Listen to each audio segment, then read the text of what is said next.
Veulens, alvast voor de merrieveulens geldt dat eigenlijk om deze alvast in de vooropstelling klaar te hebben staan. En aansluitend natuurlijk de enter- en twertermerrieën. En de driejarigen en zo verder naar de 4 tot en met, of de 4 jaar en oudere merries. En tenslotte natuurlijk de verkiezing van de algemeen dagkampioen. Dat is heel kort gezegd even het programma voorlopig.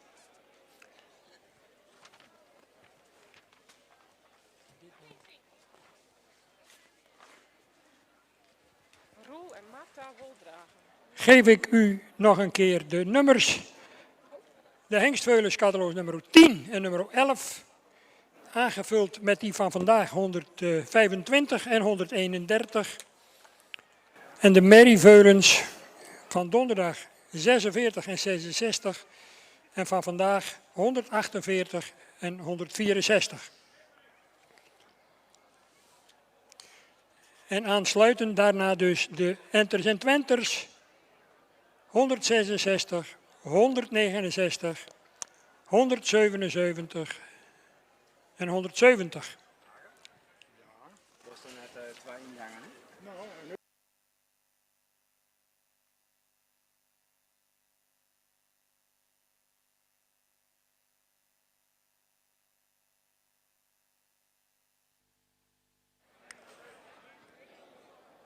En dan waar ik ook een lokale producent van heerlijk ijs. Nou, het is heerlijk ijs weer. Dus ik zou zeggen, allemaal even kijken bij ijsboerderij De Boeterkamp. Leveren kwaliteitsijs uit eigen fabriek, zou ik bijna willen zeggen. Uit eigen boerderij, moet ik eigenlijk zeggen in dit geval. Een bezoekje derhalve warm aanbevolen. En natuurlijk binnen en op het terras ruimschoots gelegenheid om het enig vocht of iets anders te nuttigen. Dan zie ik onze voorzitter lopen, Roelof Bos, die vandaag toch met gemengde gevoelens hier rondloopt, denk ik. Het is als voorzitter in elk geval zijn laatste fokdag. Hij was zo galant om mij vanmorgen vroeg op te halen van huis af. Hij rijdt bijna bij mij achterlangs. En onderweg hadden we natuurlijk ook al even een praatje. En hij zei, ja, je rijdt hier vandaag toch wel met gemengde gevoelens naartoe. In de wetenschap dat het je laatste keer als voorzitter zal worden. Maar hij is nog lang niet verloren voor het Friese paard. Hij maakt deel uit van het tijdelijk bestuur van het KFPS. En vervult daar heel belangrijk werk. En Roelof Bos, die is nog lang niet verloren voor de Friese paardenwereld. We zullen hem zeker missen als voorzitter. Maar zijn opvolger staat klaar en mits goedkeuring van de jaarvergadering zal de Vlielander huisarts Ferry Wolfswinkel vanaf volgend jaar de voorzittershamer hanteren. En daar kijkt hij enorm tegenop en naar uit.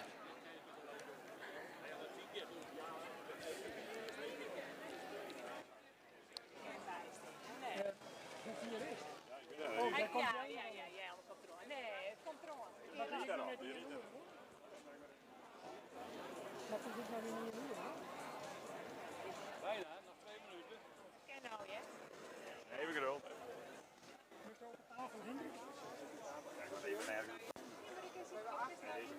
Ja, maar die weekend wil ik bij.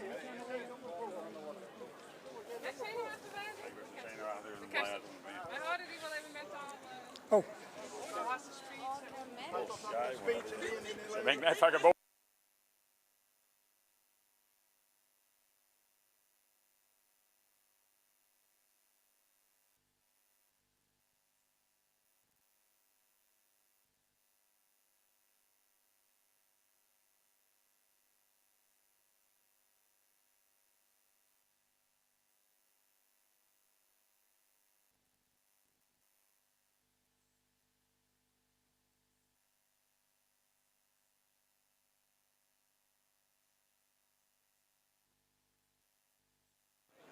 Met de voortreffelijke geluidsversterking van de firma Koopmans, sinds jaar en dag onze geluidsleverancier uit Elim, bekend van talloze hippische evenementen in Nederland en daarbuiten.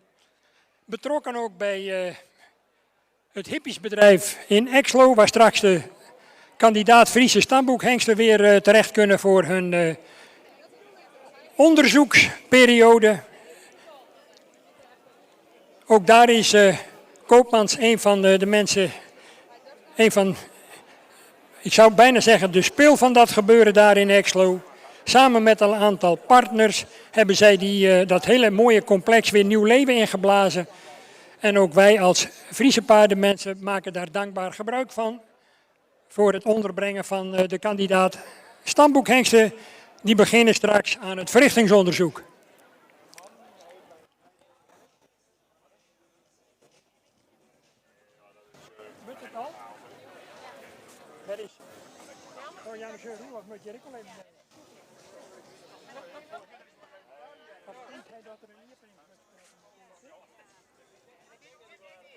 Ja, dit eerst of dan?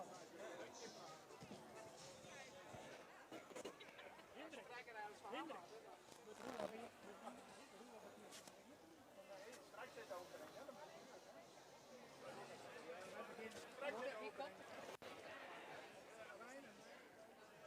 Onze voorzitter is paraat, onze vicevoorzitter staat klaar. Dan mag ik Jelmer Chardon binnenvragen met die schitterende kroonmerrie uit ons vakgebied van Jensje de Groot uit Hielaard. Die vanmorgen bij de kroonmerrie een hele aansprekende presentatie ten beste gaf. En hij betreedt hier de piste voor een heel speciaal moment.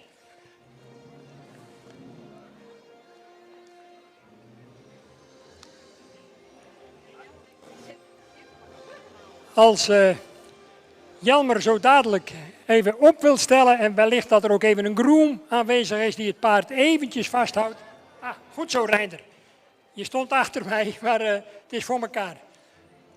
Dan is het moment daar dat ik met alle genoegen, en let u allemaal graag even op. Het woord is aan onze vicevoorzitter, de heer Hendrik Kuiper, die het woord tot u zal richten. Hendrik. Mensen, het is een voorrecht dat ik met zijn voorzitter in het bestuur van het Frieske Hinder zitten mooi. Het Frieske Hinder is uw hobby en met name het vakken waar we eindeloos over praten kennen. Als voorzitter ben je van 2011 tot 2021 dus 10 jaar voorzitter van onze vereniging Roelof Bos. Waarvan ik in 9 jaar je hebt meegemaakt. En ik kan zeggen, dat was weer heel bijzonder en een leuke periode. We hebben geweldige vakdagen gehad en ik hele leuke vergaderingen. Ik als bestuurvergaderingen, het weer meestal heel let. Kenmerken van Doe als goede voorzitter. Wij vinden die een mens. Een goede verbinder, een heldere denker. Hij komt altijd met oplossingen en hij is zakelijk. Je wierst uw ambassadeur naar de 12 vakverenigingen en de ledenraad en zelfs nou het hoofdbestuur. Een prima bestuurder, dank daarvoor Roelof en het gaat je goed. Ik hoop nog vaak dat je op keuringen zien te komen en met Frieske Hinders dat zien te komen. Dank. Super Hendrik. Klasse jongen.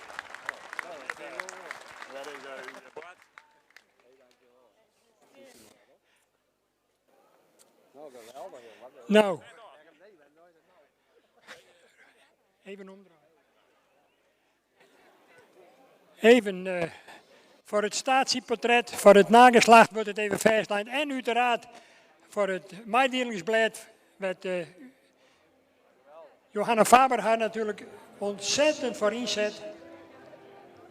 Ik sluit me uiteraard heel graag aan bij de woorden van Hendrik Kuiper. Ze bij mij uit het hart grepen.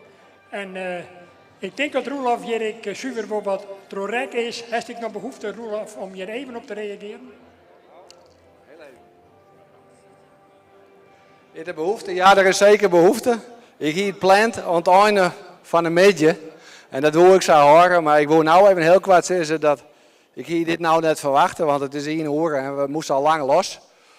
En uiteindelijk ben ik een beetje van de tijd, dus we met de gage aan. Dus dan denk je wel, dit soort dingen past dan net. Maar dit is, ik vind het wel geweldig wat je krijgen. Hè. En ik ga het ook heel erg missen. Het is geweldig om te doen. Dat zie je hier. Dus ik had het na je meisje naar de toekomst. Bestuursfuncties. Het is prachtig gewoon om op te pakken. Maar verder ga ik nou even net volle woorden aan spenderen. Aan het einde aan de sluiting, daar wil ik nog wel even een woordje zeggen. Maar nou vast bedankt en ik hoop dat je een heel soort genieten van een midje.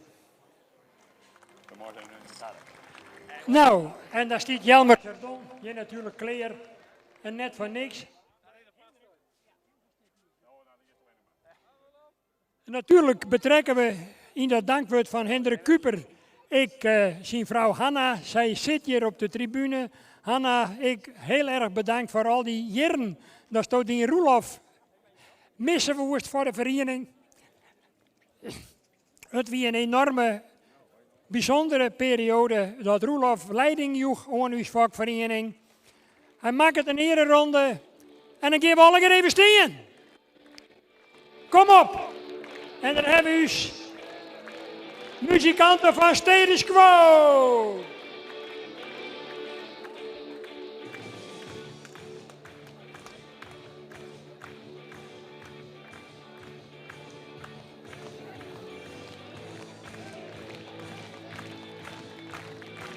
Applaus voor onze voorzitter Roelof Bos.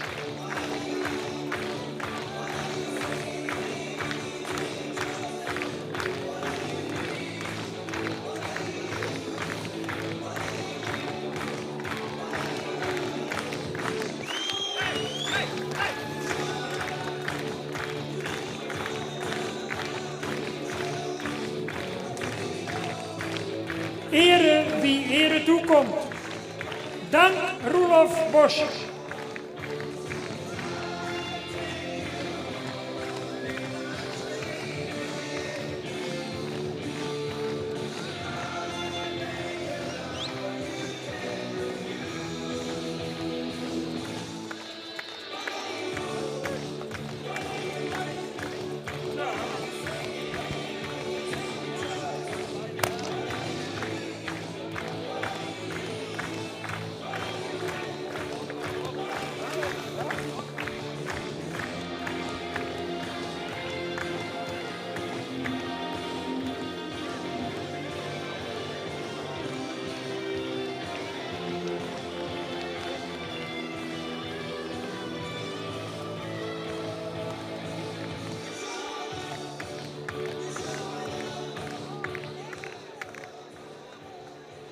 Grandioos. En uiteraard grote dank ook aan de bereidwilligheid van Jelmer Chardon en Jensje de Groot voor het beschikbaar stellen van deze top Gromerrie. Tirza van Jensje Spleets.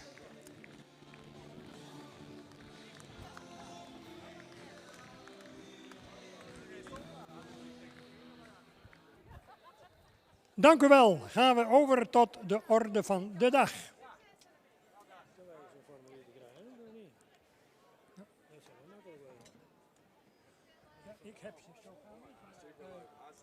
Zijn er op het secretariaat misschien ook nog extra papieren beschikbaar met daarop de kandidaten voor de diverse kampioenskeuringen? Dat is voor de jury ook wel uitermate handig.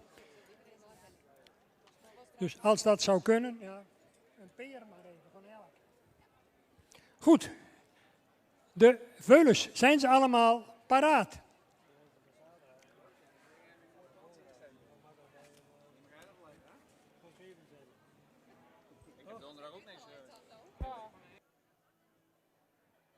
Wat een nummer is dit?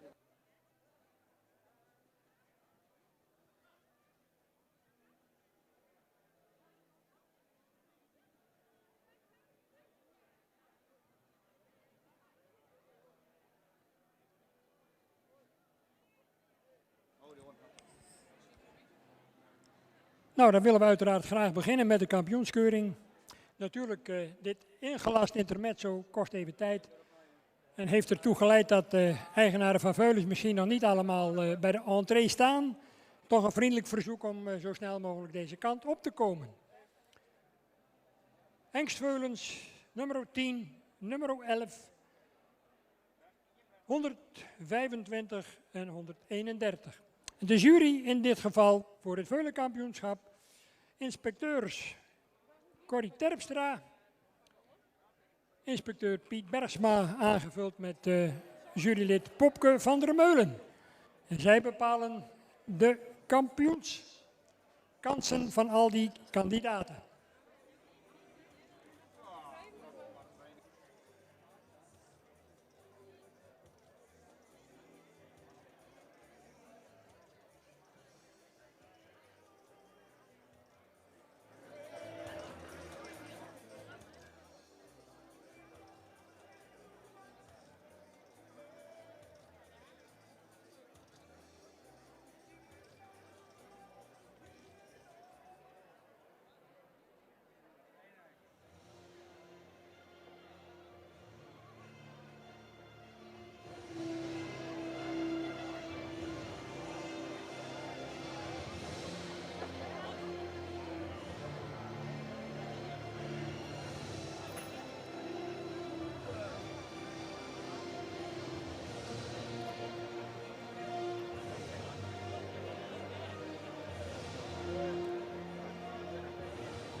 En dan zie ik dat onze sponsor van het veulenkampioenschap, de grondlegger van Café de Vrooienskip, Titus de Wolf, intussen ook de piste heeft betreden voor het uitreiken straks van de kampioensprijs aan de kampioen Veulen. Maar goed, we hebben nog even te gaan voordat dat bekend is. Ze stappen nu eenmaal allemaal even rond, gaan er dan met uitzondering van de eerste, alle drie de overige, even weer buiten de ring. En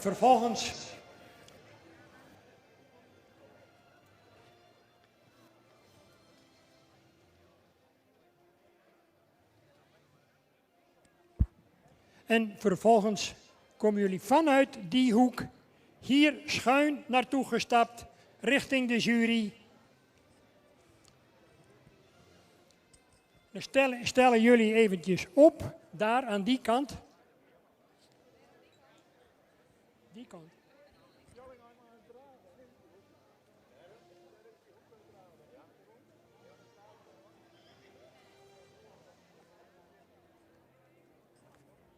Dan gaan we de veulens hier opstellen en van hieruit vertrekken ze naar de hoek voor de drafronde.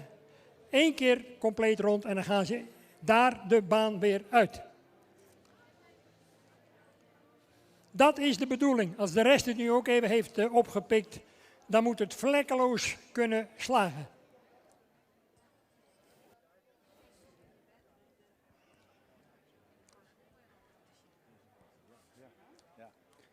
Opgesteld, nummer 10, Remco van de Terpen, van de hengst Menne 496, moeder Valerie van de Terpen, een sterdochter van de hengst Maurits 437, fokker-eigenaar Rudy Rienstra in Wommels.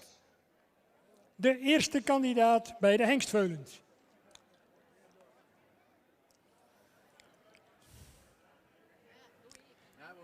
Hij wil even een bakkie doen, maar daar hebben we nu even geen tijd voor.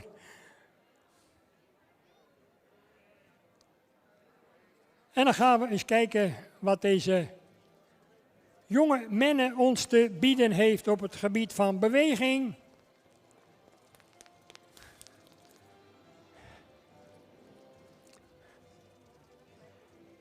Kijk hem eens gaan. Lekker gemakkelijk.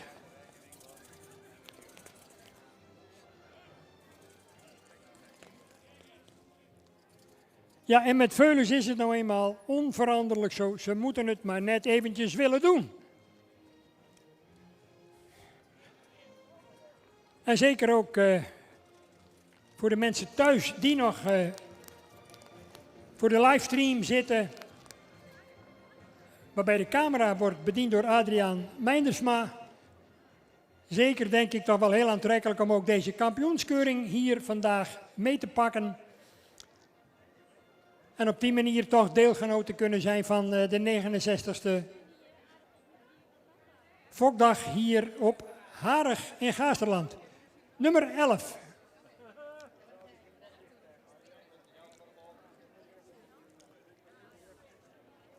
Ik stel u voor aan Sietse van Pankoeken. En dan weten de kenners onder u al dat het een veulen betreft uit de fokkerij van de familie Leijendekker. In dit geval Otte Leijendekker uit Witmarsum. Hij fokte deze tierde, want dat is de vader van deze Sietse, uit Wietske Ina van Pankoeken. Een sterdochter van oud-kampioen Beert 411, die nog altijd springlevend de fokkerij ten dienste staat bij de gebroeders van Manen in Ede. We gaan eens kijken of Sietse hoge ogen kan gooien in de strijd voor het veulenkampioenschap.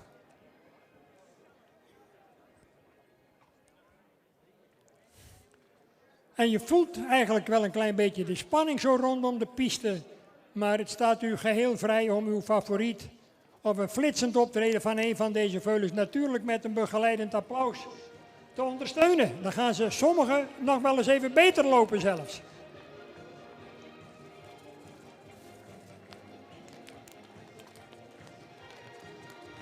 Kijk, kijk.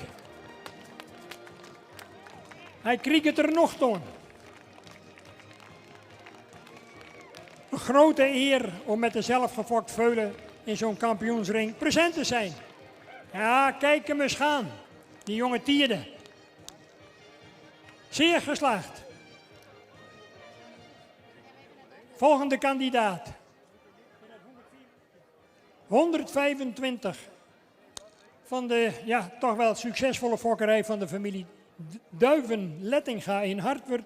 Deze Sjoerd van de Ridderdiek van de jonge hengst Auwert 514. Moeder Riki van Tjerregaast. Een kroon en sport met een dubbel A-merrie van de hengst Wietse 462 van onze trouwlid Jan Kruis natuurlijk, u allemaal wel bekend.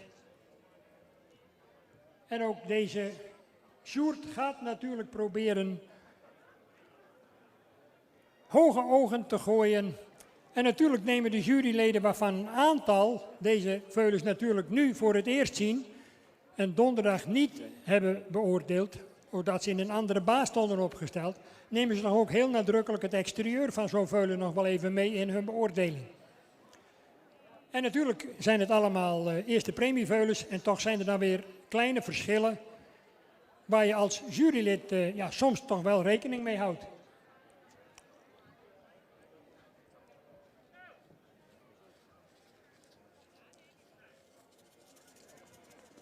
Auwert maal Wietse.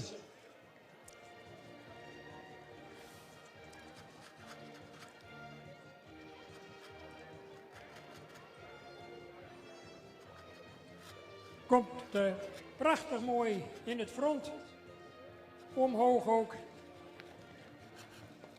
En maakt zijn verkiezing wat dat betreft hier toch wel heel netjes waar.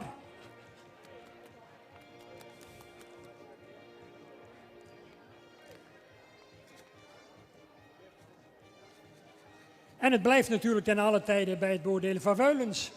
En dat geldt in meer of mindere mate ook bij de paarden. Een momentopname en ze moeten het maar krijgt even dwaawollen. Een hele nette presentatie van Sjoerd van de Ridderdiek. En dan uit de bekende fokkerij van Anne Oosterbaan. In dit geval van dochter Anke Oosterbaan uit Opeinde. De presentatie van 131. Pir van Sinada. Voor het vaderschap tekent Tjebbe 500. De moeder is Maya van Sinada, een sterdochter met een dubbel A achter de naam. Moedersvader, meervoudig kampioen van de hengstenkeuring. Tjalle, buitengewoon succesvol ook in de tuigsport met Age Okkema. En we gaan eens kijken wat deze afstammeling van Tjebbe voor potten kan breken in deze kampioenskeuring.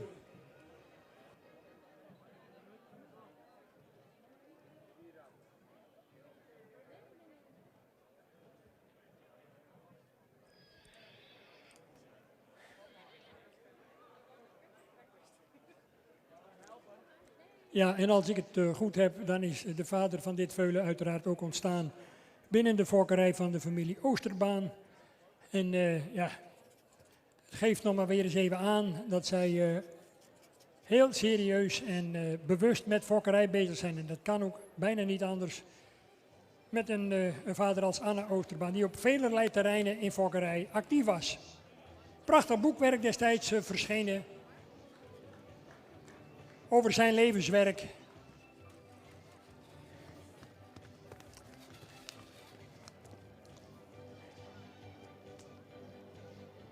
De jonge Tjebbe is qua ontwikkeling natuurlijk wat jonger. Dat valt ook te zien, maar dat doet verder aan de kwaliteit natuurlijk helemaal niks af. Hij is deftig, mooi gelijnd ook. Gezegend met een schitterend front. En we gaan eens kijken wat de jury hiermee gaat doen.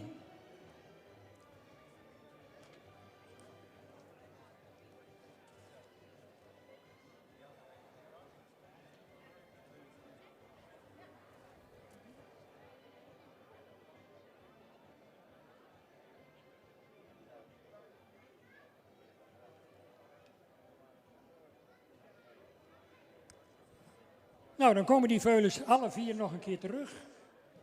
En dan is het, denk ik, in dit geval aan de woordvoerder en tevens voorzitter van de jury, de heer Piet Bergsma straks, om aan te geven welk veulen wordt uitgenodigd om straks tegen het beste merrieveulen het op te nemen in de afsluitende kampioenskeuring.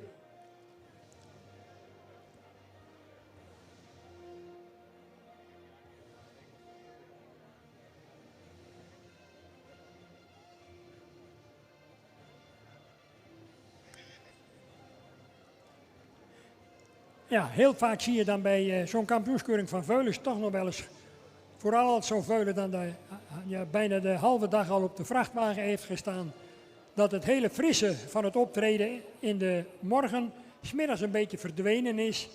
Ze zijn een beetje bevangen door de hitte soms, maar in dit geval hebben we toch een hele aantrekkelijke presentatie kunnen bewonderen van deze vier hengstveulens die dus de toets der kritiek ruimschoots kunnen doorstaan.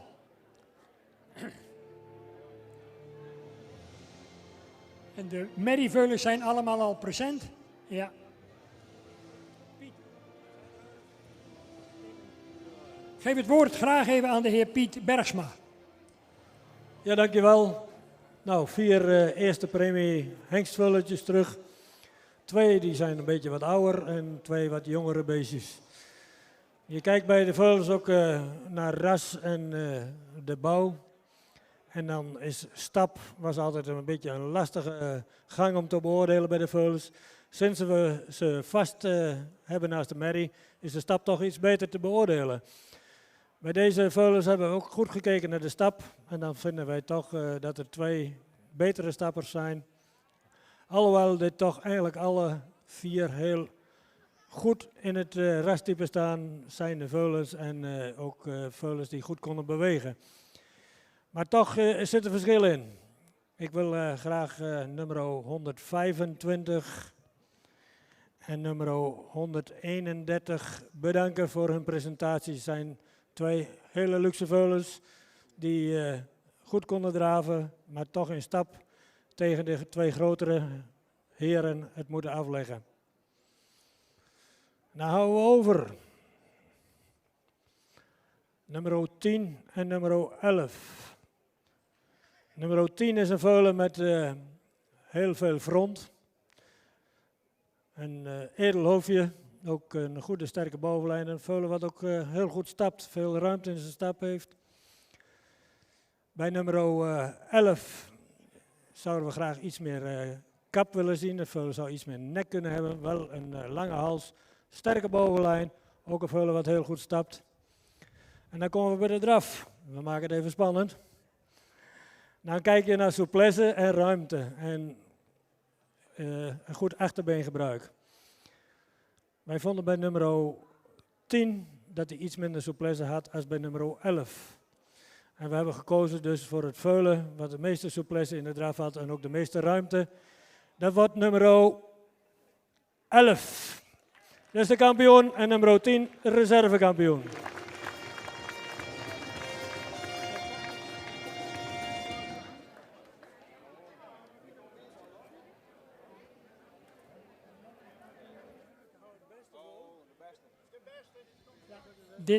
Ja, een kleine storing, maar 10 zien we straks terug.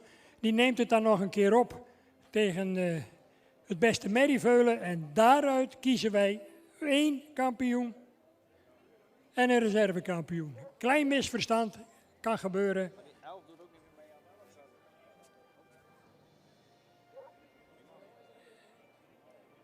Even onduidelijkheid met betrekking tot het een en ander, maar er zijn erger dingen. Ja, natuurlijk is het aan de ene kant een beetje sneu voor nummer 11 in dit geval. Maar zo is het van tevoren bepaald door de organisatie. Het beste merrieveulen en het beste hengsteveulen, die strijden straks om de Vreunskipsbeker, aangeboden door de exploitant van Café de Vreunskip in Blauwhoes. En hij wordt uitgereikt straks aan beide, de kampioen en de reservekampioen, door de grondlegger van de Vreunskip, Titus de Wolf. De merrieveulens mogen binnenkomen.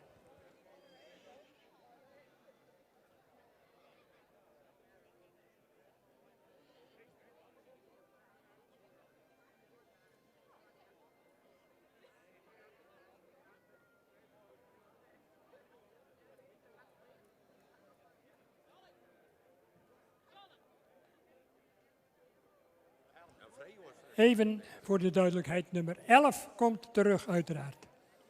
Ja, we gunnen het natuurlijk Rudy Rienstra ook, maar het betreft nummer 11, Sietse van Pankoeken. Die komt straks nog een keer terug in de kampioensronde tegen het beste merrieveulen.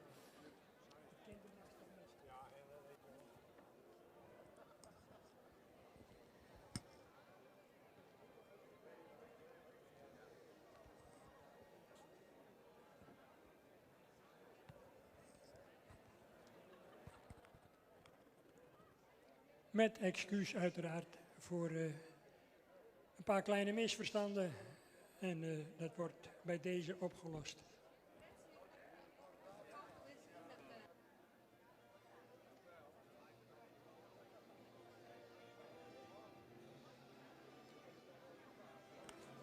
Dan komen de kampioenskandidaten bij de merrieveulens binnen.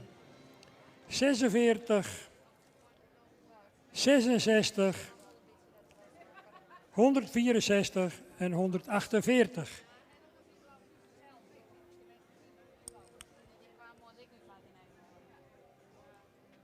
En er staan me toch een paar kampioensbekers klaar hier.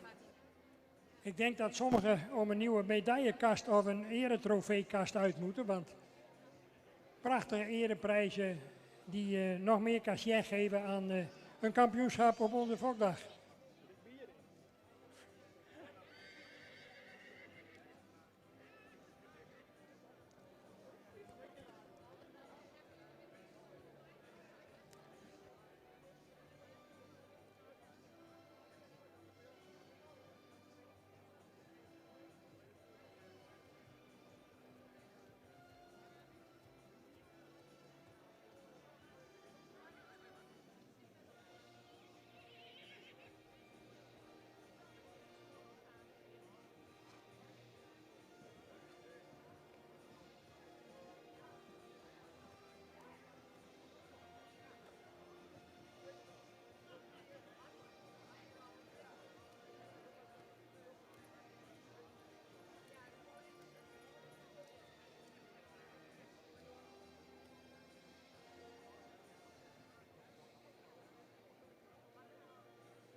Dan komt de eerste kandidaat, catalogus nummer 46. Het zorgde uiteraard voor grote blijdschap bij familie Boonstra, Hielkema en Hichtem, jongstleden donderdag. Deze Rooske Rikst van Lietsegrons stamt af van de hengst Alwin 469. Moedersvader Jasper 366. Fokkereigenaren dus de familie Boonstra in Hichtem.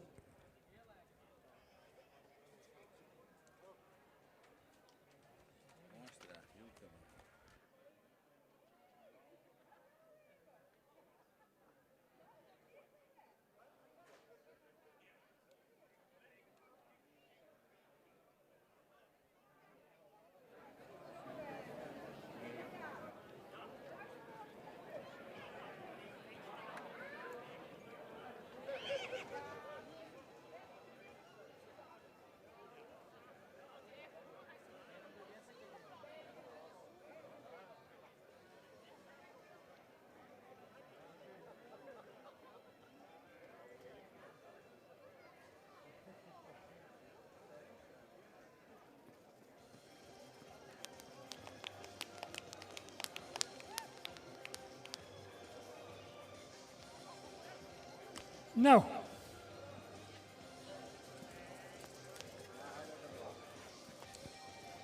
Laten we eens even genieten van deze jonge Alwin. Uit Merel van de Marne.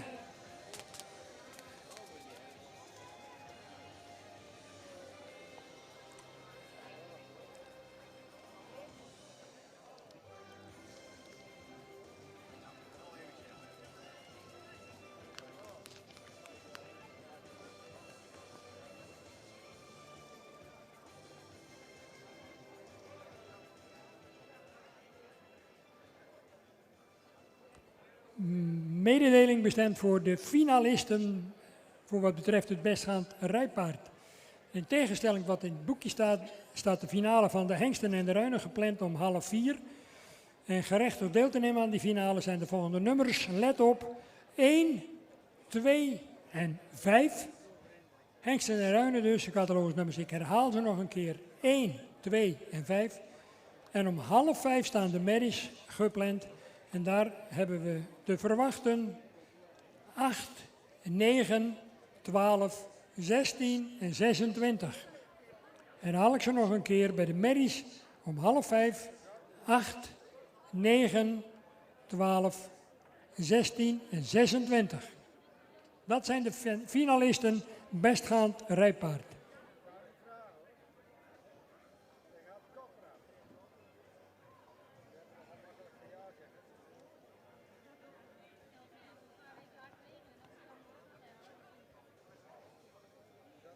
In de piste 66, Sietske O. Stamt af van de hengst Teun uit een Jisse-moeder, genaamd Margje O. Fokkers en eigenaren. De familie Dijkstra in Sint-Nicolasga, bestaande uit vader en dochter Christina.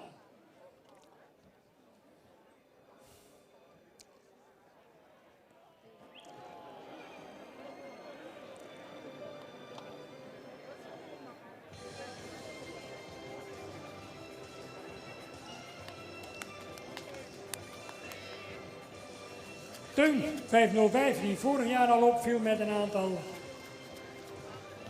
hoog aantal eerste premieveulens.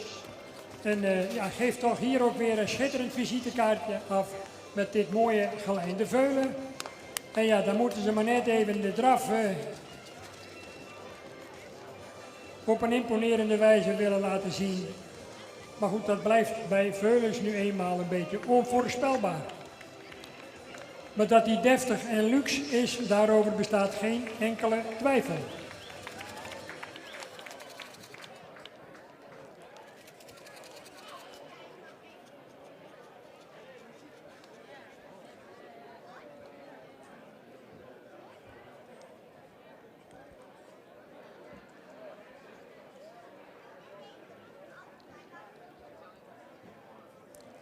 ...148 in aantocht.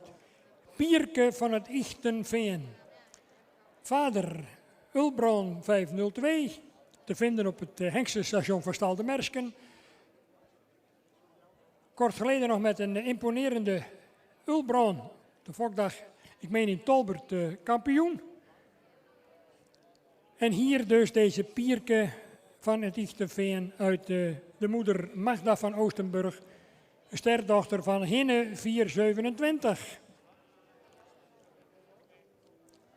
Hinne 427, ooit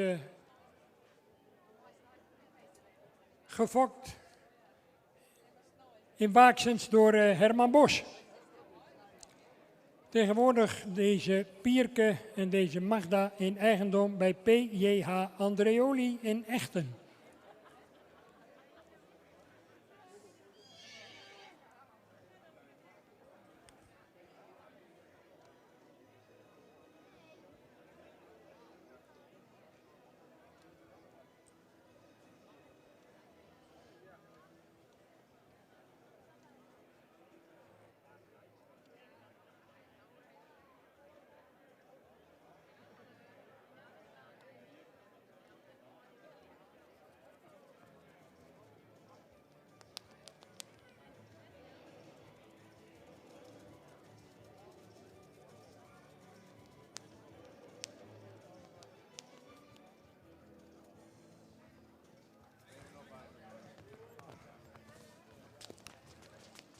De Ulbron maal Hinne. Nou, en lopen kan die.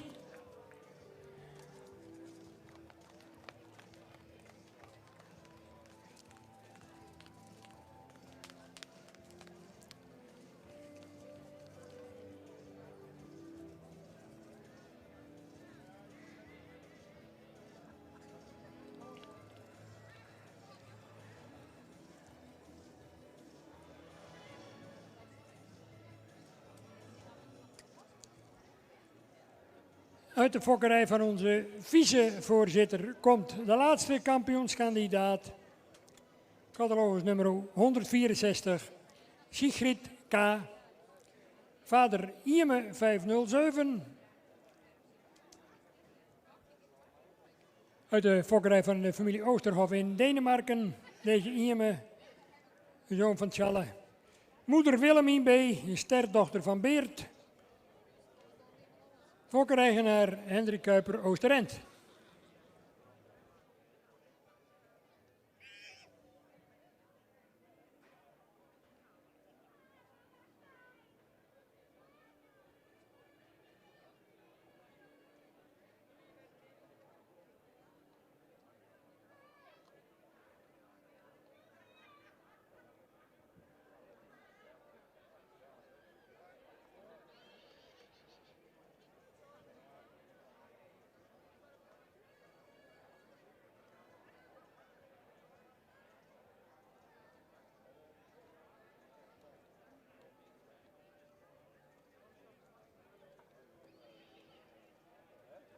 En dan komt die zo dadelijk in draf, natuurlijk nog een keer bij u langs.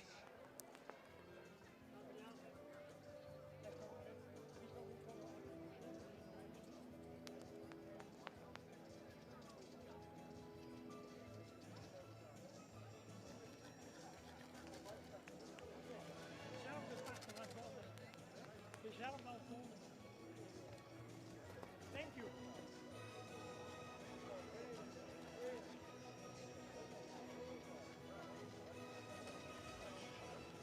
En onze vicevoorzitter die heeft de nodige triomfen al geboekt met zijn fokkerij. Komt er een nieuwe parel aan de kroon in dit gevecht om het veulenkampioenschap. Kan deze Sigrid K. van de hengst Ieme 507 hoge ogen gooien. Ze gaan zo nog een keer rondstappen.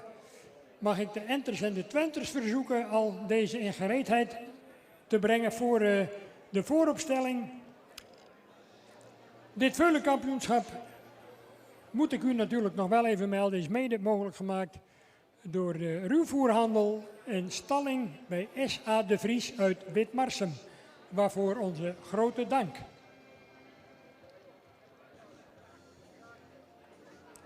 En het is ieder jaar weer hartverwarmend om te ervaren hoeveel bedrijven in de regio van Blauwhuis en in de Zuidwesthoek van Friesland onze fokvereniging toch een warm hart toedragen. En toch elk jaar, ook in de moeilijke tijden die ze achter de rug hebben in zakelijk opzicht, dat sommigen toch weer met vol enthousiasme ja hebben gezegd om mee te doen aan ook het financieel steunen van deze fokdagen. Bijzonder erkentelijk, onder uitermate soms lastige omstandigheden, dan toch het Friese paard blijven steunen. Dat vervult ons met grote dankbaarheid.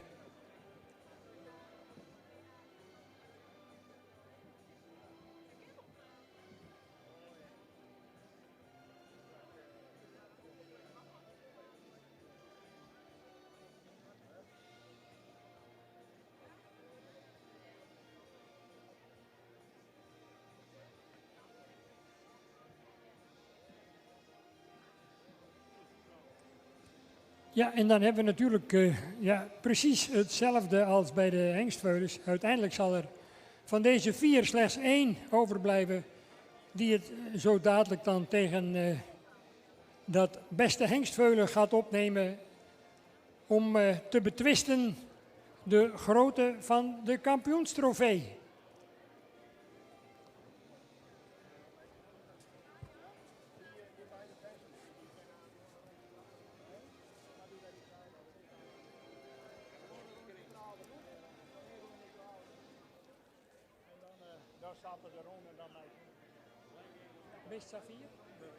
Het verlossende woord zal worden gesproken door inspecteur Piet Bergsma. Ja, dankjewel. Het is niet een hele makkelijke klus. Veulens die alle 4 redelijk aan elkaar gewaagd zijn.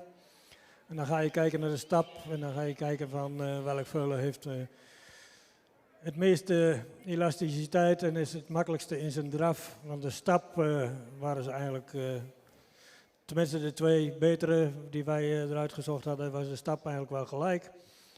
Ik begin bij nummer 46, een veulen met een rijke voorhand, iets neerwaarts gebouwd, een goede stapper. In draf zouden we iets meer schakelend vermogen willen zien. U wordt bedankt. Dan heb ik nummer 66, een veulen met heel veel rastype. Misschien wel iets aan de, nou ja, hoe zeg je dat, iets Friese type. Heel fijn beenwerk. Zou dat we misschien wel iets meer bot kunnen hebben. Een veulentje wat goed stapt. In een draf zou je ook iets meer kunnen schakelen en iets meer opwaarts kunnen draven. Ook u wordt bedankt.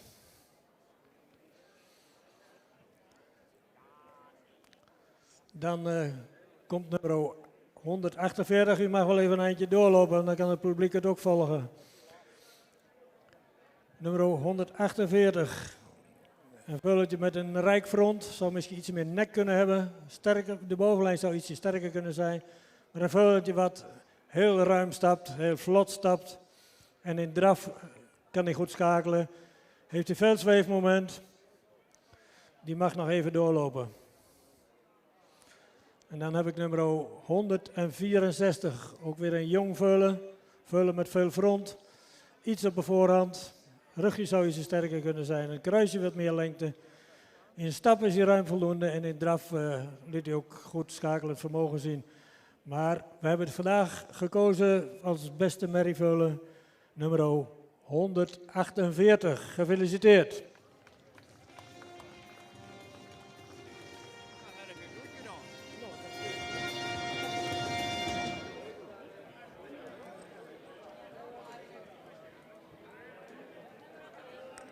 Nu komt het moment suprême naderbij. De absolute overkamping voor het veulenkampioenschap 2021. Mogelijk gemaakt door S.A. de Vries uit Witmarsum. En dat gaat tussen catalogus nummer 11. Sietse van Pankoeken, de jonge Tierde van de familie Leijendekker. En dat gaat tussen de jonge Ulbron Pierke van het Ichtenveen van P.J.H. Andreoli uit Echten. Dat zijn de 2 die kampioen, dan wel reservekampioen, zullen gaan worden.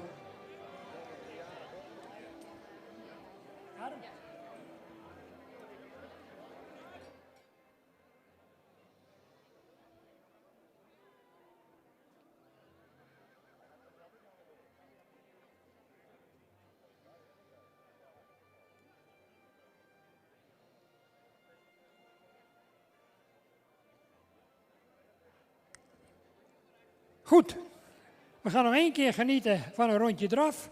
De jury heeft ze in stap voldoende kunnen beoordelen. Het gaat nu in deze afsluitende overkamping, zou je kunnen zeggen, uiteindelijk om het veulen met de meest aansprekende draf in deze kampioensring. En deze kampioensronde, is het de tierde of wordt het toch de Ulbran? We gaan het beleven.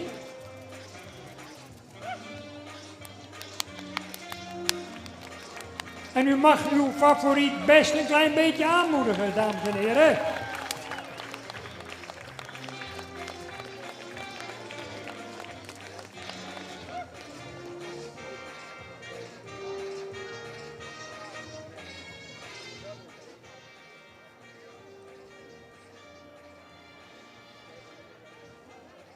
De volgende opnieuw in de strijd, de jonge Ulbran uit de hinnemoeder van P.J.H. Andreoni.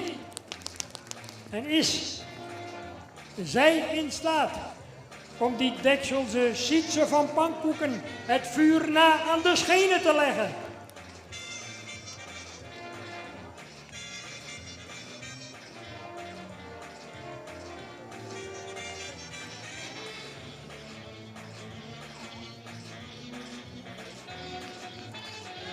En daar komt hij.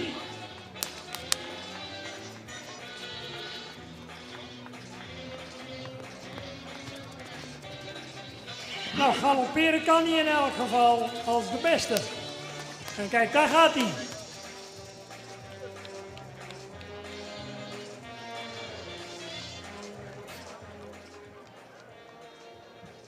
Dank u wel, komt u maar binnen allebei, stap nog even rond. En dan geef ik straks de microfoon voor het bekendmaken van de kampioen en de reservekampioen opnieuw het woord aan Piet Bergsma.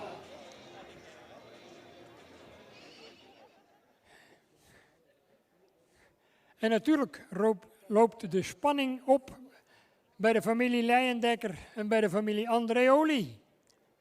Wordt het feest vanavond in Witmarsum of in Echten?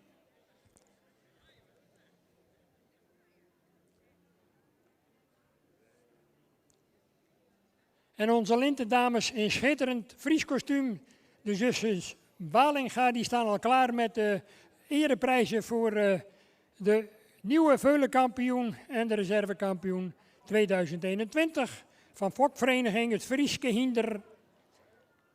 En een van de trouwste sponsoren voor het beschikbaar stellen van de erebekers en bokalen, zou ik bijna willen zeggen, is de heer De Wolf. Enters en twenters met de meeste spoed naar de vooropstelling. Goed, de spanning loopt op en het verlossende woord komt tot u via Piet Bergsma. Ja, en dan zijn er nog twee over. Een dame en een heer.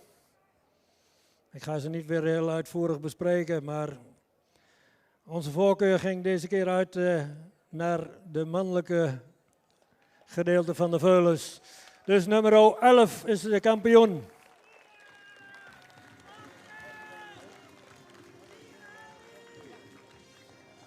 En nummer 148 dan de reservekampioen. Gefeliciteerd. Keurig Piet, dankjewel. Goed. Een ontlading langs de kant. In Witmarsum is nu de vlag al uit op de dorpstoren. En misschien toch ook wel een heel klein beetje in Echten.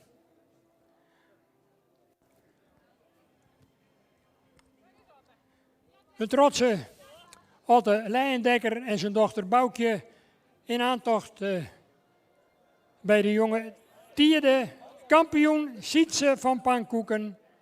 Uit de beertmoeder Wietske Ina van Pannenkoeken. Stam 25. Gefeliciteerd.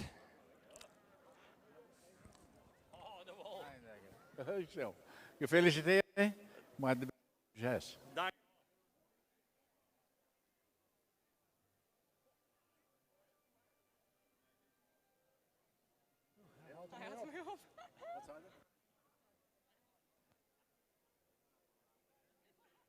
Jou de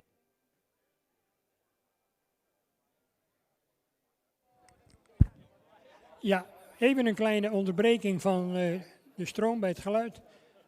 Felicitaties intussen aangeboden door de heer De Wolf. Ook van voorzitter Roelof Bos. Sorry. En felicitatie ook voor de familie Andreoli. Voor de jonge Ulbron. Nou Boukje, dat is wel heel wat oors om zij hier in de piste te staan met die Hoyt als Grutske eigenaar van zijn kampioen vallen. Ja, dat is geweldig om daarnaast te staan. Nou, misschien heb dat thuis eigenlijk een hele beetje al in de gaten dat het wel eens hege eigen schmiete koe, om het op zijn Fries te zeggen. Nou, je hoopt het natuurlijk altijd, maar hij moet het doen. En dat heeft er niet in. Nou, daar ben ik geen twijfel over. Lokmeeske. Dank u wel. En altijd uiteraard ik. Een prachtig reservekampioenschap voor de familie Andreoli uit Ichten. En ook in Ichten gaat de vlag uit. Jazeker. Apen trots, no? De vlag uit en vanavond feest in de tent. Zo is dat. Gefeliciteerd. Dank u wel.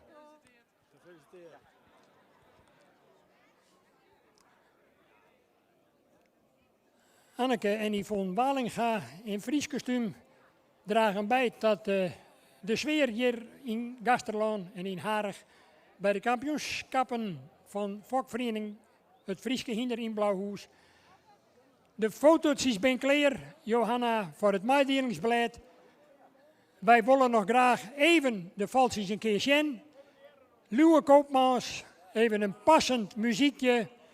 En dan uw applaus voor de kampioen Sietse van Pankoeken en de reservekampioen Pierke van het Ichtenveen. Daar komen ze.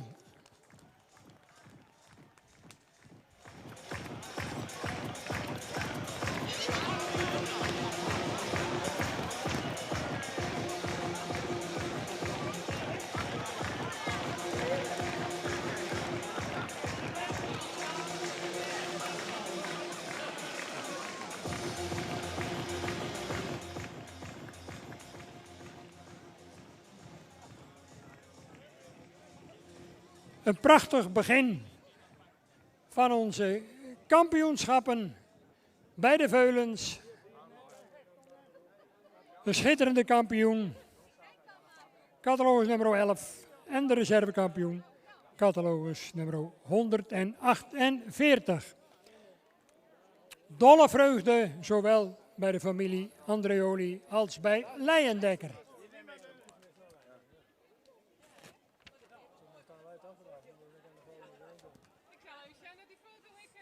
Enters en Twenters, welkom in de piste in het kampioenschap wat mogelijk is gemaakt door De Waard aannemingsbedrijf met sowieso een vestiging in Blauwhuis.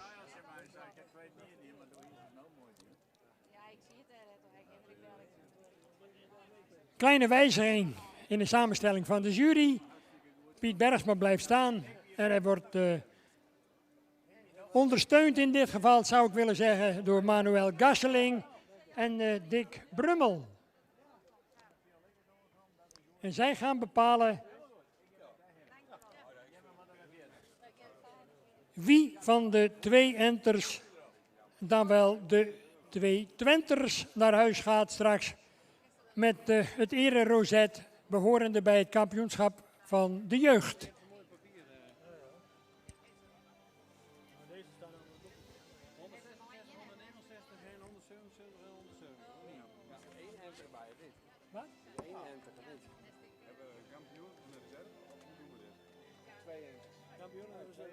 Twee. Wat hebben we hier, Roland? Een kampioen en een reservekampioen? Wat zei je? Wat heb je hier, kampioen? Dit is gewoon...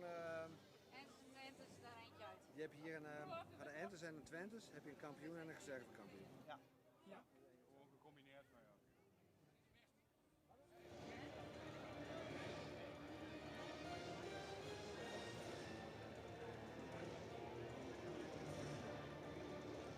De paarden hebben in de gaten dat er iets bijzonders gebeurt. Ze mesten wat af zo langs de piste tijdens deze rondgang. Ze weten dat het er nu op aankomt in deze allesbeslissende kampioensronde voor het Fokdagkampioenschap 2021. Aangeboden dus door de firma De Waard. Onder 166 Mare van der Lege Geen van kampioenshengst Johannes 484, moeder Tjerkje van der Lege Geen, ster sport preferent en triple A, moedersvader Tjerk 328, in eigendom bij Geert Oosterhaven in Tjum. 169 Margarethe van de Sondelerdiek. Voor het vaderschap tekent Marcus 491. Uit de Andries Mary Antonia E. Fokkereigenaar Jacobus Eppinga in Sondel. En 2 topwinters. Catalogus 177 Janna van Sinede. Jan de moet ik zeggen van Sineda. De vader is Omer 493.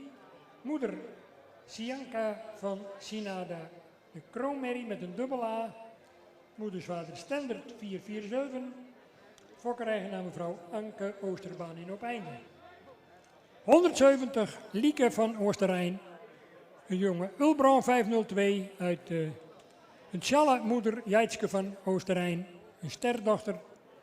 Moeder, eigenaar en fokker mevrouw Langhoutbos in Belsrijp. En als eerste gaan we genieten van Mare van der Lege Geen. En dezelfde procedure als bij de veulens, schuin naar de uitgang en dan eenmaal rond in draf. Uw attentie voor het jeugdkampioenschap.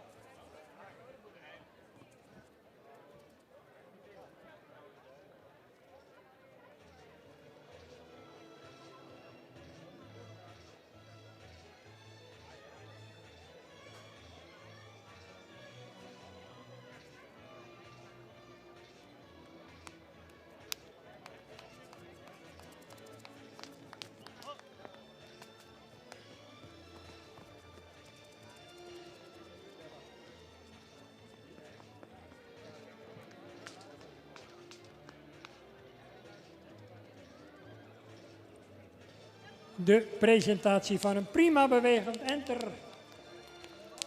van de hengst Johannes 484 uit een tjerkmoeder, eigenaar Oosterhaven in Tjum. 169 uit de fokkerij van Jacobus Eppinga in Sondel. Deze Margarethe van de Sondelerdiek, Marcus keer Andries.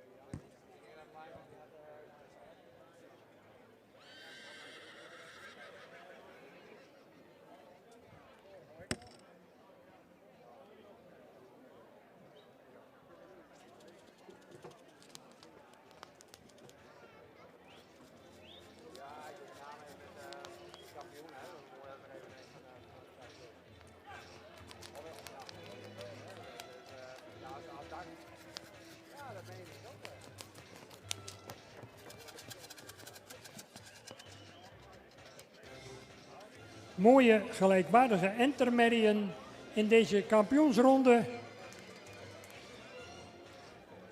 En we gaan eens kijken of een van die beide enters in staat zal blijken om het tweetal Twentermerrien af te troeven in de strijd om het kampioenschap.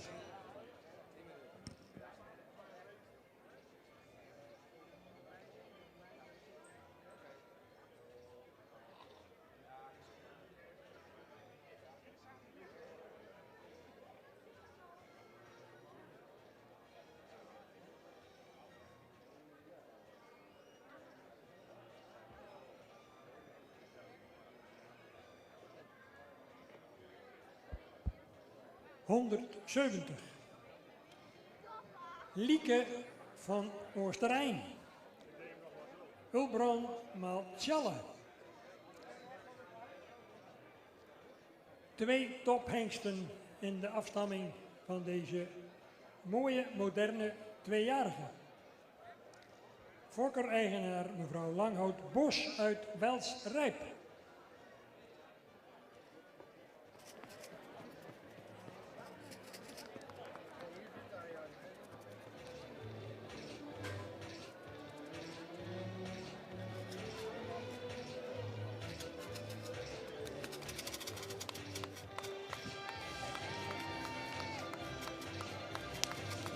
En u mag uw sympathie gerust laten blijken, dames en heren.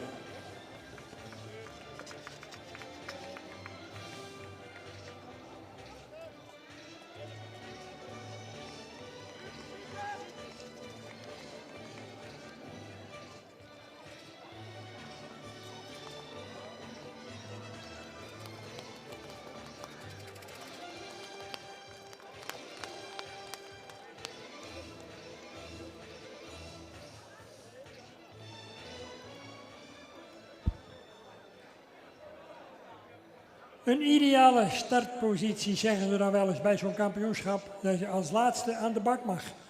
Nou, of dat in dit geval voor deze jonge omer van mevrouw Anke Oosterbaan ook geldt, dat zal ze nu moeten laten zien. No matter moet reëel gelden, zeggen we dan op zijn Fries. 177, Janne van Sinada, uit Sianka van Sinada, moedersvader Stendert.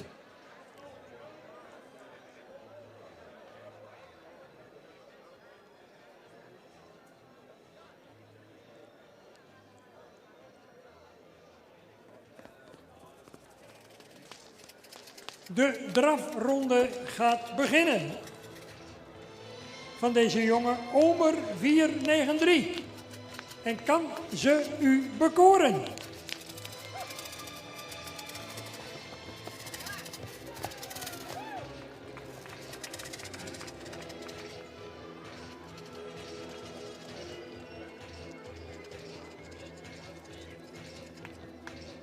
En nog een lange zijde te gaan.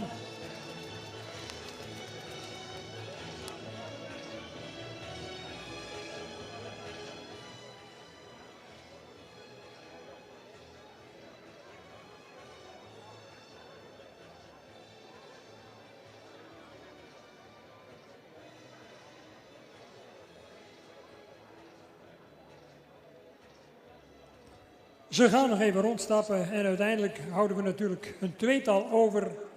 De kampioen, dan wel de reservekampioen, dat staat op het spel. Bij deze strijd om het jeugdkampioenschap, mogelijk gemaakt door De Waard, het aannemingsbedrijf, met een vestiging in Wolsum Blauwhuis.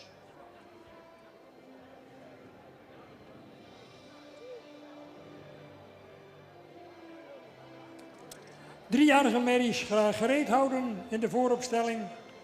Zo dadelijk aansluitend naar het jeugdkampioenschap bent u aan de beurt.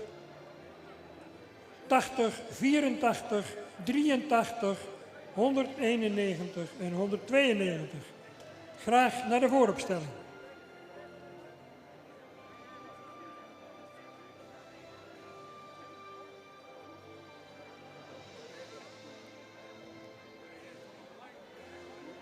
Herhaal ik nog even de finalisten bestgaand rijpaard, hengsten en ruinen 1, 2 en 5. Om plusminus half 4 en om half 5 de merries, catalogus nummer 8, 9, 12, 16 en 26. En dan geef ik met alle genoegen het woord aan Piet Bergsma voor de bekendmaking van de kampioen en de reservekampioen 2021 bij de jeugd.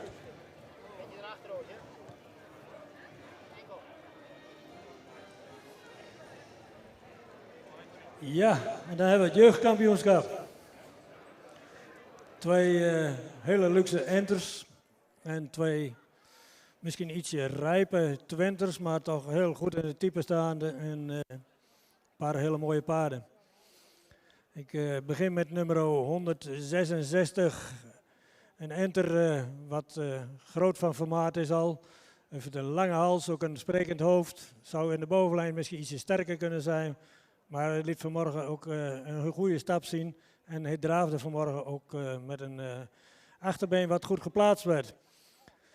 Nummer 169 is een duidelijk voorbeeld van een paard dat heel goed kan stappen. Veel ruimte in zijn stappen heeft. In draf zou hem toch wel iets meer op het achterbeen willen zien. Maar dat was vanmorgen ook al een beetje zo. Maar het bewegingsmechanisme staat niet alleen uit een draf. Een paard wat goed kan stappen kan ook daar veel punten verdienen. En ook daarom een eerste premie halen. Dan kom ik bij nummer 170. Ook een grote ramig, tweejarig paard. Wat ook ruim stapt. En ook een heel goed voorbeengebruik in zijn draf liet zien. En ook achter wel goed kwam aantreden.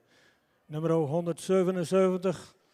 Zou misschien iets meer ras mogen hebben, maar een paard wat toch in alle bewegingen de beste was vandaag. Dus ik bedank nummer 166 en 169 mogen de baan verlaten. We houden over de tweejarige paarden. En dan kiezen we deze keer voor het paard wat het meest complete was in zijn bewegingen. Dat was toch nummer 177, u bent de kampioen, en nummer 170, de reservekampioen. Twee paarden die niet veel aan elkaar onderdoen hoor. Gefeliciteerd. Merci.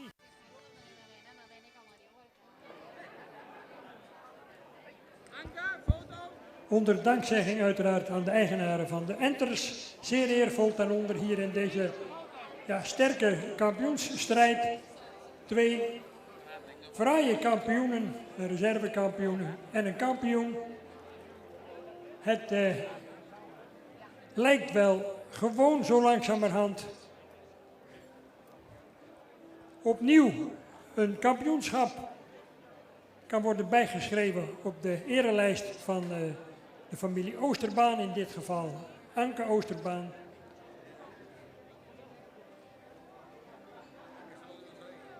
Anke, hoe zit het nou eigenlijk? Bent dat nog wel eens als je naar de ring komen mag om een kampioenslint in ontvangst te nemen? Dat went nooit.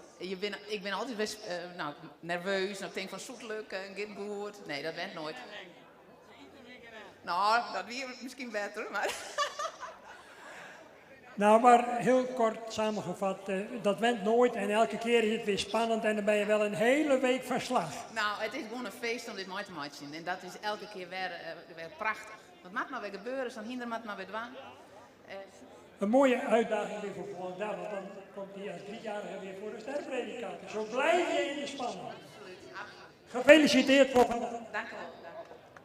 En natuurlijk ook een compliment aan het adres van de trainingsstal. Staltemersken, Marijn de Zwart en Age Okkema. En Pieter Veen. En Pieter Veen uiteraard. Jonge Age die het allerbeste voorbrengt van Friesland. En mevrouw Langhout Bos.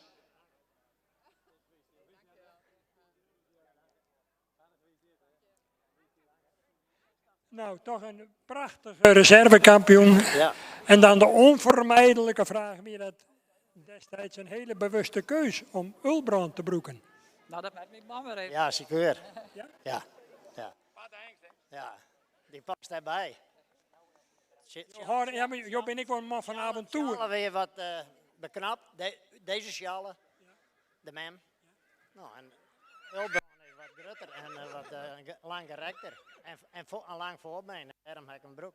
Nou, het resultaat maar er wel wezen. Dat dacht ik. Lokwees. Wist je dat alles goed is met rijden hier weer? En met takken hier weer? Ja, net met rijden hier, met takken hier. Ja.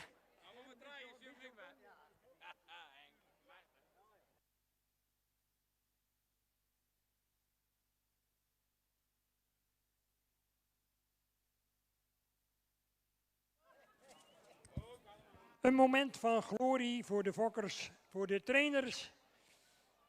Dan wel de eigenaren, in dit geval fokkers, eigenaren. Dat is nog mooier. En het bewijst maar weer eens dat het met de kwaliteit voor dit jaar bij de jeugd in elk geval twee uitstekende koppaarden heeft opgeleverd. Waar wij de komende jaren hopelijk nog vaker van zullen gaan horen. Uw applaus.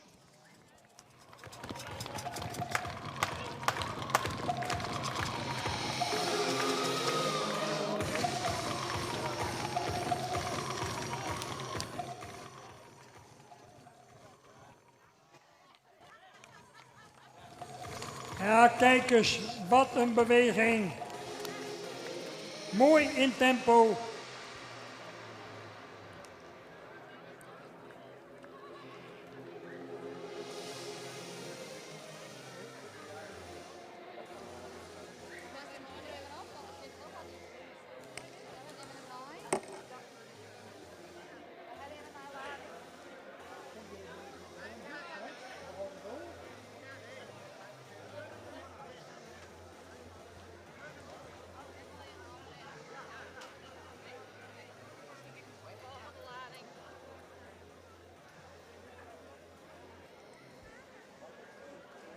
Volgende programmaonderdeel, mogelijk gemaakt door technisch bedrijf firma Bloemhof in Bolsward.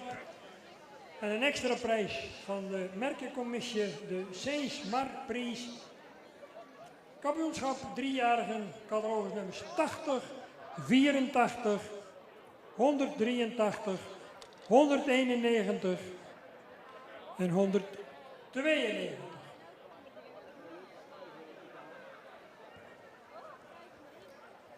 En dat kan wel eens een hele spannende strijd gaan worden, gezien de kwaliteit van de kampioenskandidaten.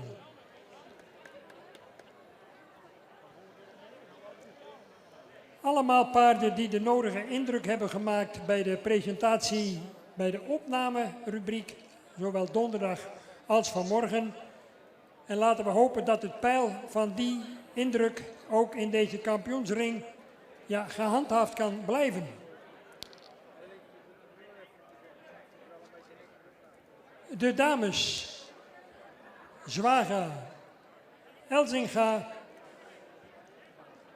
en Piet Bergsma gaan straks bepalen welke van de 3-jarigen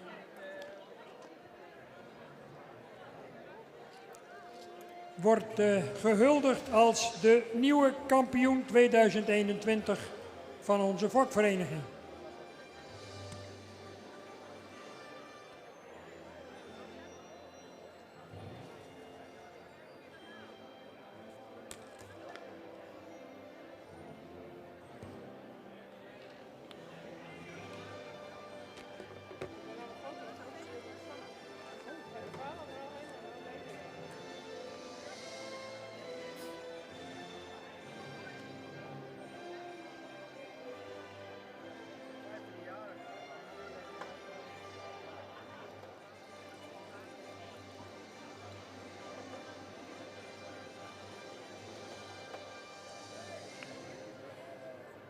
Oudere merries, kampioenschap straks na de 3-jarigen, dus houd er rekening mee dat u dan aan de beurt bent. 103, 100, 202, 205, 207, 212.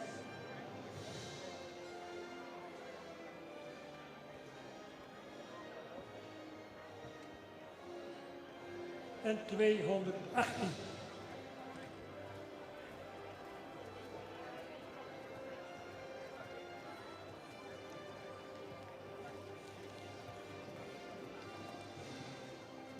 En uiteraard aangevuld nog met 221, 222 en 225. Dat zijn de kampioenskandidaten 4 jaar en ouder.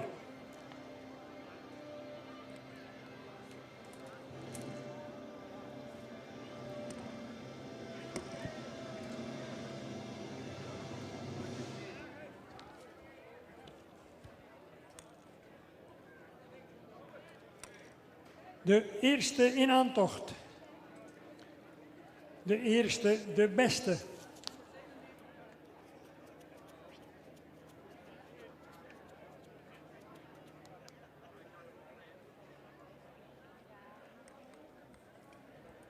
Met catalogus nummer 80. Gerritje E. van den Oesterhoeve. De vader Johannes 484. Moedersvader Norbert uit de model preferent en meervoudige kampioen van onze fokdag in de centrale keuring, Elsa Maaike van den Oesterhoeve, fokkereigenaar Pieter Okkema in Witmarsum.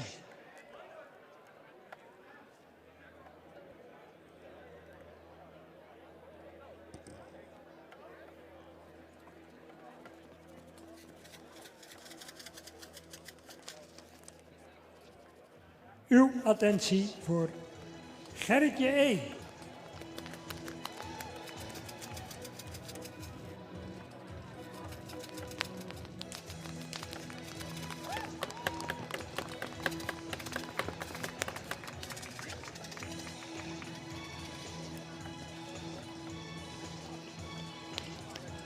Een imponerend optreden van de eerste kandidaat voor het kampioenschap. En dat belooft nog wat voor het vervolg.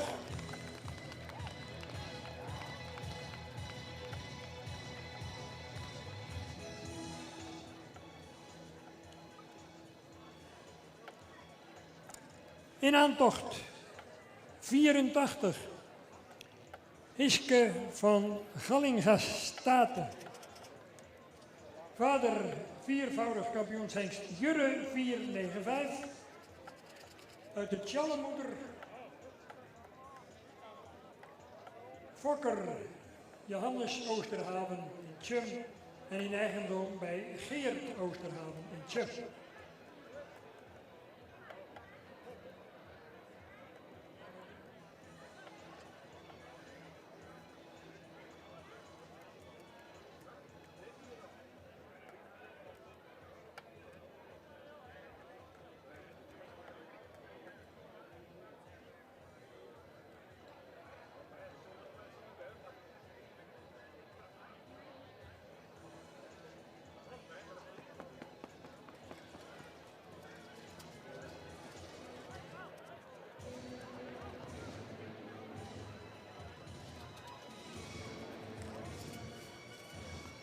Jurre maal Tjalle, Oosterhaven in Tjum. Kan ze bekoren? En dringt ze door tot de absolute finale, anders gezegd de laatste twee.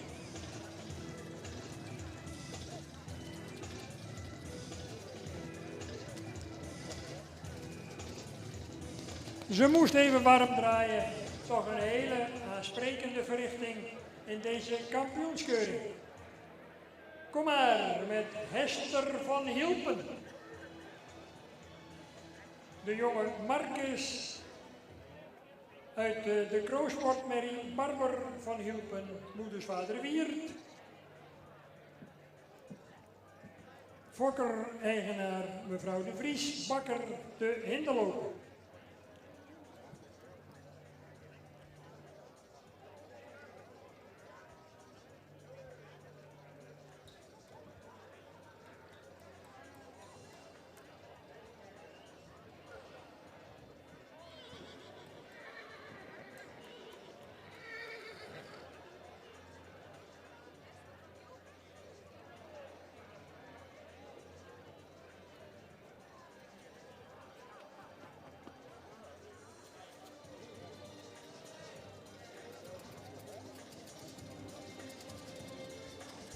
Gaat u er maar eens even voor zitten.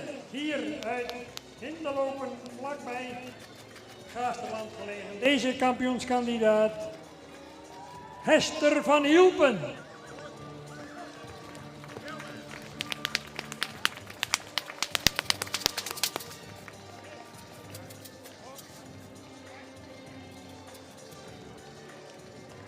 Laat ons genieten van de aansprekende bewegingen van deze dochter van Marcus.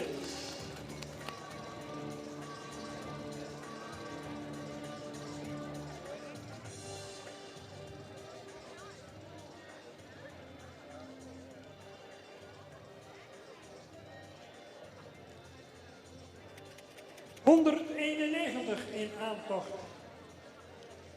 Hiltje van Kleiter. Kenners weten dan dat het uit de fokkerij van wijlen Hans de Vries afkomstig is. En in dit geval van de dochter, mevrouw Elzinga de Vries uit Slappenterp. Deze jonge Johannes 484 uit de beroemde Weeltje A. Stam 110. Meervoudig kampioen, zowel in Blauwhuis als op de centrale keuring. De moeder dus van deze Hiltje van Kleiderp.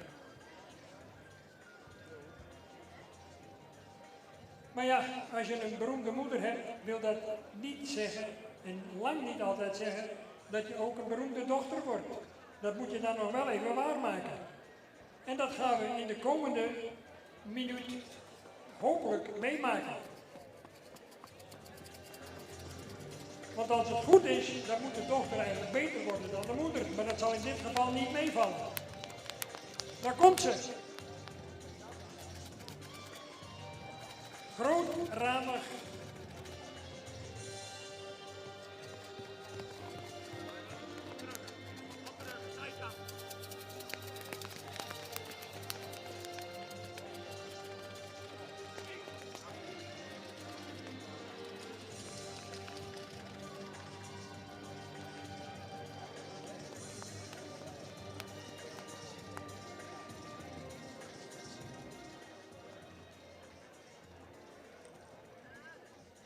...192.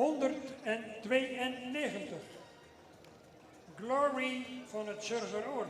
En of het ook daadwerkelijk tot glorie aanleiding zal geven, dat moet de presentatie zo dadelijk nog altijd maar aantonen.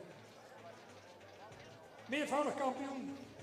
En met name in tuig tot imponerende prestaties.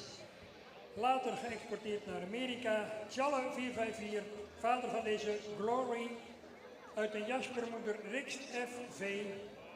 Fokkereigenaren R. Alkema in Zurich.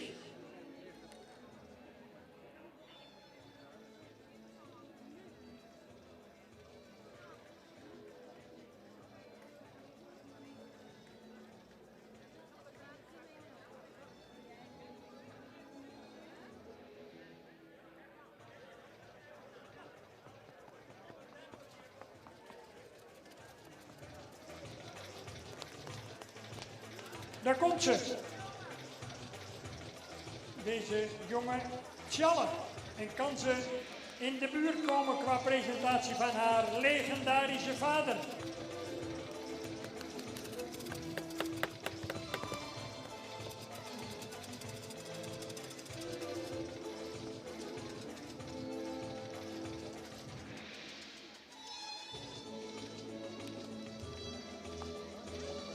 Kampioenschap oudere merries, houdt u er rekening mee dat u straks met een minuut of 5 aan de beurt bent.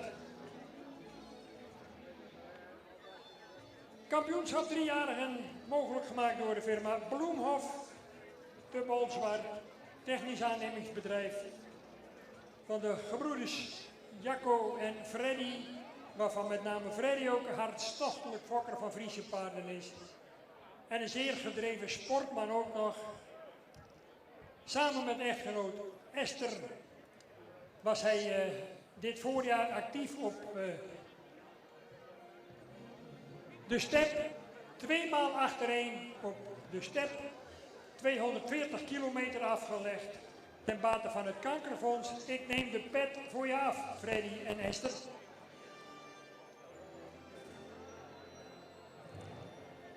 En dan moet ik ook in één adem natuurlijk noemen het prachtige project waar Sabine Zwaga zich enorm voor inzet. Het zogenaamde kalenderproject. Met eerst heren en nu dan dames krijgen we weer een prachtige kalender. En de opbrengst van de verkoop daarvan die komt ook ten goede aan het KWF. En dat is een prachtig initiatief wat ons aller steun heel erg verdient.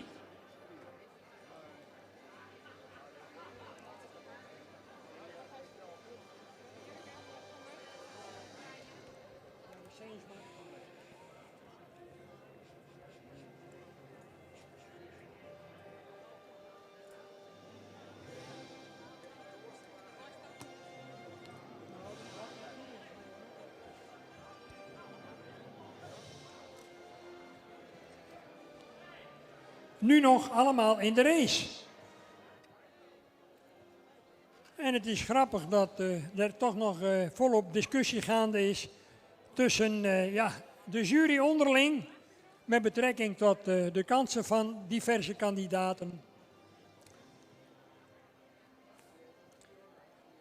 Gaat het kampioenslint naar Witmarsum? Gaat het naar Tjum?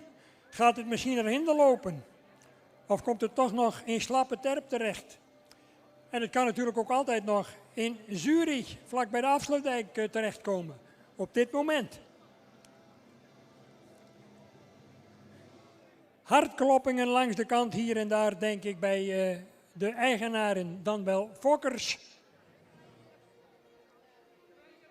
Het is toch wat dat je op zo'n dag als vandaag hier in Gaasterland tot het laatst toe meestrijdt voor het kampioenschap der driejarigen.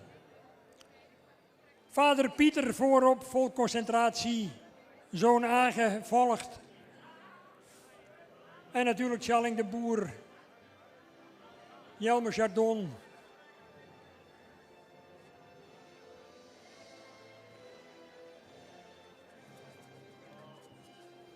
Allemaal gespannen en gedreven tot het einde, tot de bekendmaking, waarna bij 2 in elk geval een enorme ontlading plaats gaat vinden.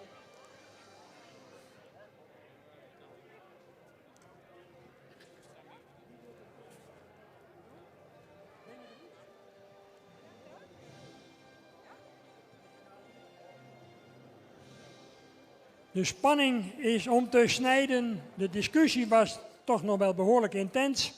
Maar het verlossende woord komt tot u via inspecteur Sabine Zwaga. Dankjewel, Henk. Ja.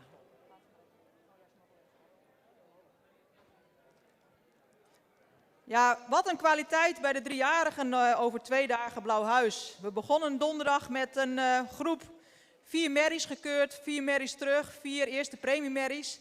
Alleen de 2 kopnummers mochten zich hier presenteren. Dus deze merries die u hier ziet zijn niet alle eerste premiemerries.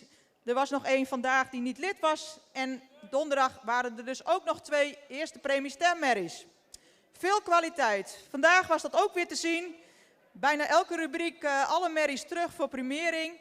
Dus ja, zeer tevreden en een groot compliment hier naar dit fokgebied. Ja, u zag dat we best wel wat tijd nodig hadden om deze paarden weer te beoordelen. Het is altijd afwachten hoe ze zich een tweede keer presenteren. Maar al deze paarden hebben laten zien dat ze wederom eerste premie waardig zijn. En dan gaat het over de kampioen en de reservekampioen. En ja, ik zal eerlijk zeggen, die verschillen waren heel erg klein. En dan heb ik het over de nummers 80 en 84, waar wij moeten kiezen. Catalogus nummer 80, een hele, ja, bedankt voor de andere paarden, bedankt voor hun deelname. Nummer 80, een hele royaal gelijnde merrie, veel verticale front. Merrie die hoogbenig is, die goed stapt en in draf veel gedragenheid laat zien. En dan de jeugdige, complete Jurre, mooie, sterk gebouwde merrie, sterke bovenlijn, die goed stapt en ook goed draaft. Ja, wat maakt dan het verschil? We hebben ze even lang rond laten stappen en de kleine nuances waren, we gaan voor het paard die net iets gedragener draaft en ook eigenlijk heel goed door blijft stappen. Kampioen wordt nummer 80. Reservekampioen 84. Gefeliciteerd.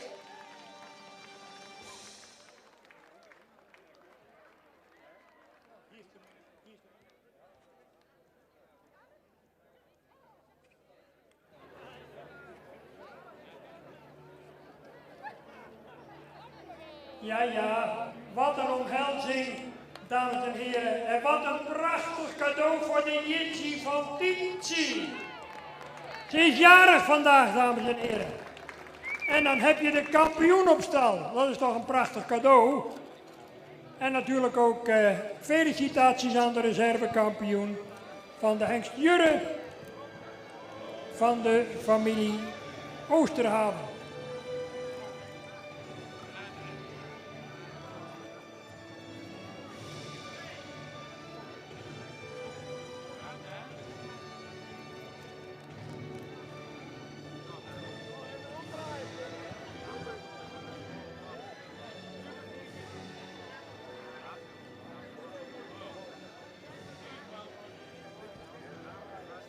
Een geweldig succes. De voorzitter van de merkencommissie voor wat betreft het paardengeboren, Johnny Brouwer. Nou, namens de merkencommissie van Belohuis ben ik zeer vereerd om deze Koninginnenrubriek, de Sint-Maartprijs, om Pieter Akkema uit te reiken. Het is gefeliciteerd, machtig mooi. Lokmeester.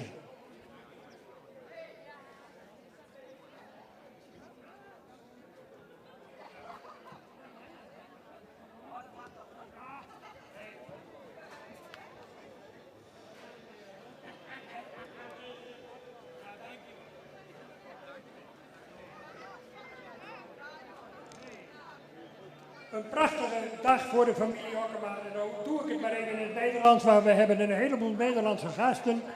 Pieter, donderdag heb ik er gezien. Toen maakte ze eigenlijk al een verpletterende indruk bij de presentatie in haar groep. Toen dacht ik nog, die gooit gegarandeerd hoge ogen zaterdag. Toen zei ik dat vanmorgen tegen je. Toen zei je, ja, maar het moet nog wel even gebeuren. En nu is het dan werkelijkheid. Wat voor gevoel geeft dat? Ja, een heerlijk gevoel. En ook nog op de dag dat mijn vrouw jarig is, wat wil je nog meer? De dag kan niet meer stuk. De dag kan niet stuk. Nou, het is jullie van harte gegund. Aan de successen komt maar geen eind. En we zingen even voor Titi.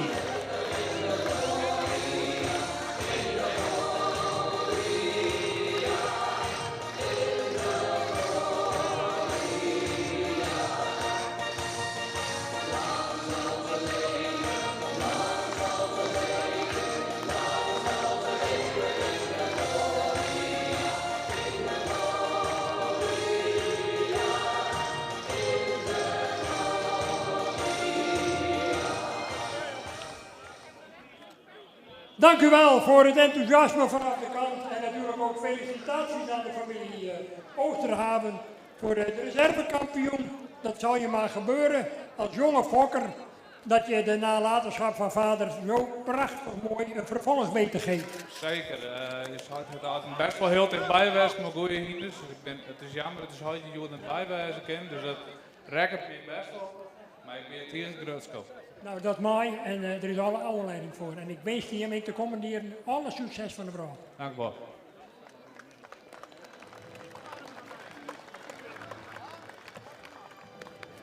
We gaan een ereronde maken en nog een keer genieten van deze toppers in het kampioenschap, mogelijk gemaakt door de firma Bloemhof van Boswaard. Uw applaus voor de familie Okkema en voor de familie Oosterhaven en die twee toppaarden.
Kampioenschap mogelijk gemaakt door Nedi Nox uit Bolsward.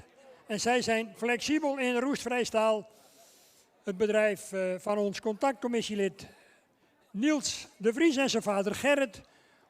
Vader Gerrit ooit al eens kampioen op de Fokdag met de bekende Rikst van Vjeldzicht. Dat zegt u allemaal genoeg, denk ik. En hun bedrijf, Nedinox, maakt het kampioenschap voor oudere merries dit jaar mogelijk.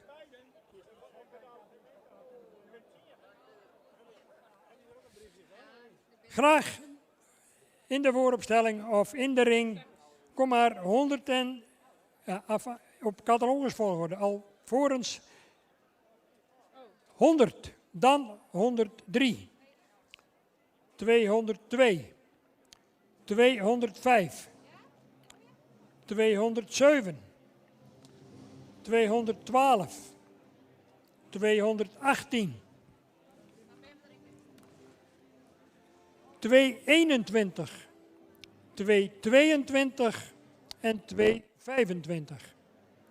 Dat zijn de kandidaten voor het kampioenschap Oudere Merrien.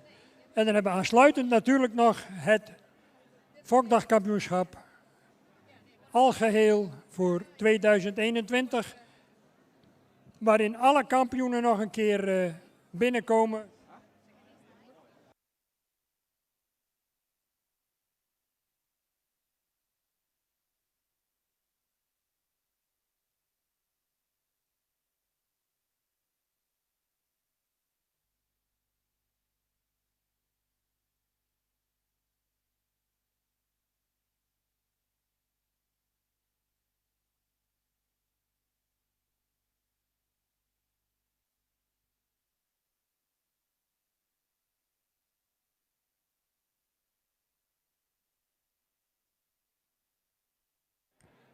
De 10 kampioenskandidaten zijn in de piste. De strijd ontbrandt zo dadelijk binnen een paar minuten. We volgen dezelfde procedure als bij de vorige kampioenschappen.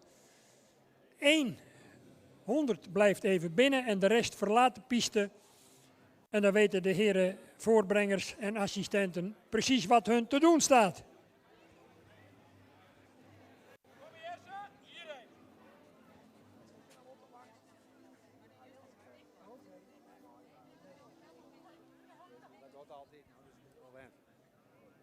Straks algemeen kampioenschap, Fokdag 2021.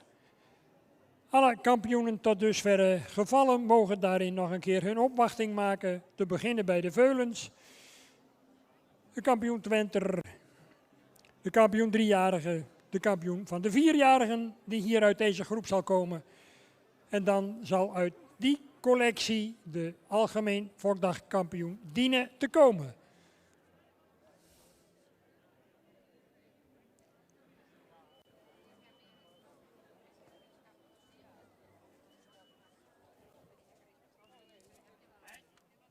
Voor de jury, catalogus nummer 100, Brecht van Oosterijn.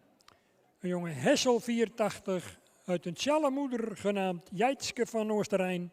Mevrouw Tjelanghout-Bos, terwijl ze rijp de fokker-eigenares.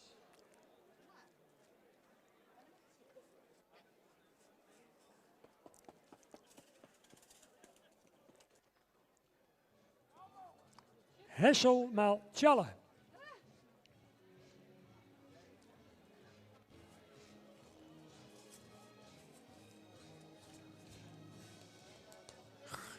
Grootramig.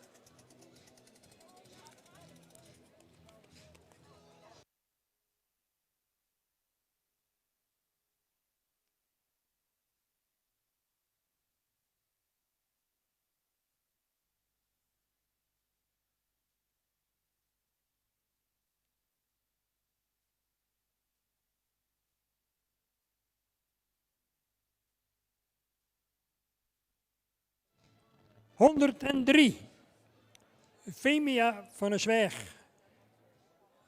Van Lammert Posma in Borenswaag. De jonge Alwin 469. Uit een volkertmoeder genaamd Murkje. Een sterpreferente merrie.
Uw attentie. Voor 202. Van kampioenshengst Johannes 484. 202 Anna Clara van de Oudloop. Ster met een dubbel A. Moeder Nita van de Oudloop. Een sterdochter van de preferente Beert. Fokker-eigenaar Willem de Boer in Achlem.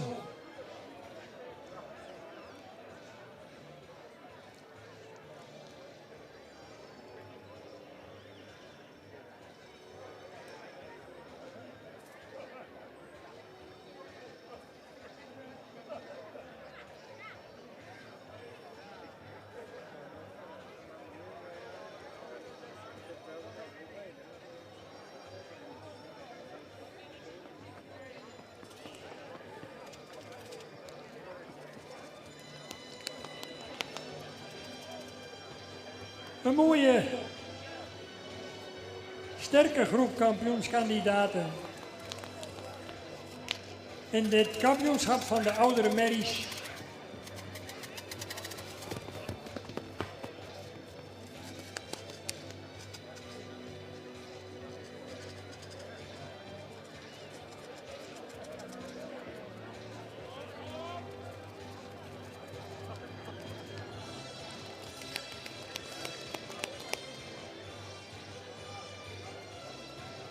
Ja, en dan moeten die paarden opnieuw vlammen. En ja, de ene keer dan lukt dat wat beter dan de andere. En de vorm van de dag is wat dat betreft vaak bepalend. Nou weten oudere paarden over het algemeen donders goed wanneer het moet gebeuren. Zo gauw ze het lint van de toegang zijn gepasseerd, dan zijn de meesten wel wakker en weten hoe laat het is. We gaan eens kijken of deze volgende kandidaat, Diana van Kippenburg, de sterdochter van de hengst Marcus, uit de Mevensmoeder van Hendrik en Jelte Gerrit Eppinga uit Oude Mirden, of die ook weet hoe laat het nu is en dat het no heven mat.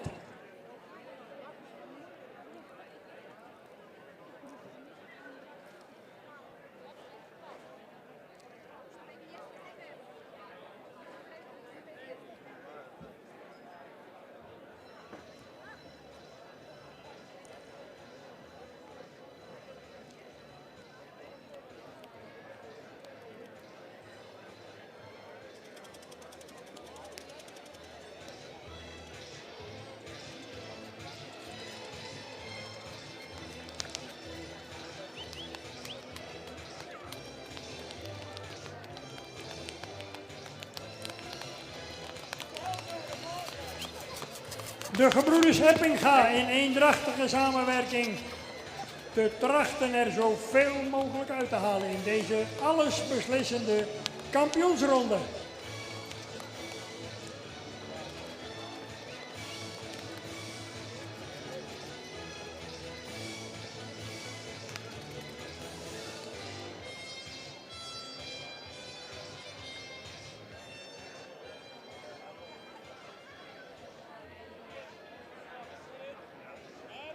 Hinderlopen en omstreken, let op, hier komt uw kampioenskandidaat. 207, opnieuw van de hengst Marcus, die hier toch wel prominent ook aanwezig is.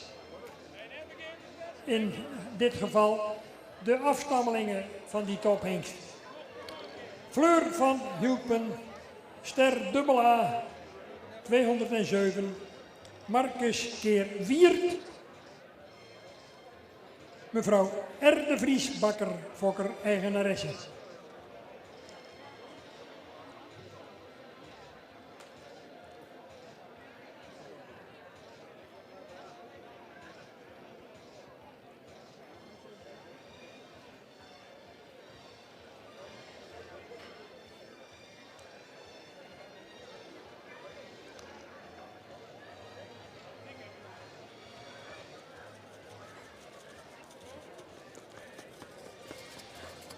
Daar komt Fleur van Hulpen.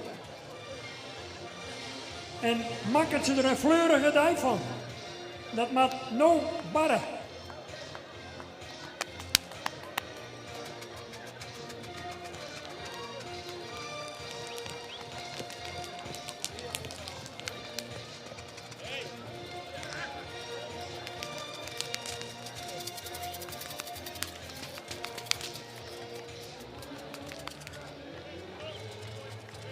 Dan komt ze nog een keer op de lange zijde.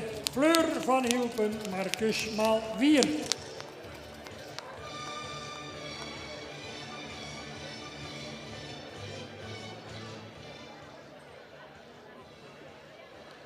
Hij had ooit eerder een bekende Mary Trace van der Marne al kampioen op de Fokdag.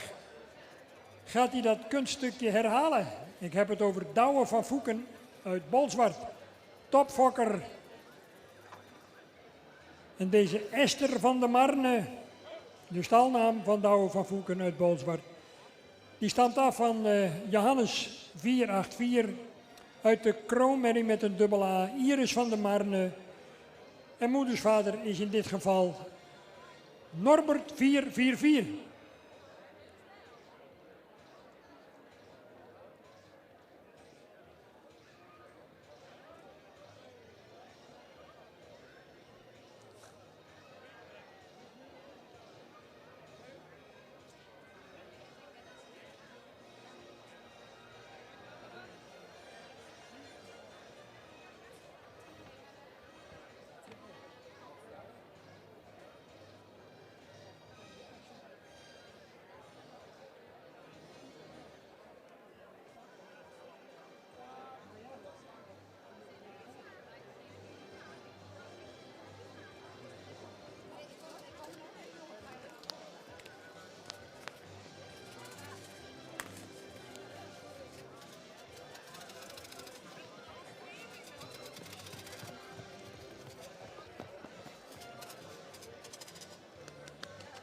(2-12) Esther van der Marne.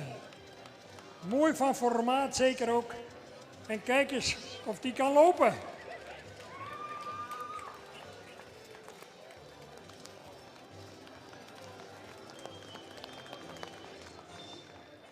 Ja, daar komen de tongen toch weer in beweging.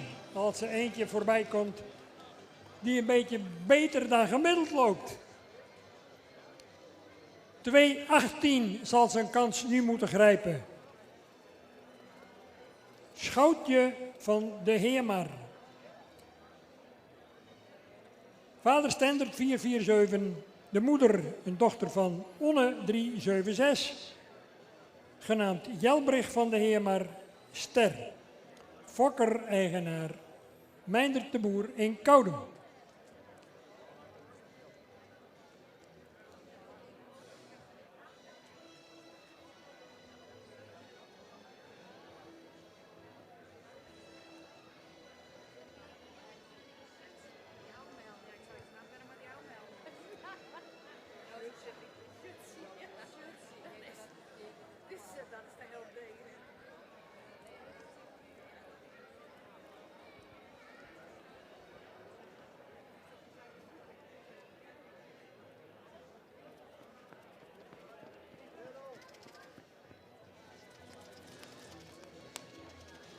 Stendert maal Onne. Van de slager uit Koudem. Meindert de Boer staat natuurlijk ook vol spanning langs de kant.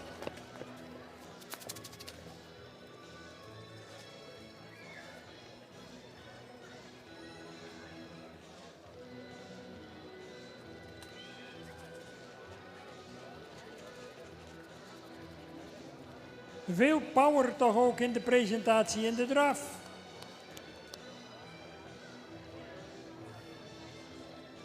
De volgende kanshebber uit de fokkerij van Douwe van Voeken. 221 Talina van der Marne. Van de preferente Tjalle 454. Jongste hengst ooit preferent verklaard. Tegenwoordig in Amerika. Die het bedrijf van Stal de Mersken onherroepelijk groot heeft gemaakt. En hiervan een representant. Komt uit Merel van der Marne, een preferente dochter van de hengst Jasper. Zoals gezegd, Douwe van Voeken in Bolsward, Fokker eigenaar.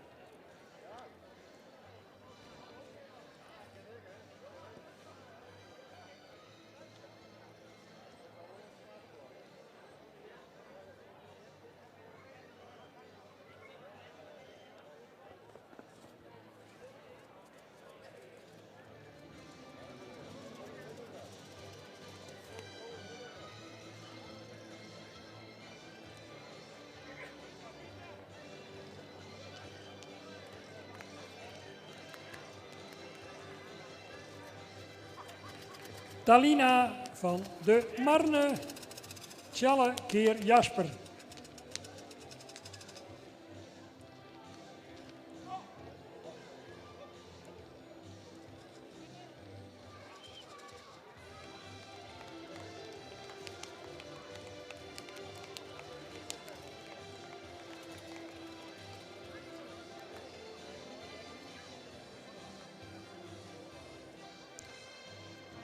Twee 22 vanmorgen ook buitengewoon spectaculair. En u hebt haar al voor de concourswagen kunnen bewonderen. In handen van Jelme Chardon, samen met onze aftredende voorzitter Roelof Bos. Ik heb het natuurlijk over Tirza van Jensje Spleets. Vader Michiel 442. Uit de kroonmoeder Trientje, een prestatiemerrie met de dubbel A achter de naam. Moedersvader Rindert 406. Fokker-eigenaar Jentje de Groot in Hilaard. Nou, Reinder Agricola, zou ik willen zeggen, laat ons nog maar eens even genieten van die imponerende bewegingen aan de hand van deze Tirza van Jentje Spleets.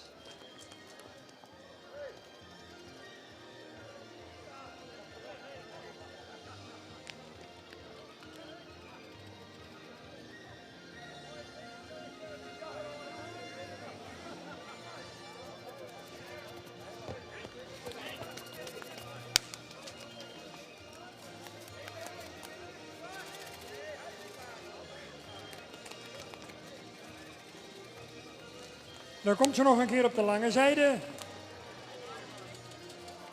Keurig gemonsterd ook in dit geval. En dat is in het algemeen vandaag en donderdag het geval.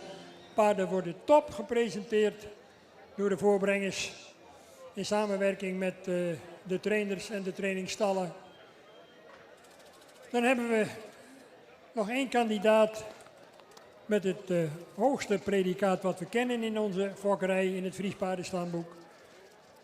Een modelmerrie Silke van der Ridderdiek, vorig jaar model verklaard, 3 A's achter de naam.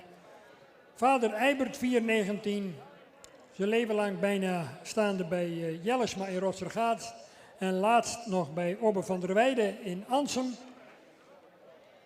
Uit een Wopke-moeder Amarins van der Ridderdiek genaamd, Wopke 403, later naar Zweden verhuisd, fokkereigenaren familie Duiven Lettinga in Hartwerd.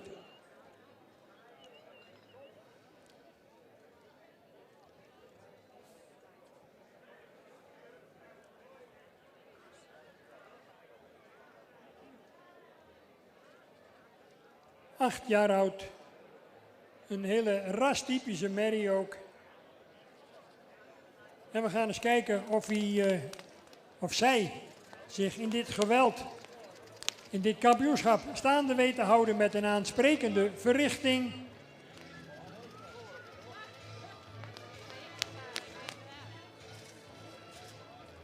En Jelle van der Weijden probeert het allerbeste eruit te halen.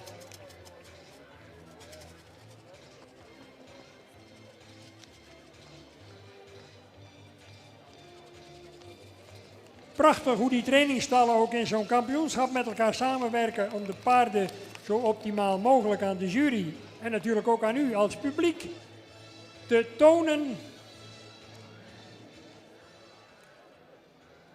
En de spanning is voelbaar bij de slotapotheose, het rondstappen van deze complete groep. Er blijven er 2 uiteindelijk over, waarvan 1 kampioen dan wel reservekampioen gaat worden. En dan hebben we het algemeen dagkampioenschap nog voor de boeg. Mag ik kampioen Veulen, kampioen van de jeugd, kampioen 3-jarigen alvast oproepen om in de vooropstelling te komen, zodat we vlot hierna met het algemeen kampioenschap het keuringsgebeuren kunnen afsluiten en over kunnen gaan naar ons middagprogramma, waarin onze voorzitter nu nog, Roelof Bos, straks als eerste het woord tot u gaat richten.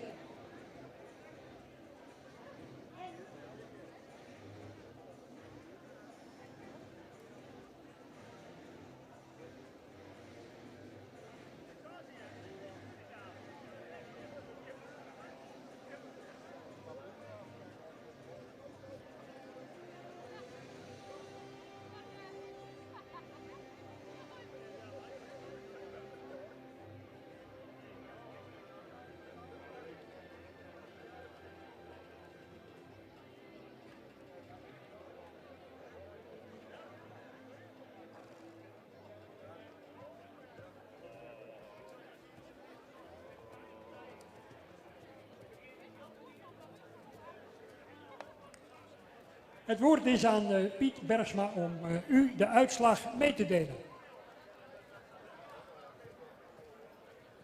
Daar lopen dan de jongere paarden en oudere paarden door elkaar. 4 tot en met 6 en 7 jaar en ouder. 2 kroonmerries, een modelmerrie.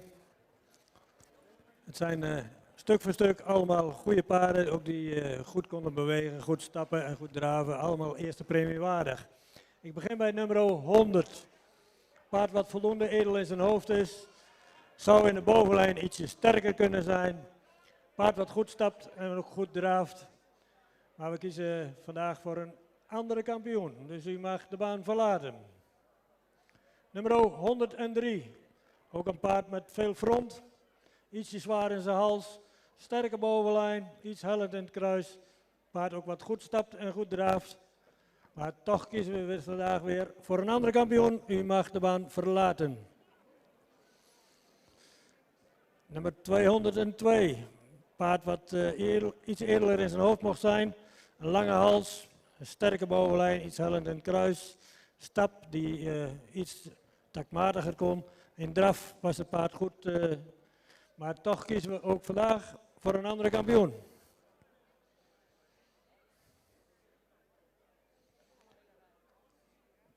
Nummer 205. Paard wat voldoende in het rastype is, misschien iets meer nek zou kunnen hebben. Een degelijk sterk gebouwd paard, wat ook goed stapt en draaft. Maar ook vandaag niet bij de kampioenen.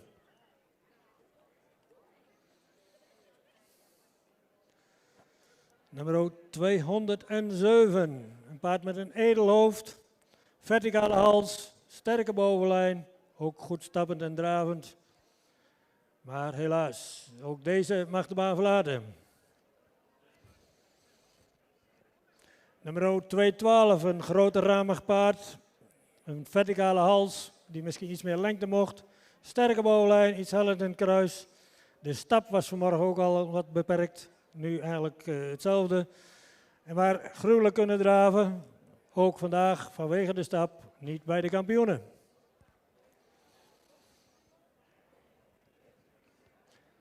Nummer 218, paard met veel behang, veel ras, sterke bovenlijn ook. Een goed achterbeen, goed kwaliteit, goed stappend en ook goed dravend, anders stond hij hier niet. Maar vandaag kiezen we toch ook weer voor een andere kampioen. En toen waren er nog 3. 2 kroonmerries en een modelmerrie.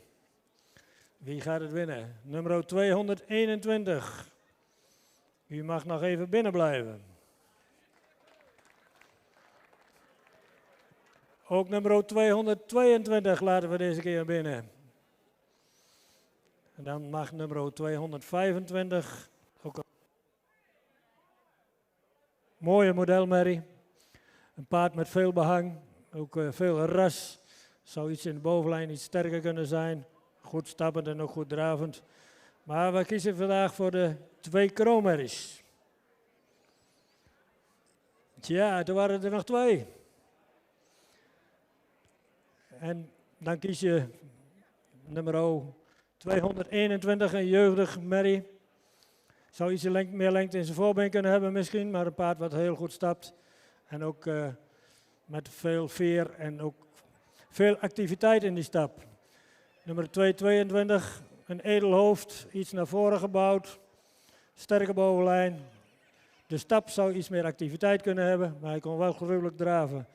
Maar we hebben vandaag gemeend dat we het paard met de meeste jeugdigheid en de beste stap kampioen moesten maken. En dat wordt nummer 221.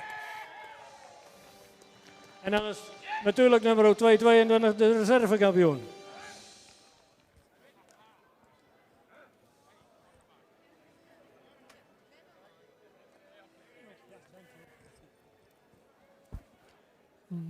Daarmee komt aan een ongelofelijke spanning een einde. 2 bleven er over. De strijd tussen Hilaard en Bolzwart. En zoals het een echte stad betaamt, slaat Bolzwart hier toch weer nadrukkelijk op de trom.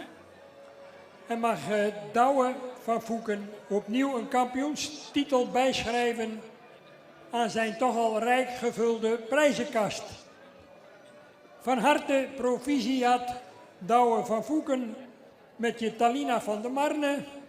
En natuurlijk ook zeer zeker felicitaties aan het adres van de familie De Groot uit Hilaard. Hey, De Groot, Jensje van harte. Tirza van Jensje Spleets, een schitterende reservekampioen. 2 toppaarden die vandaag bij de kroonmerries natuurlijk ook al een hele sterke indruk maakten bij de presentatie. Een foto. En dan verzoeken we natuurlijk om Talina gereed te houden straks voor de kampioenskeuring voor het algemeen kampioenschap. Succes went nooit. We hoorden het al eerder vandaag. En dat zal ook voor Douwe van Voeken niet anders zijn. Felicitaties aan de voorbrengteams ook voor de perfecte samenwerking in deze kampioenskeuring.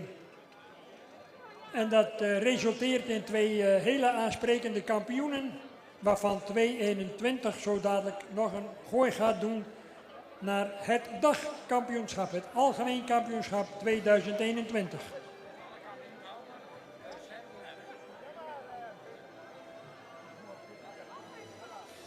Een ereronde, nogmaals eigenaren, fokkers, van harte proficiat. Feest derhalve in Hilaard en in Bolzwart.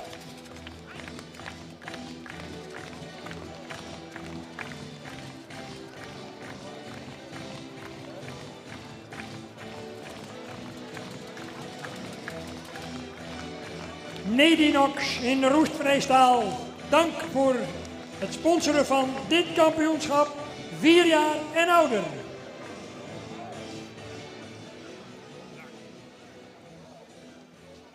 Kampioenschap Fokdag 2021 hier in Harig. De ontknoping nadert.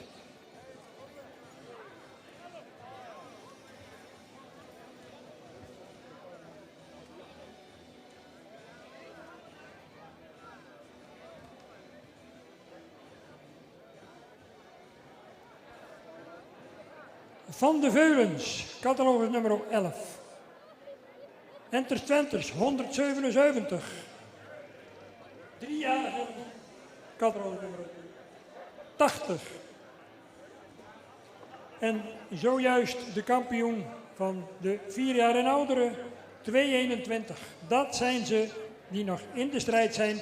Komt u AUB binnen, instap, 1 rondje stappen, 1 rondje draven en dan valt de beslissing onherroepelijk.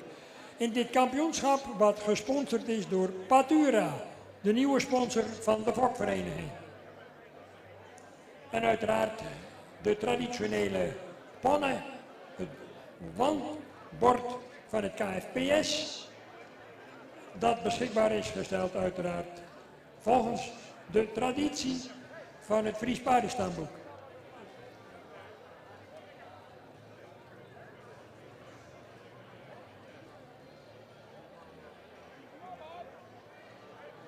Wij gaan ervan uit dat het nieuwe bestuurslid mevrouw Ella Wiersma intussen ook op het terrein aanwezig is.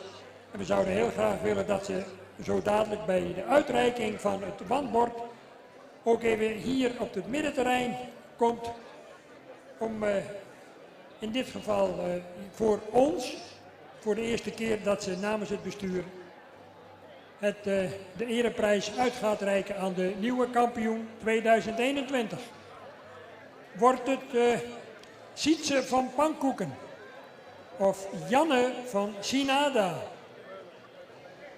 Of gaat de jarige Titi Okkema en echtgenoot Pieter met het kampioenschap aan de haal? Of wordt het toch Douwe van Voeken met Talina van der Marne? Binnen een minuut of 5 zullen we dat weten.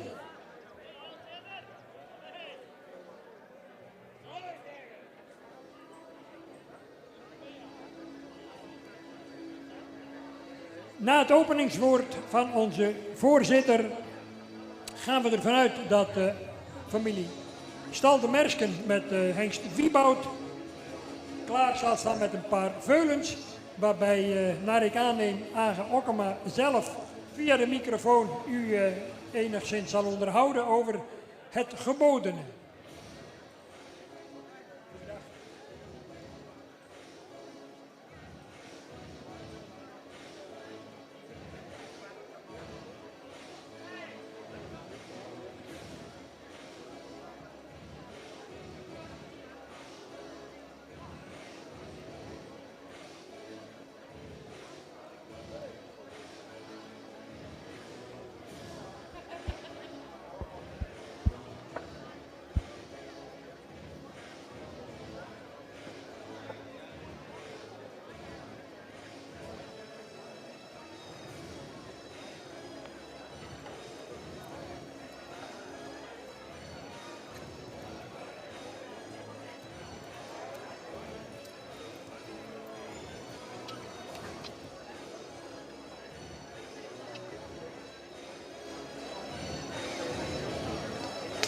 Het Padura Fokbachkampioenschap 2021.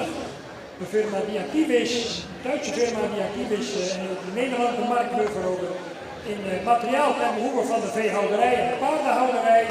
En ons oud bestuurslid André Ierdema is daarvan als vertegenwoordiger hier aanwezig en zal ook samen met ons nieuwe bestuurslid Ella Wiersma de prijzen uit gaan reiken.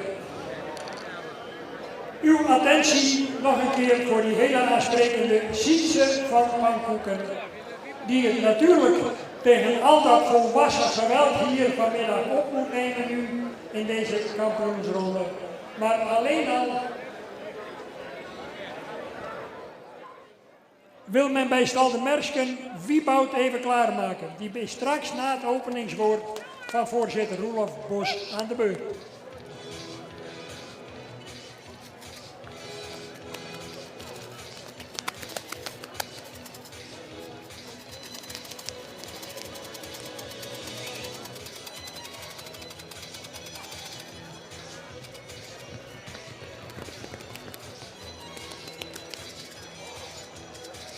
Uit de Witske Ina van Pankoeken, uit een weertmoeder dus, deze Sietse van Pankoeken. Dankjewel.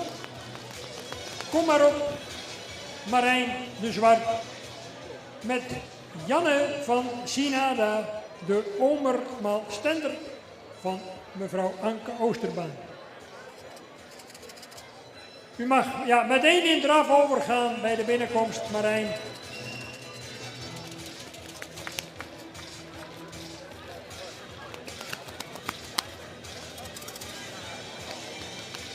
gereedhouder Gerritje van de Noeste Hoeve.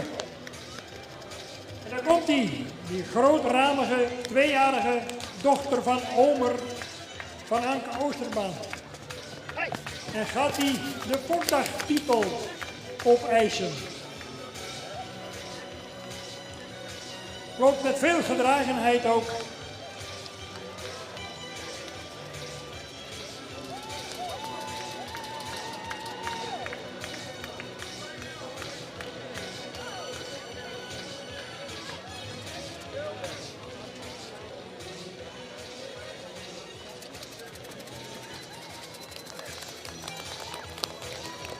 Gerritje van de Noeste Hoeve.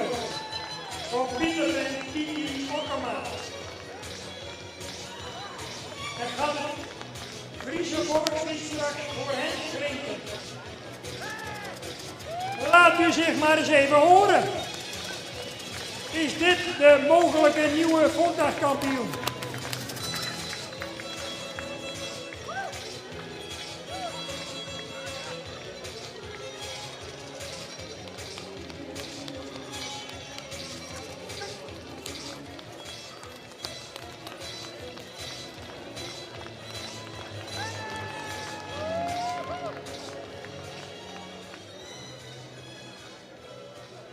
Een ideale startpositie in zo'n kampioenschap voor Talina van de Marne, Tjalle keer Jasper. Met Marijn Zwart. Wat een strijd voor het Fokdagkampioenschap, mogelijk gemaakt door Patura. Ja, Marijn, het komt er gewoon.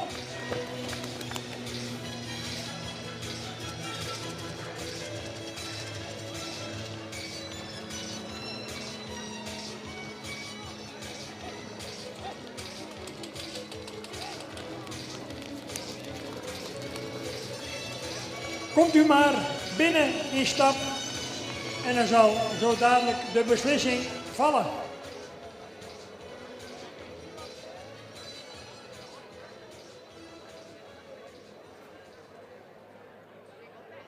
Ja, de jury is nog heerlijk aan het overleggen. Ja, het is natuurlijk heel lastig. Kiezen, veulen. Normaal gesproken in zo'n gezelschap komt het zelden voor dat die kampioenschap grijpt. De Twente, dat toch ook heel aansprekend was in de presentatie. Dat gold zeker ook voor nummer 80. En niet in de laatste plaats ook voor 221. 4 topkandidaten voor het algemeen Fokdagkampioenschap 2021.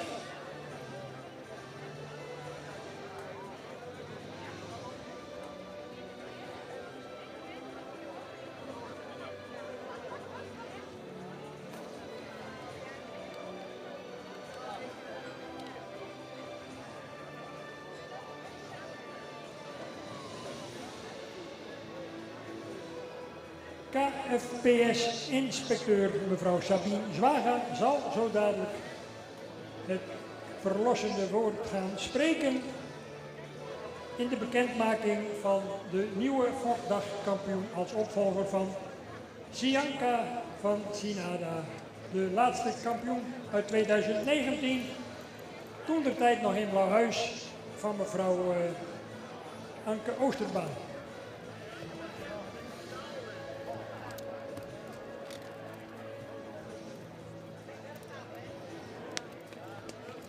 Mevrouw Sabine Zwaga, mag ik u uitnodigen om ons te verlossen?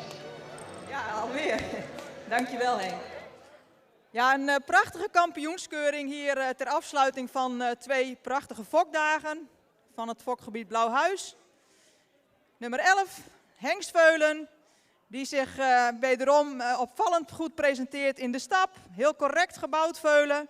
In de draf merk je dat het veulen wat moe begint te worden en dat is ook logisch na zo'n lange dag. Nummer 177, een heel fraai Twenter. Goed stappen en met heel goed achterbeengebruik draven. Plaats het achterbeen heel snel en goed gevouwen onder de massa. Catalogus nummer 80. Een langgelijnde, royale 3-jarige die steeds heel resoluut blijft stappen en ook in draf veel gedragenheid laat zien. En dan de lenige kroonmerrie, catalogus nummer 221, die goed stapt en goed draaft. Alle 4 hele kwaliteitsvolle paarden. We maken een kampioen en een reservekampioen. En ik ga beginnen met de reservekampioen. De reservekampioen is geworden een merrie die... Jawel, heb ik gevraagd. Hebben we wel een reserve? Reservekampioen wordt vandaag een merrie die veel jeugd uitstraalt. Een merrie die goed stapt en in draf heel veel techniek laat zien. Reservekampioen van Blauwhuis dit jaar is catalogus nummer 177.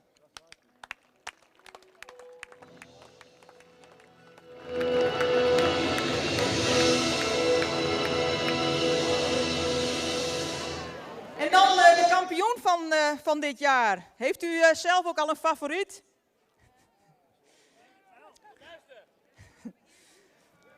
De kampioen van vandaag is eigenlijk een merrie die steeds door blijft lopen. Een merrie die steeds resoluut blijft stappen. Een merrie die steeds met een goed achterbeengebruik blijft draven. Kampioen van Blauwhuis 2021 wordt catalogus nummer 80. Gefeliciteerd. En catalogus nummer 11 en 221 bedankt voor jullie deelname aan de kampioenskeuring.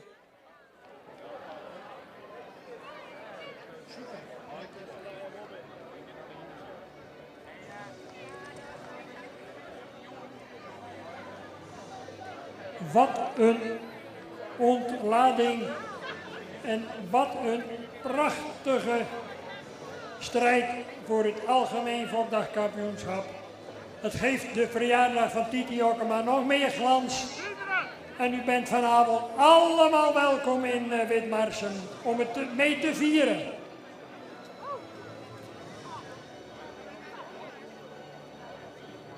Nou, het is toch geweldig dat deze merrie op deze leeftijd al in de voetsporen weet te treden van zijn legendarische moeder. Namens het stamboek mevrouw Ella Wiersma aanwezig. Nieuw gekozen, kort geleden. En zij mag namens de Koninklijke Vereniging, het Fries Paardenstamboek, het wandbord uitreiken aan de familie Ockema. En dan zou ik Luwe Koopmans willen vragen om het volkslied klaar te zetten. En natuurlijk opnieuw ook felicitaties aan moeder en dochter Oosterbaan. Ik zie dat de oogjes zijn een beetje nat. De emotie speelt een grote rol en dat is alleszins begrijpelijk. Alweer een prachtige palmares bij dit reservekampioenschap van hun jonge omer Janne van Sinada. Ja, dat is nog lastig om deze nieuwe kampioen, die schitterende sjerp, om te hangen.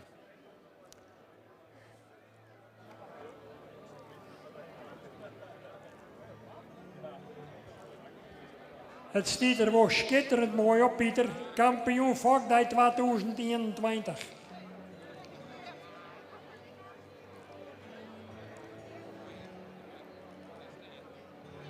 Wat een absoluut hoogtepunt voor de familie Ockema opnieuw. Ooit waren ze al fokkers van het jaar.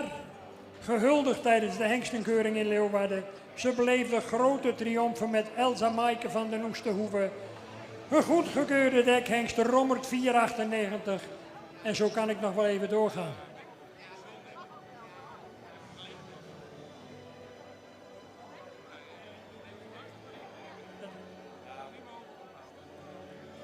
Namens Patura zal André hier van stal Y, oud bestuurslid van de fokvereniging. De deken behorend bij dat kampioenschap met Pieter Ockema samen opleggen.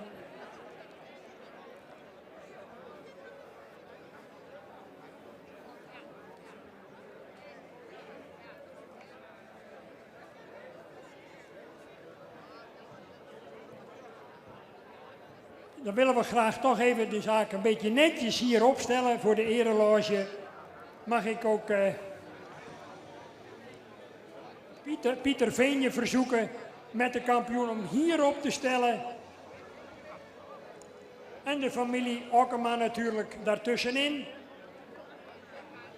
Komt u graag even in het gelid hier allemaal. Mag ik onze ringmeester Harm van der Meulen, die zorgt dat ze netjes wordt opgesteld.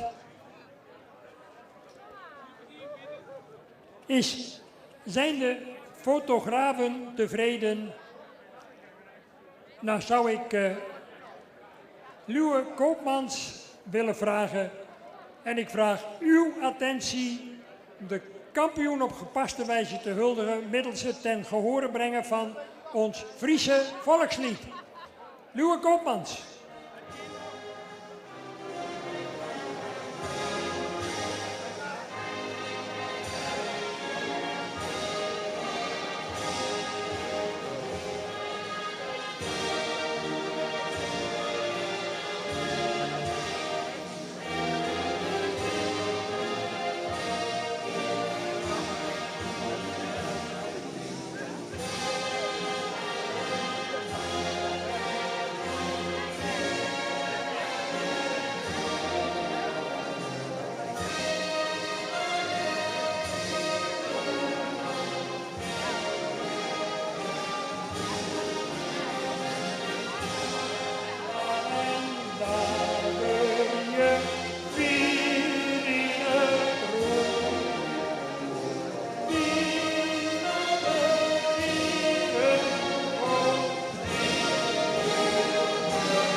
Grandioos, wat een stijlvolle afsluiting.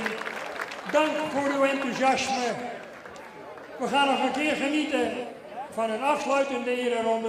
Pieter Veenje, ik zou zeggen, laat ons nog een rondje genieten van die topper van deze dagen. Die topper uit Witmarsen, Gerritje E. van de Noesterhoeve. En natuurlijk ook genieten van die 2-jarige Omer uit de kampioensmerrie van Anke Oosterbaan.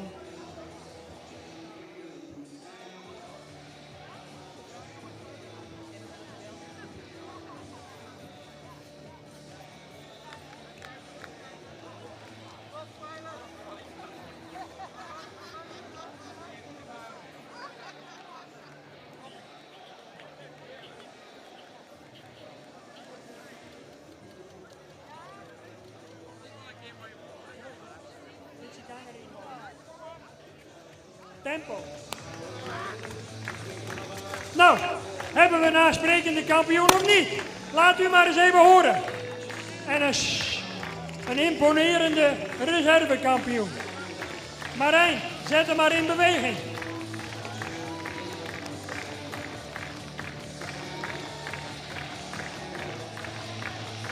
Wat een prachtig hoogtepunt voor de familie Okkema.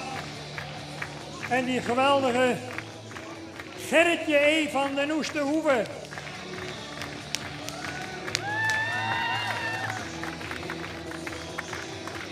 Stand up. En voor de jonge Omer Janne van Sinada met Marijn Zwart.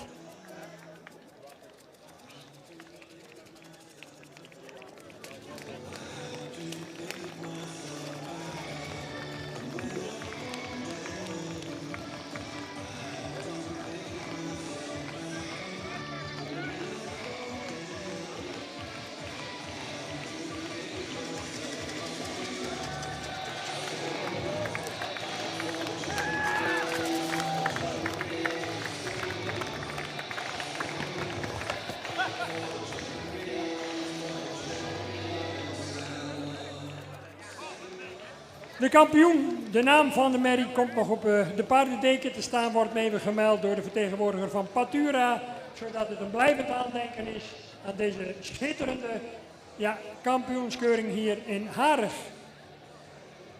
Dan mag ik mevrouw Ella Wiersma dank zeggen namens het bestuur van de Fokvereniging voor het uitreiken van het wandbord namens het stamboek. Wensen haar natuurlijk veel succes in haar nieuwe carrière bij het Fries Paardenstamboek. En we zien elkaar met de centrale keuring hier opnieuw. Dank u wel. Het woord is aan onze aftredende voorzitter. Bevangen door emoties gaat hij u nog eenmaal toespreken op zijn bekende wijze. Roelof, vooraf even, ik heb fantastisch met je samengewerkt in al die jaren. Ik hoop je nog heel vaak tegen te komen. En ik moet echt zeggen, het was een voorrecht om samen met jou deze dagen te mogen organiseren. Het gaat je goed en zeker ook met je gezin. Helemaal goed. Nou, dat zijn wel hele mooie woorden van Henk Dijkstra. Het staat wel je wend binnen, dan valt het net mooi om daar nog een schepje bovenop te doen. Maar ik wil wel heel graag, ik nog even iets wat ziet dat je me richten. Wiels wordt Wieboud al kleermaken, maar een paar jonge vallen. Vlientier hebben net een fokdag gehad. Nou hebben we hem gelukkig al. Het wie wat een dubbel gevoel van de morgen toen ik hierheen reed. Wat normaal ben ik zien hier, ben ik nou Blauhuis te zetten.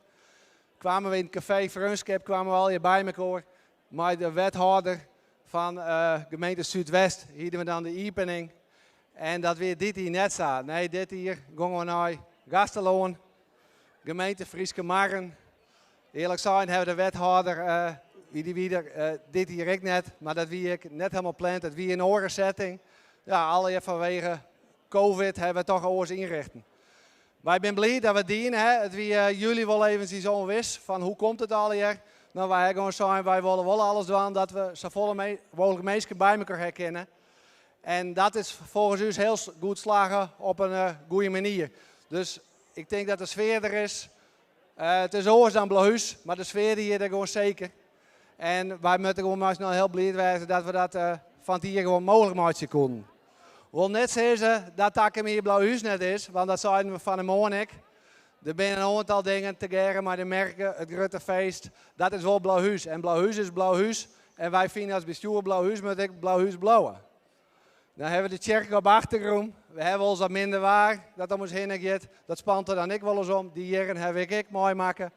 Maar uiteindelijk, dat jet ik ja, toch wel Blauhuis en dat stukje feest. He, dus, maar aan de andere kant, ik neem Auski, dus het is ik aan het volgende bestuur om dat verder gewoon nog op te pakken. Ik vind het net te lang. Ik wil gewoon iedereen hartelijk altijd bedanken voor de gezelligheid en wat je me hier dienen. Ik ben heel gerust op oude zien hier. De goede hinders die we hier hebben, want daar draait het uiteindelijk om.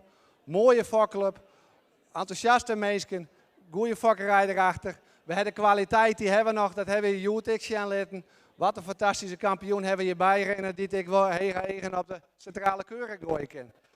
Dus ik denk dat draait het toch om. Dat hebben we met z'n allen tegen goed vasthouden. En wat mij betreft gaat het naar de toekomst ik kwam. Ja, dan gaat het om de jeugd. Want de jeugd die doet het. Dat heb ik wat vaker zijn. Ik vind het heel mooi een Twente kampioen, een driejarige kampioen. Want daar hebben we een keer wat vooruit. En uiteindelijk hebben we dat nou ook in het medisch programma. Dat wij daar direct maar afsluiting in. En dan hebben we helemaal haast aan het eind. Dan heb ik een heel mooie afsluiting met de Chaser-rubriek. Het dubbelspan, een stuk traditie. Maar vlak daarvoor dan hebben we de jeugd. 10 combinaties met band die al beginnen met te mennen. En ik vind dat altijd toch een heel mooi beeld van onze Friese fokkerij en ja, het gebruik van onze hinders. Dus daar wil ik mee afsluiten. En ik wil je vragen om gewoon te genieten. Daar komt volgens mij Wieboud ik al aan. Mijn paar jongen vallen. Nogmaals, soort genieten. Drinken nog in, nemen nog in. Ik denk tot 4 uur en we hebben een heel mooi programma. En tot takken hier in Blauhuis. Dankjewel.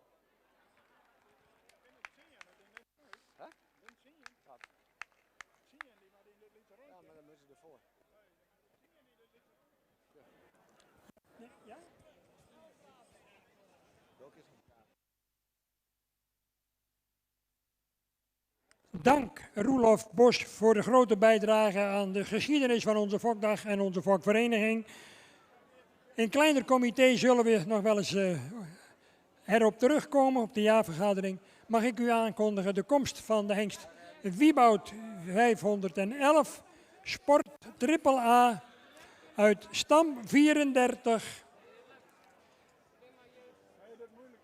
Staande uiteraard op het bedrijf van Age en Marieke Okkema, anders gezegd Stal de Mersken, met een inteeltpercentage van 0,00, een verwantschap van 16,3 uit stam en een stokmaat van 1,69 uit stam 34. Kijk eens, wat een beweging aan de hand. De moeder Estella van de Strubbenhof, sterrenpreferent. Fokker-eigenaar mevrouw Leni Heitema Ewons. En in eigendom bij Stal de Mersken en Age en Marieke Okkema te Siegerswoude. Loopt in de dressuur Mennen ZZ. Slaagde met hoge cijfers destijds in Exlo. Met 82,5 punt voor de rijproef. 78,5 voor de menproef.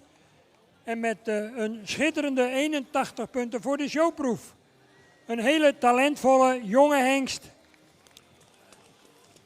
Uw applaus voor deze jonge, talentvolle hengst.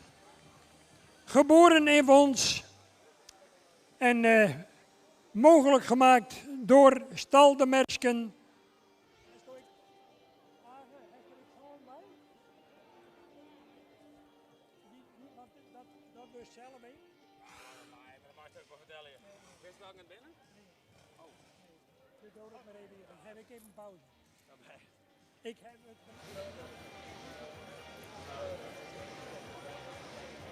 Dan geef ik tijdelijk even de microfoon over aan Age Okkema. Die is heel goed van de tongriem gesneden. Hij zal u verder even de afstammelingen van Torben presenteren met een kleine toelichting. Age. Ja, allereerst wil ik de vakdag een compliment geven voor het verloop van deze vakdag. Roelof wil ik een beetje gedag zeggen, die stopt na 10 jaar. Het is hier.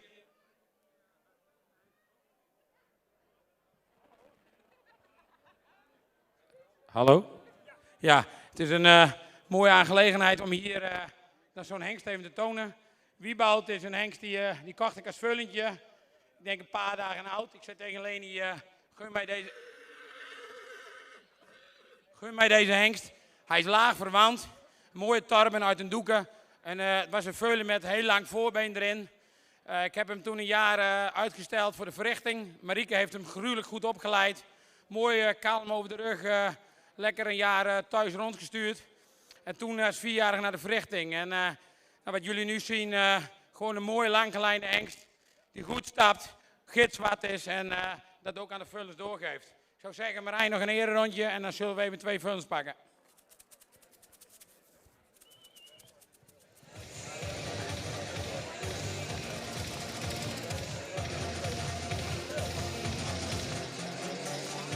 Beetje applaus mensen en volgend jaar dekken, anders ben ik hier voor niks.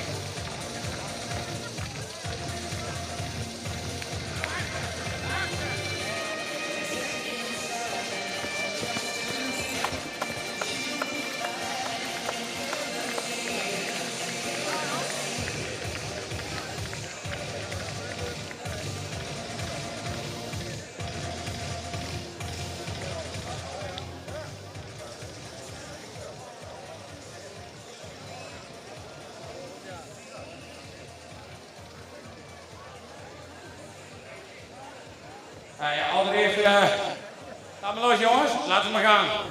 Laat me los. Dit is een mooie, Marijn.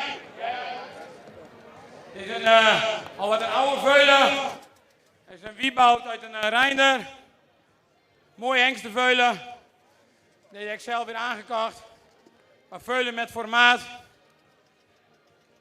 Is 7 maanden oud. Goeie gallepaarden. Oh, kalm aan. Oh, kalm aan.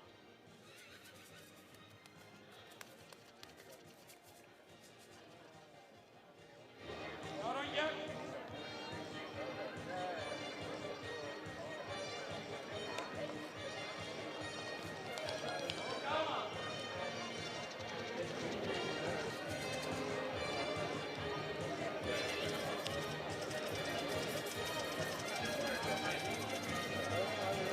Wieboud keer Reiner.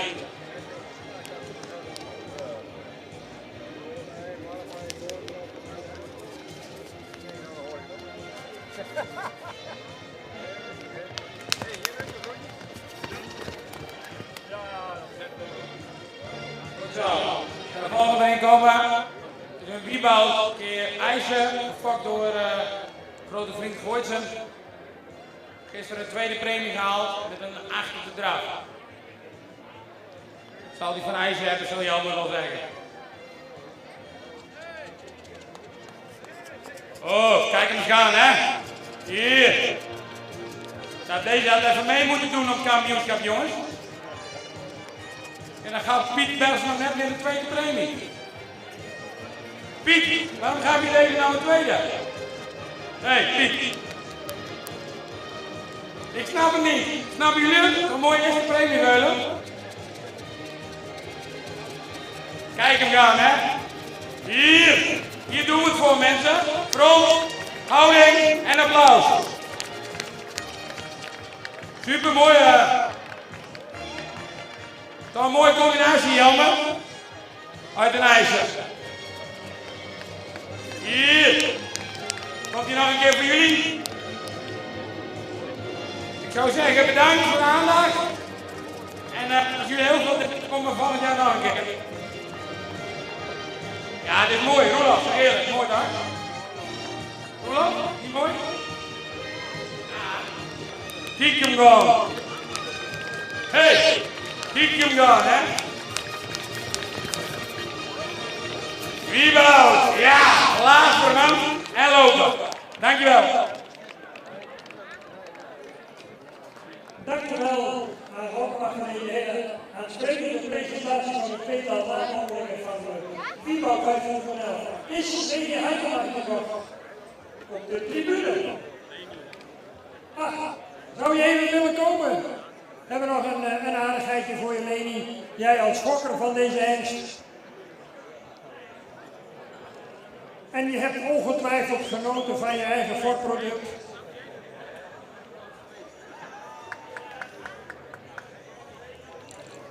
Uiteraard bijzonder dank aan Stal, de Mersken, Age en Marieke voor deze hele aangename presentatie van de veelbelovende hengst Wieboud 511. We wensen jullie veel succes de komende jaren met jullie hengsten. En zeker ook even een plaatje voor het nageslacht. Age is dat gewend. Gefeliciteerd Leni, nogmaals. Volle batterij. Mooi, keurig. En hij staat uit, nog in mijn brand. Goed zo. Dan maken we ons op voor de eerste rubriek. In het kader van het middagprogramma. En dat wil ik buiten dat ik even kijken op de startlijst. 10 paarden.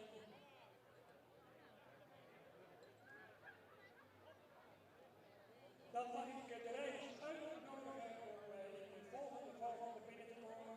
58, 184, 86, 43, 91, 96, 304, 94, 31 en tenslotte 25. Stel ik de deelnemers aan voor een hele royaal gevulde rubriek, 10 combinaties aan de start. En dan ook een gokwacht, dames en heren. Een extra reden om trots te zijn. 58, Jitte, VDK, van de hengst Andries 15, van Jelle en Echter van der Kooi uit Sint-Nicolasstad, aantal eindels Jelle van der Kooi, dan 184, GPD Bart, van de hengst Torben, van de Stal, Santa Vier, uit de Siebranda-buren, met Augustinus Hoekstra.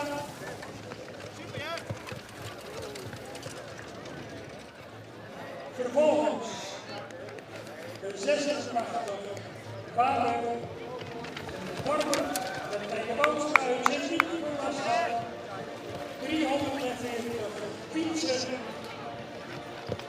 de jongen Torben,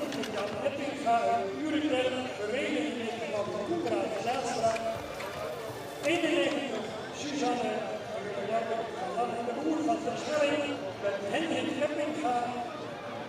Dan 26, Turk, Jalle. Eveneens van Jan Leppinga en Buurberg met Piesje van der Rode. 304, Laaienhoek van Straalregia van de Hekstiersen. Van Hans van der Wolf met Vereniging Jan van der Weijden. 94, Pieter Ockema, die heeft het aan druk vandaag. Peter Maaike van de Hoeven, eveneens van Jisse, vereniging Pieter Ockema. 31, Iedereen van de Hexnormen, met 6 de Jong uit Jerkevaart. En tenslotte 25, Quality Friesians, Tiebal, vader Hette met Laurens Mellema uit de Wetenschap. En Sieberen Binkema aan de lijst. Een imponerende collectie en een zware taak lijkt mij voor de jury, in dit geval 2 ervaren heren in dit circuit van de tuigwatersport, te weten. Sieberen Kalsbeek uit Den Hormen en Marco Nader uit Nieuw-Veerlingen gegaan. Dat zijn de juryleden, 2 in geval. En ondertussen is Kalfspeel aangelaten bij Sieberen Binkema. En dat betekent dat we soldaten gaan afrijden en geven we elkaar zoveel mogelijk nog wel de ruimte in deze misschien niet wat kleine piste met een 30 kilometer paarden. Houd afstand en geef elkaar zoveel mogelijk de ruimte. Jelle van der Kooi en Jan weer achterrijden op de hand. Mogen we allemaal volgen.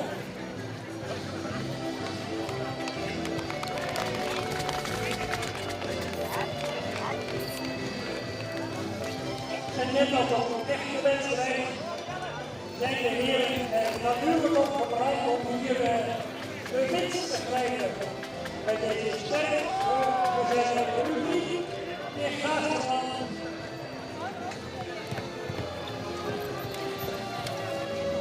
Wat een kwaliteit in de baan, dames en heren.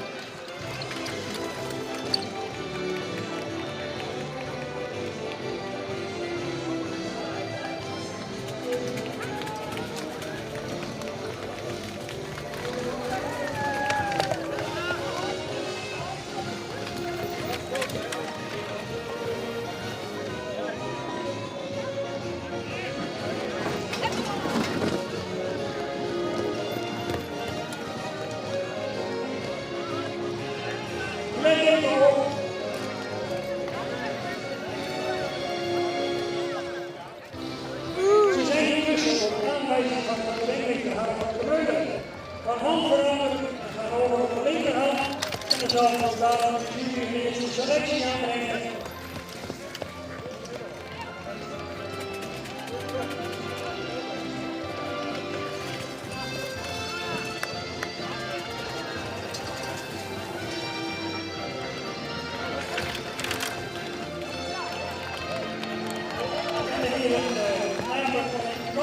Zijn al druk aan het overleggen om een eerste selectie te krijgen.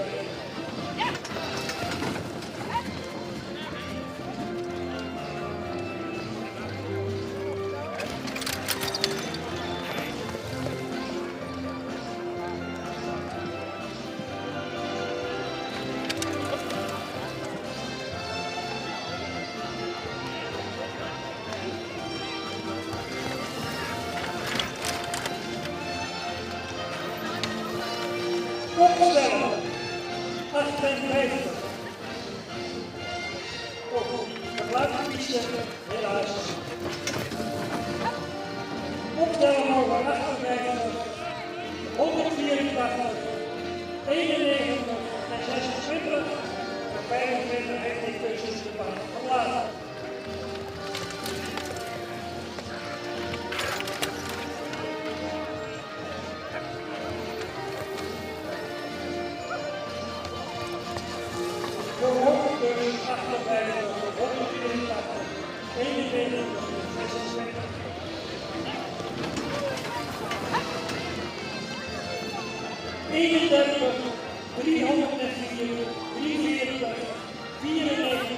86.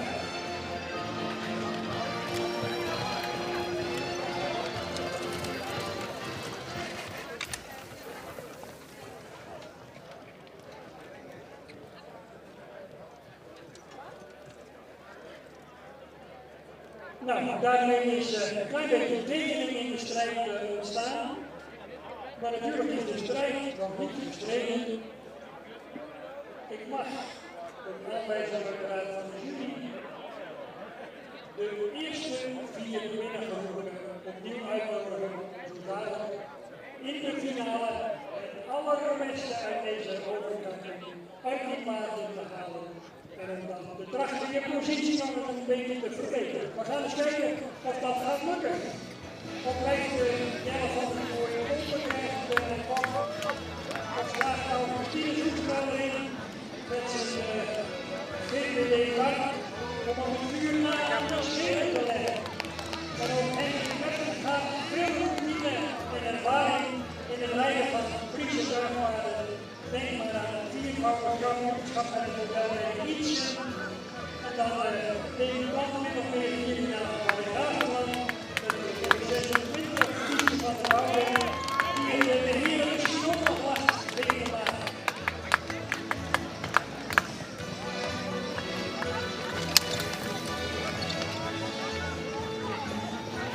Hey. Prachtige strijd. U mag gerust uw mening kenbaar maken. Mils, applaus.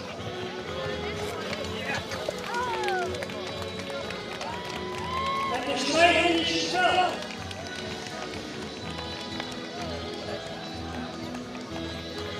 En de heer Goldfried en Nader, die hebben het moeilijk, denk ik, om deze 4 overgangen juist te placeren.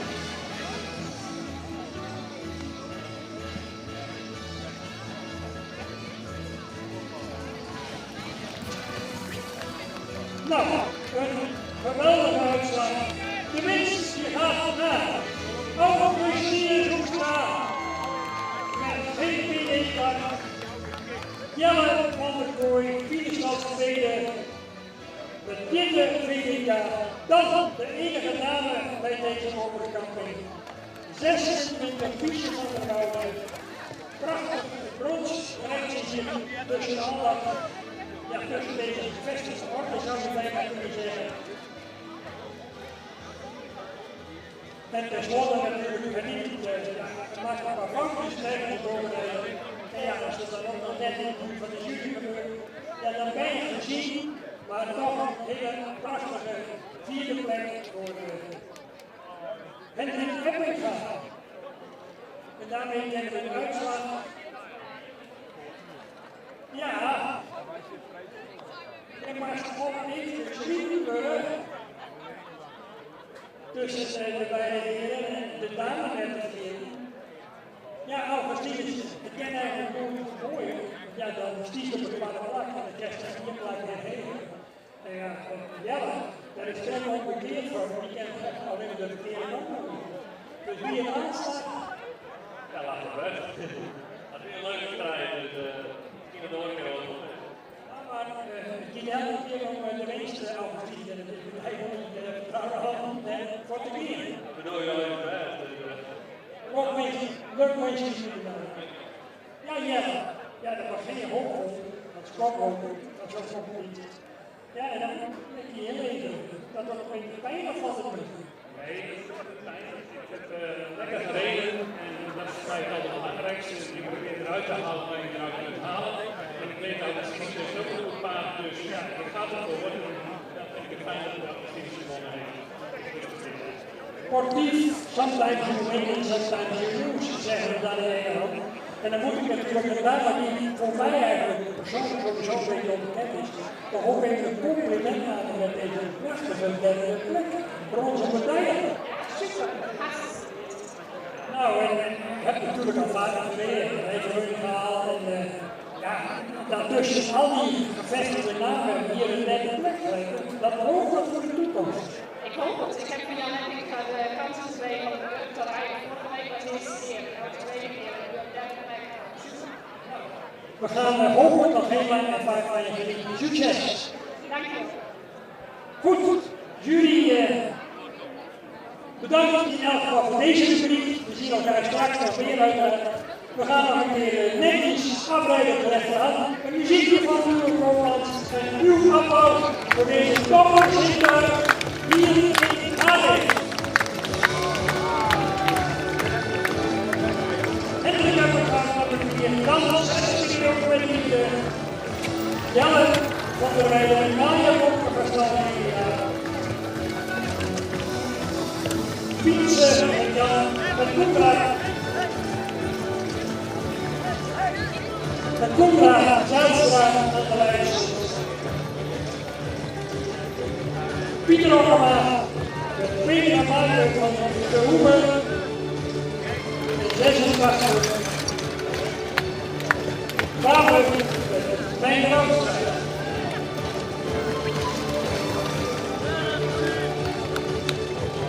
Prachtige rubriek, dank voor die schitterende strijd. En als ik ben hier op 5 september zondagmiddag ook in de verkoopstijden met Liesemaar en Dagmar en Henkies.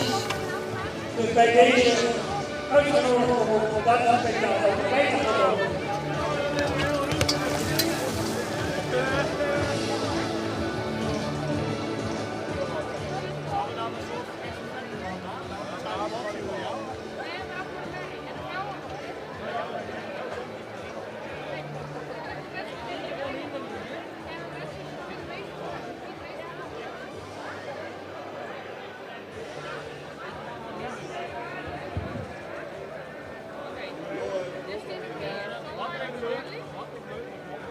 We hebben een drietal finalisten bij de hengsten en de ruimen.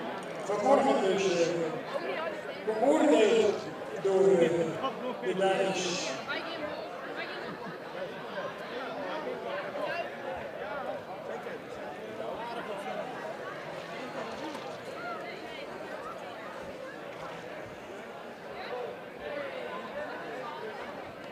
Bij de hengsten ruimen hebben we 1, 2, 5. Met de mening herhaal nog maar een keer 8, 9, 12, 16 en 26. Het woord is aan mevrouw Hooghouden en mevrouw Goff, mevrouw Dent, een van de verleden, zal de microfoon op zijn ruilen misschien wel doen.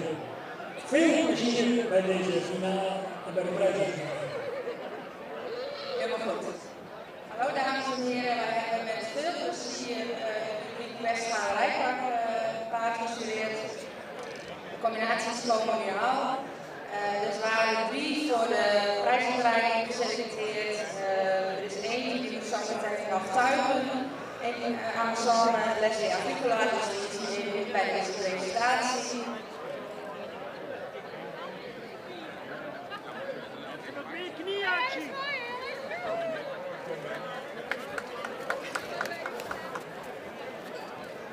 Daar komen de 2 combinaties al aan. Ik zal ze in ieder geval even aan u voorstellen. Met startnummer 1, dat is Heiko J. van het Zijderland. Zijn eigenaar is daar A. Hoenstra en wordt gereden door Amazone en Ariane Hoenstra. Het is de Makkers. En nummer 5, dat is Age T. Dat is de zoon van Johannes. En eigenaar is daar Netvos, Venetos en Amazone is iets buis. Zoals jullie kunnen zien, is het een beetje spannend.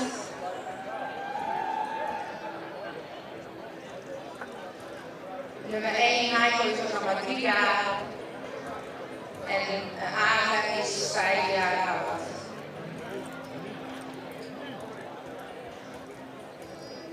Zoals gezegd hebben we dat echt met veel plezier gedaan. We hadden een hele leuke, we hadden niet veel bij de hengsten en ruimen, 5 combinaties, maar wel veel kwaliteit.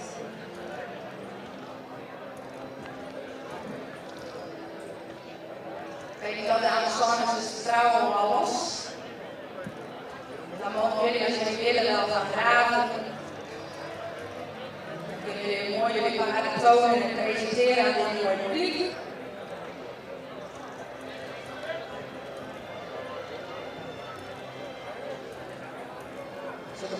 ruimte voor elkaar.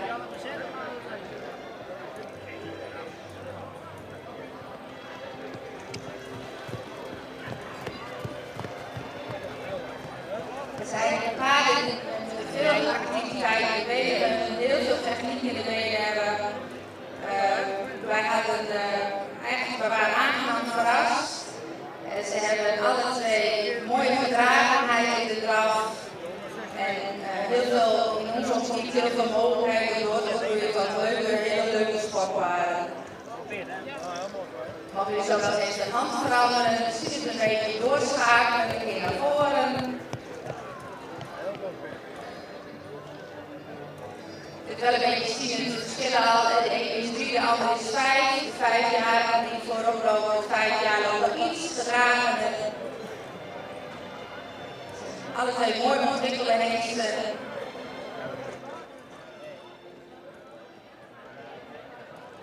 Als het kan, kunnen jullie zo, als jullie vertrouwen, ook misschien even een galopje laten zien. We kunnen hierbij melden dat wij een plaatsing hebben en dat Leslie Agricola, die reed op Hidde van de Skarren. Dat is ook een Marcus. En zij is de eigenaar ook van. Zij is uiteindelijk derde geworden in deze rubriek.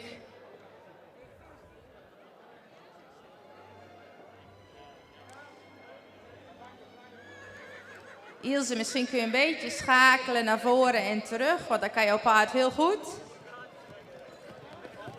Rustig doorrijden. Je ziet bloemetjes ondertussen.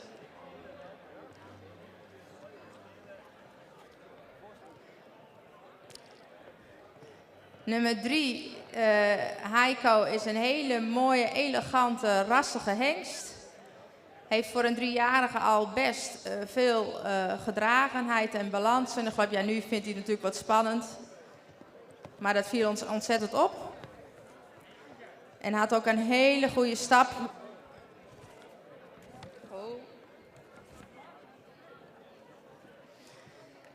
En we vonden dat hij ook in de galop al voor zo'n jong paard best wel al wat schakelvermogen had. Had een heel veel atletisch vermogen in onze optiek. En wij denken dat het een talent is voor de sport.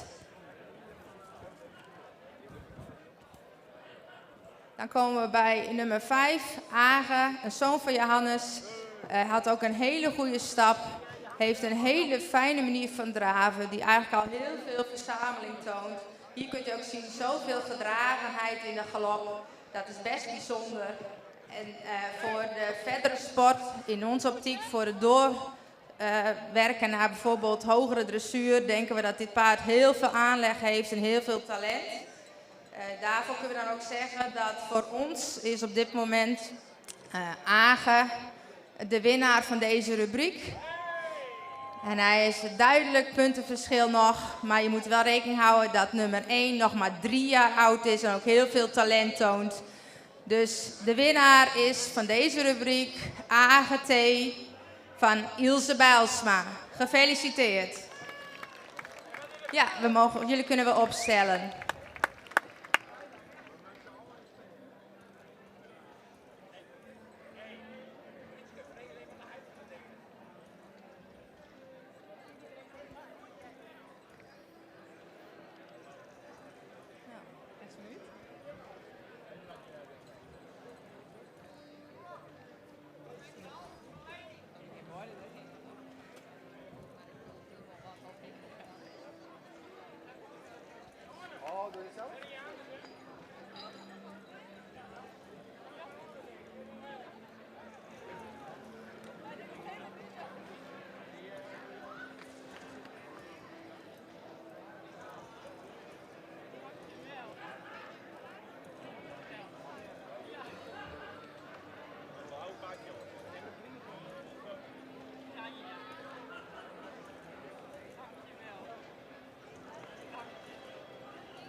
Nou ja, doe mooi op, maar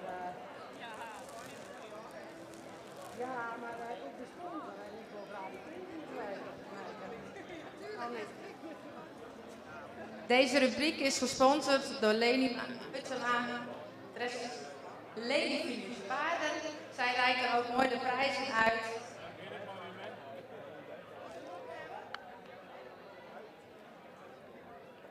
Nou, we kunnen hem er even voor horen.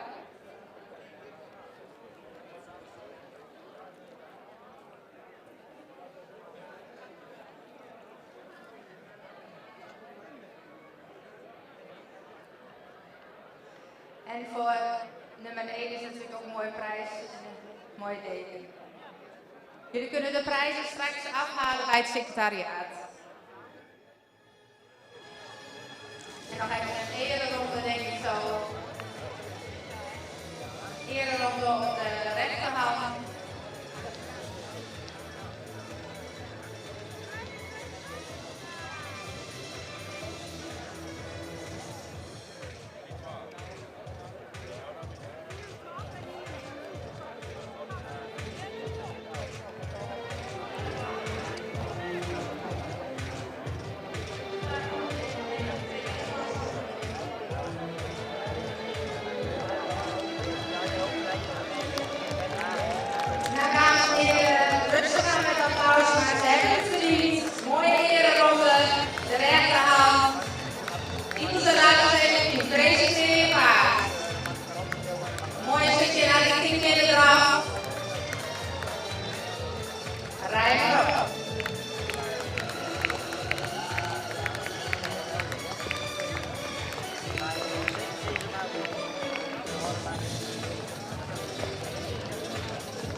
Dan ben ik Henk Dienstgang. Henk Dienstgang. Dan ben ik wel nog verder. Dan volgen we met de erin. En dan moet ik zo aankomen. Wie ben je?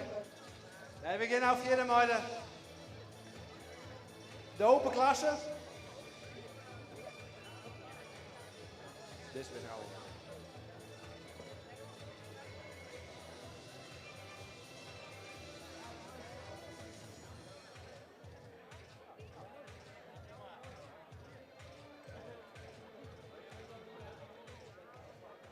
Wij wachten nog even een paar minuten, dan ben je nog even kleermaatje maken. Hij hangt doos naar de wachten.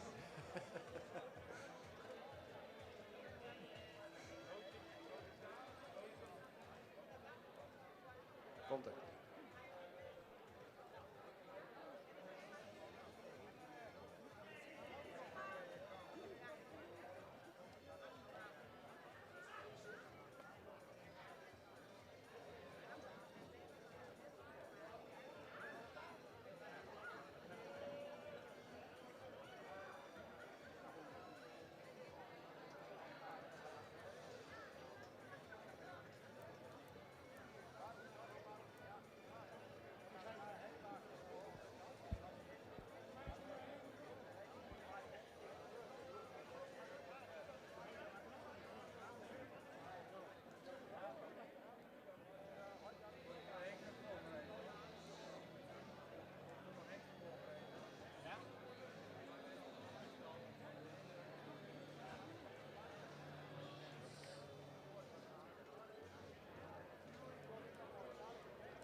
Bij nader inzien maken we de piste toch eventjes groter. Dat had misschien meteen al met de eerste rubriek het geval moeten zijn. Maar ja, goed, dat was niet zo. Nu hebben we toch besloten om iets meer ruimte mogelijk te maken, zodat de combinaties, vooral straks ook met de jeugdrubriek, die een hele beste bezetting kent, dat er in elk geval op dat punt toch wat meer ruimte ontstaat. En dank voor uw begrip langs de kant.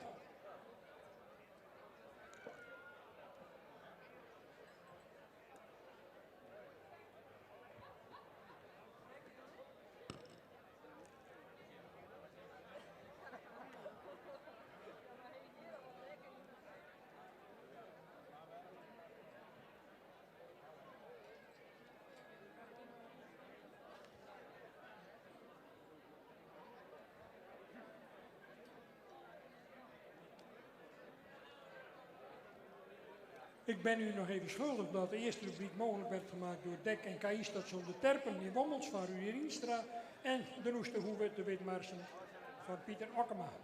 En de volgende rubriek zo dadelijk is mogelijk door de medewerking van Geert Maasuransen en de dierenartsenpraktijk in Gaasterland. En het betreft hier de open klasse, de gevestigde orde zou je bijna willen zeggen.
Deelnemers aan de open klasse, als u straks de piste gaat betreden, verwachten we u in de volgorde 304, 57, 58, 119, 31 en 25.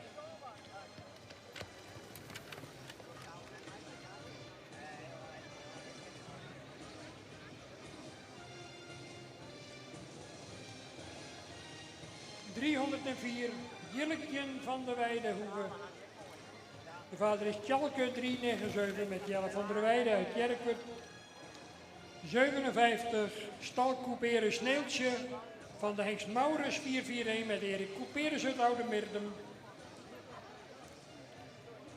58 Vincent van de hengst Jasper 366 van Jelle en Mechtelt van der Kooi. Met aan de leidsels Anna Steenstra.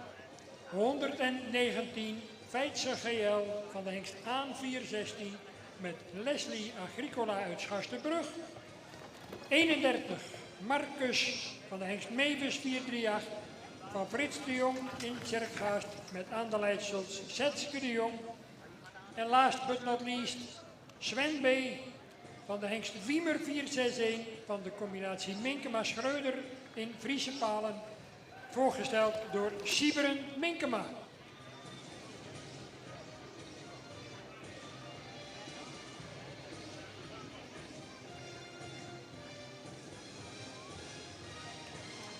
En ik heb op een moment vandaag de fokker van Sven B.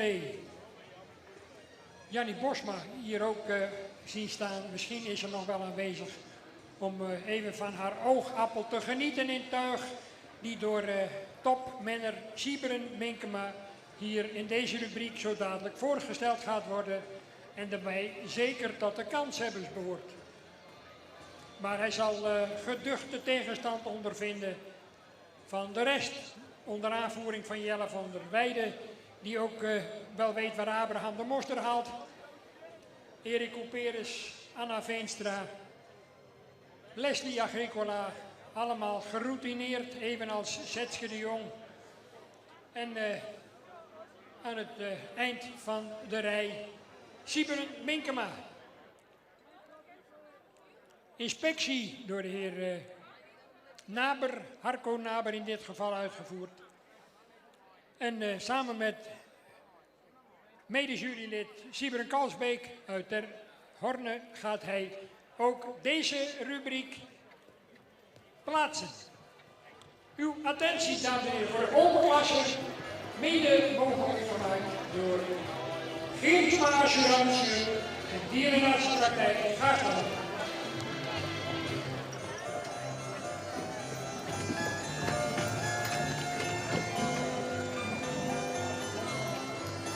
Hierna zal de Hengsters Party, gevolgd door Jelle Palma van Henry Bertinga. Ik denk nog altijd samen in die zal niet zo lang wachten maken bij de paar Veukens. Beperken wij ons tot deze grote klasse, waarbij toch duidelijk wordt dat een iets grotere piste de paarden toch beter de gelegenheid geeft om de prima te tonen. Kijk eens, Sven Beenhuis even marcheren. En die Jelle vindt dat.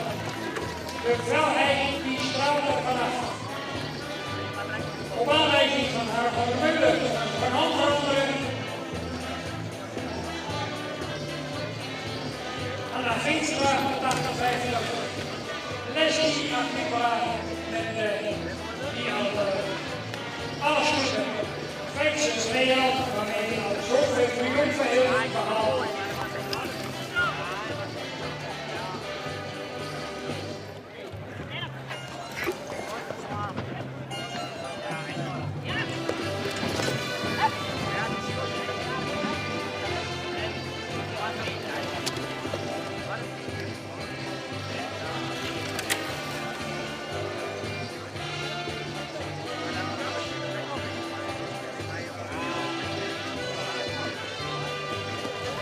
Opstellen.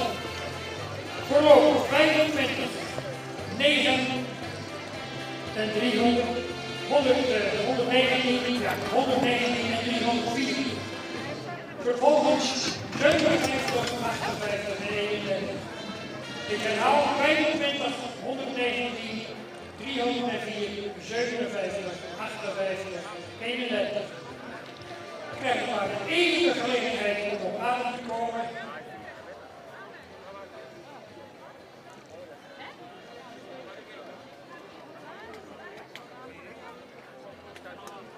Ja, dames en heren, paarden even uit laten blazen.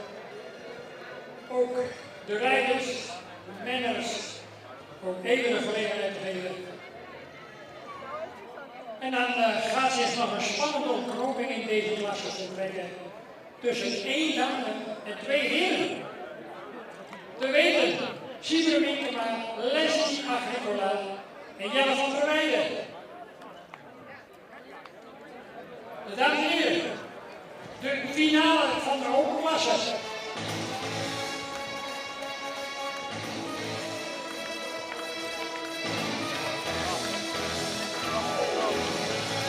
En op de klanken van Rocker aan de klok hebben we een prachtige finale.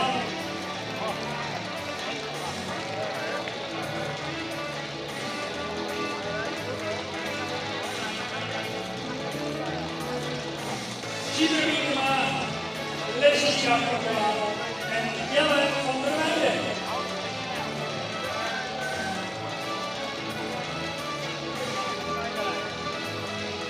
Ze gaan nog een keer van hand veranderen en dan komen ze een keer bij u langs staan op de herenloge. Moeder ze nog maar eens even aan. Dan kunnen deze kanonnen best tegen. Kijk eens, Siebren Minkema eens even genieten van die Sven. Hij zweeft hier over achter onze hoofd. En ook Fijnse VL in topvorm als tweede Jelletje. Wat een spektakel in deze openklasse, in deze finale met 3 toppaarden in de piste.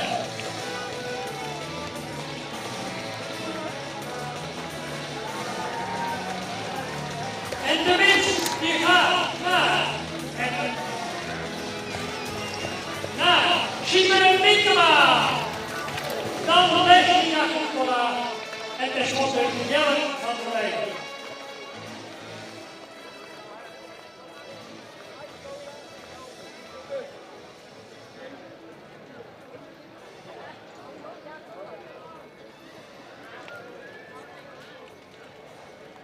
Nou, een schitterende finale. Ja, Jelle van der Weijden een hoge plekje te kunnen klimmen. Ja, dan slaagt dat net niet en dan word je toch verslagen door Leslie en door Simon. Maar ik heb het idee dat je toch wel heerlijk gereden hebt. Ik heb heel veel gereden hier. Ik ben blij dat ik een punt voor het slottraining ga. Dat komt ook weer in de buurt. En als je dan als eerste merrie mag overrijden, dan is het geweldig. Gefeliciteerd.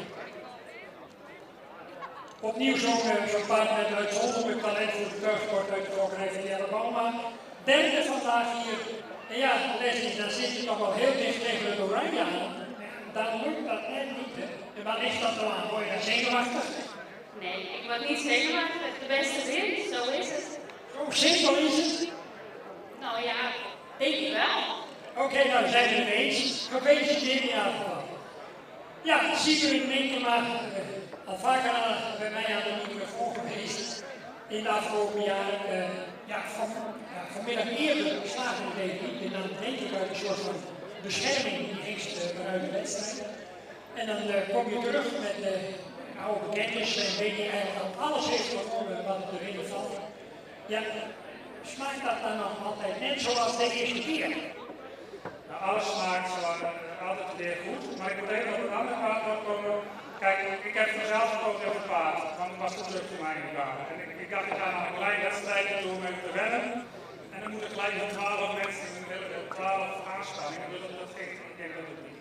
Dus dan moet je deze doen. En officieel is het natuurlijk in de open klasse. In principe heb ik nog nooit niet gestart, want door die corona ben ik nog steeds niet mijn klassen doorgegaan.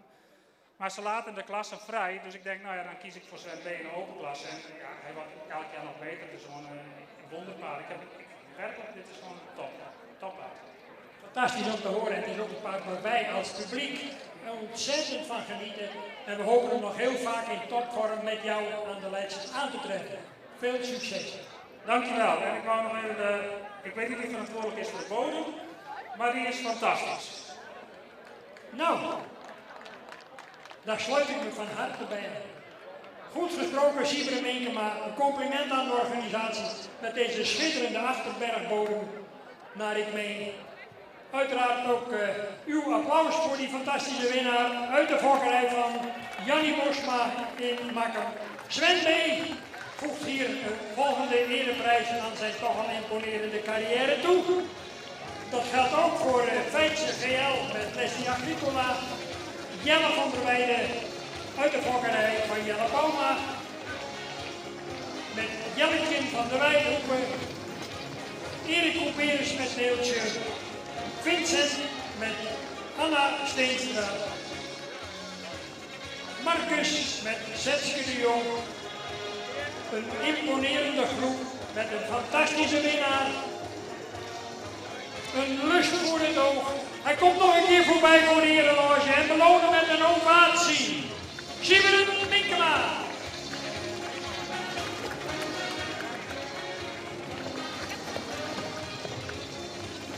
En natuurlijk ook waardering voor de overige deelnemers aan deze prachtige open klasse.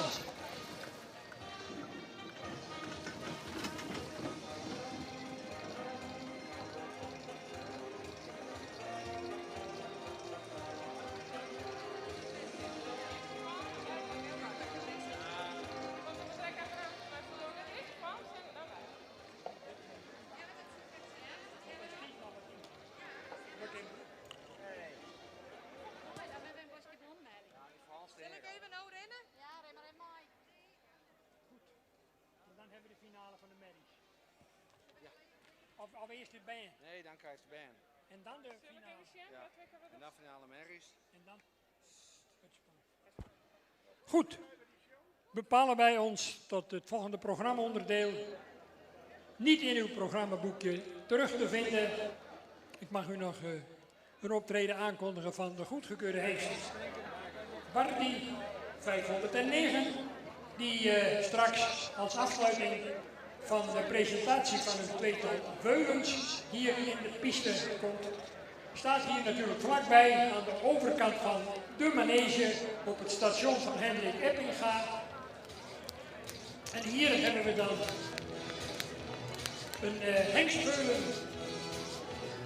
uit de combinatie Bardi-Duitsen. En die is gekocht in Terban door een van de veel belovende jonge fokkers uit de geledingen van Jong KFPS, Amarins de Vries. Zij is heel tevreden met fokkerij ook bezig. En deze jonge Bardi uit de Duitse moeder is wellicht interessant voor de opvok. En het is de vraag of Amarins de Vries deze zelf aan gaat houden, omdat ze hem straks toch in de opvok ergens neerzet en misschien zelfs ook nog wat verkopen. Dat zou zomaar allemaal kunnen. Het zegt niet alles natuurlijk over de fokkracht van de hengst. Het geeft een indruk van de kwaliteit in de vererving van Bardi. Hij komt in elk geval, dat is een zekerheid uit een hele beste stam 8, die zich kenmerken door paarden met verschrikkelijk veel werklust en temperament. Het zijn in de regel paarden die bij Jelle Bosma vandaan komen uit die stammen. Geen jongenspaarden vragen een hele gedegen opleiding en een consequente benadering. Maar het zijn wel vechters die voor je door het vuur gaan. En die kwaliteiten die zie je toch ook overduidelijk terug bij Bardi 509. Dank aan Amarins de Vries dat je hier even met je veulen, je hengstveulen present was. Vervolgen wij met een Rina van Kippenburg, eveneens uit de combinatie Bardi hier Meeuwis. En deze Meeuwismerrie is een gedeeld eigendom van de gebroeders Hendrik en Jelte Gerrit Eppinga, die heel veel dingen samen doen, maar zelfs ook paarden in gedeeld eigendom hebben. Mooi lichtvoetig veulen ook, fraai gebouwd, geboren in mei 21.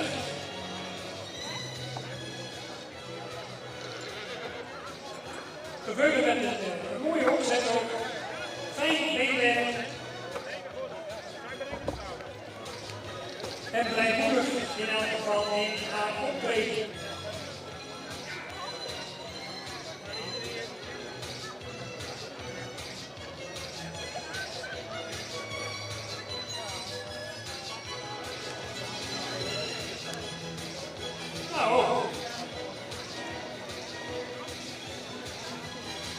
Nou, kijk eens even hoe blij dit veulen hier rondgaat.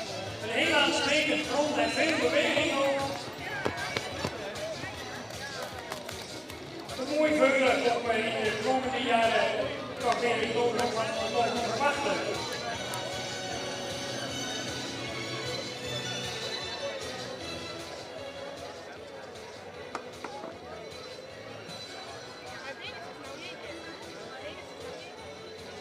Dat was Rina van Kippenburg, Bardi keer Meeuwis. En Meeuwis komt natuurlijk ooit ook op het station van Hendrik Eppinga. Dus die combinatie is wat dat betreft niet zo verwonderlijk.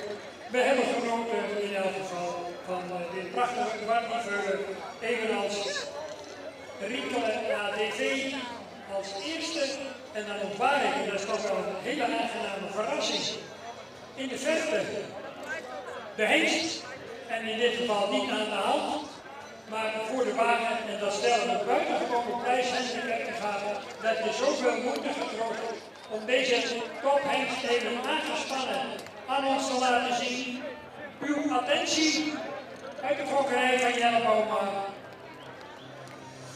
Van tweevoudig hengstenmoeder Annetje, eveneens moeder van de hengst Maaie, hebben we hier te maken met de Wardi 509, Sport A, Stammacht, geboren in 2015, stokmaat 1,68, inteelt 5,27, verwantschap 18,11, de vader Hette 481 Sport, triple A van Norbert en moeder de bekende sterpreferent en prestatiemerrie, dubbel preferent zelfs met 8 nakomelingen met een predicaat, Annetje. En die is in eigendom, in gedeeld eigendom bij Hendrik Eppinga en Jelle Bouma.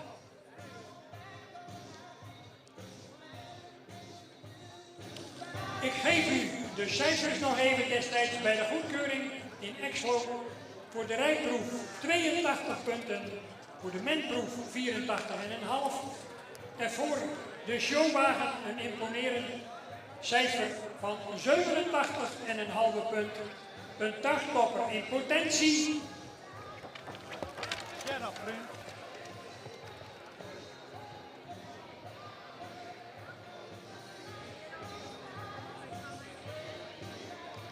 Natuurlijk is deze hengst niet optimaal getraind in de tuigsport op dit moment, maar we stellen het toch buitengewoon op prijs, Hendrik Eppinga, dat je deze beloftevolle hengst, Wardi 509, toch ook aangespannen aan ons hebt willen presenteren. En dan zie ik de fokker ook langs de kant staan. Dan zou ik zeggen, Jelle, kom even binnen en rij even de ereronde mee.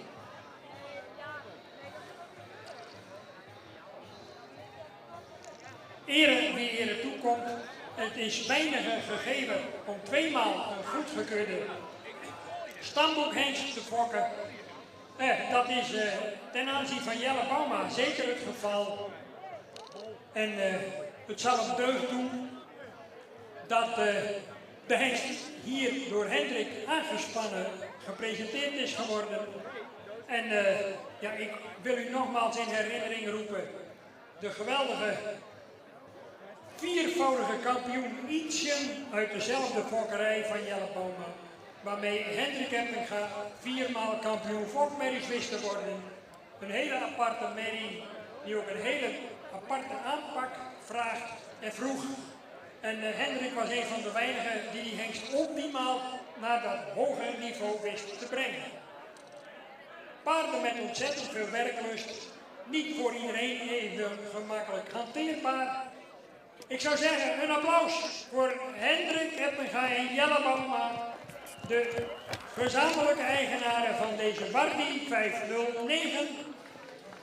En dus tevens ook een eerbetoon aan Jelle Bouma voor zijn activiteiten als fokker binnen Stammacht. De gebroeders Bouma, een begrip in de Friese paardenwereld. Vooral ook vader van Jelle, IJzer Bouma, oud hoofdbestuurslid. En ook zeer gedreven fokker. En dan zie ik aan Jelle dat hij zit te genieten. Hij klikt zelfs even mee met de tong. Ja, dat oude viewer, dat komt dan weer even boven. Want ook Jelle is natuurlijk heel succesvol geweest in de tuigsport. Met racen en noem ze allemaal maar op. Kampioenschappen behaald.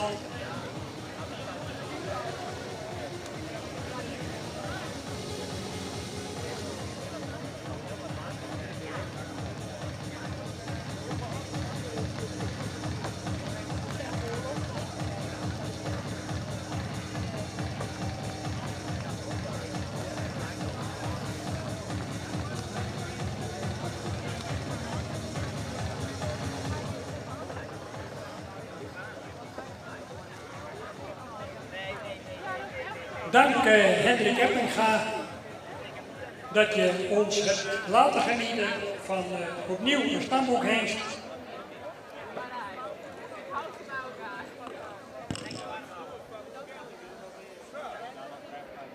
Bepalen wij ons bij het volgende. programmaonderdeel. Dank Hendrik Eppinga van Dekstation Gaasterland. Meerdere hengsten beschikbaar uiteraard.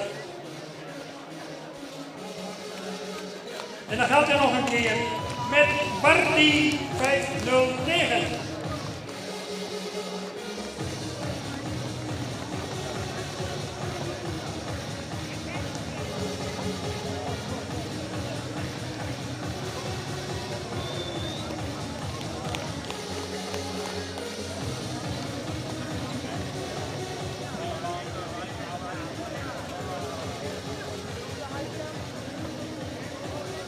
Dat was Barty.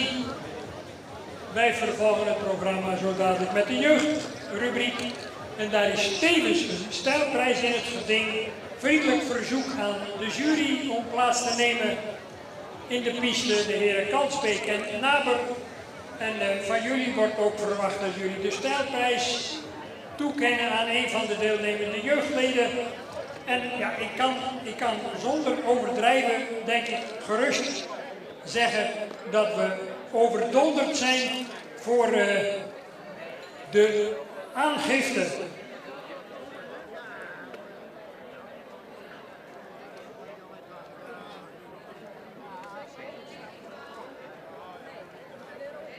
In verband met de veiligheid vooral ook, denk ik dat wij de rubriek toch even gaan splitsen. En dat we dus een keer 6 en een keer 5 laten rijden met een aansluitende finale. We zijn ontzettend verheugd met de grote aangifte, maar we willen natuurlijk op geen enkele manier het risico lopen dat er iets misgaat. En dan kan dat ook met 5 of 6 in de baan. Maar uit veiligheidsoverwegingen hebben we besloten om de rubriek even in 2 te splitsen.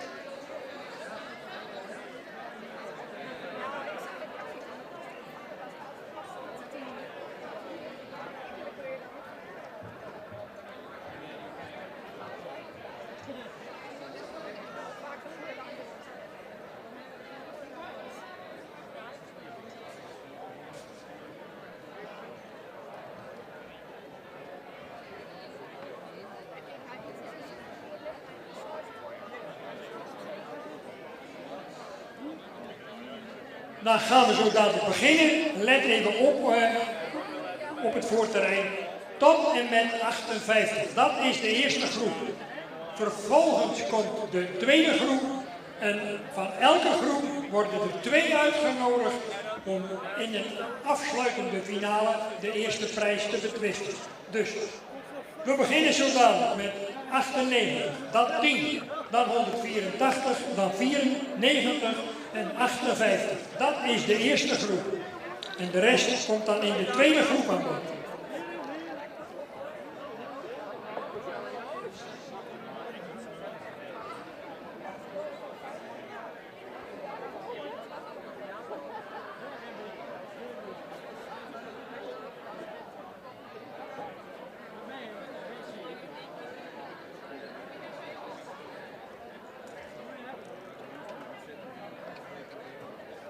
Als eerste betreedt de piste Dirk.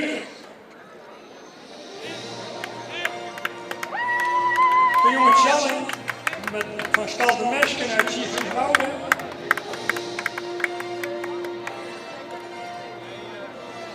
Wietse met nummer 340, ontwaar ik nu.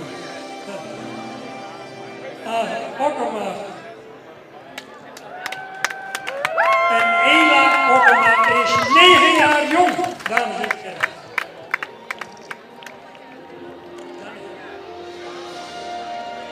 Tien. GPD Bart, de jonge Torben van Stal de Biervoeken. Het Gibraltarboeren met Ietsen Hoekstra van 12 jaar onder leiding van Pauke de Boer. Dan 184 Augustinus Hoekstra met GPD Abel.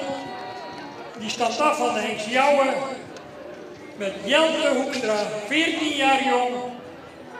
En onder begeleiding van vader Augustinus. Dan Pieter Okkema met 94. Petra Maaike van de Roesterhoeve van de Hengstjessen. Met Lisanne Okkema, 7 jaar jong. Is het niet een prachtig gezicht, al dat enthousiasme op de diverse wagens. en 58.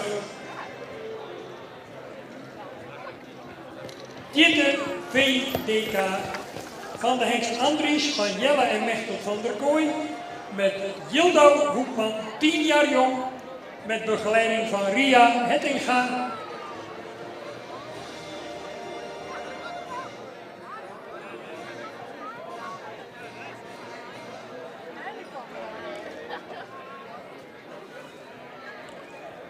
Nou, ooit een keer in het leven geroepen op onze fokdag en natuurlijk ondertussen ook wel eens op het nationaal concours in Piet navolging gekregen. Het is elke keer weer een feest om deze jonge mensen achter die paarden te zien.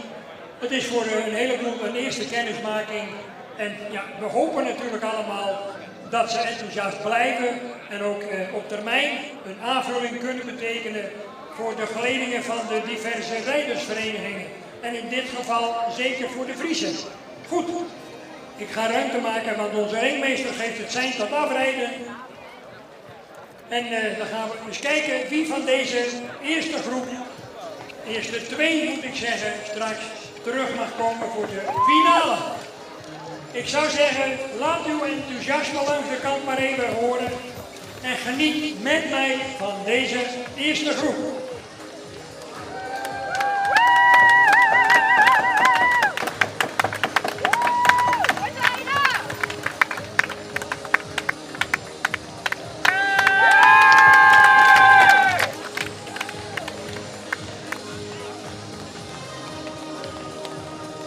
Kijk eens even wat een enthousiasme en toch ook wat een stuurmanskunst hier en daar.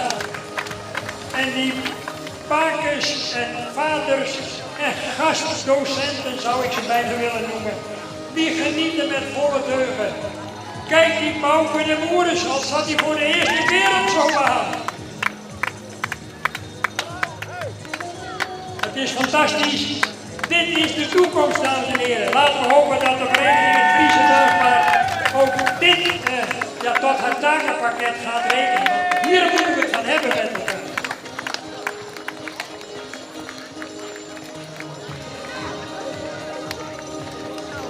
Mag u melden, want het heeft al op de website gestaan, dat op de eerstvolgende jaarvergadering Aisje Bouwman aftreedt als voorzitter van het Friese Tuigpaard.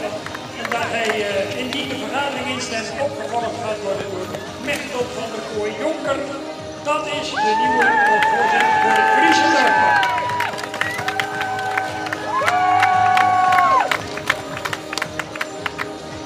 ...184 en 340 en de rest kan ook opstellen. 184 en 340, eventjes opstellen. De eerste 2 opgeroepen, te weten 184 en 340, die kleine Dekselse Ela Okkema, die plaatst zich hier zomaar eventjes voor de finale.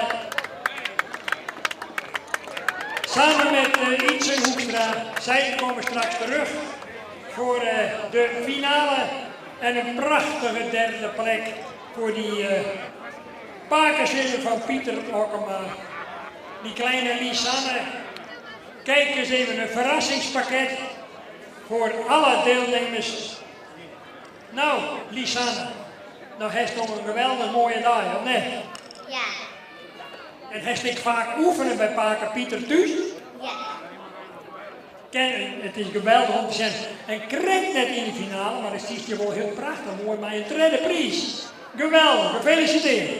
Dankjewel. Prachtig, dames en heren, dat enthousiasme, daar doe je het natuurlijk allemaal voor. En eigenlijk verdienen ze zo dadelijk ook degenen die dan niet terugkomen voor de finale natuurlijk ook een fantastisch applaus van u. En dank ook aan alle volwassenen die hebben bijgedragen aan het succes van deze rubriek. En die glunderen de koppen allemaal op de diverse rijtuigen. Zelfs voor de laatst geplaatste toch ook heel veel waardering. En ik zou zeggen, Luwe Koopmans, een passend muziekje even bij de ereronde. En dan gaan we nog even genieten en dan zien we straks de eerste 2 terug in de finale. En allemaal bijzonder hartelijk dank voor jullie hele sportieve strijd. Applaus!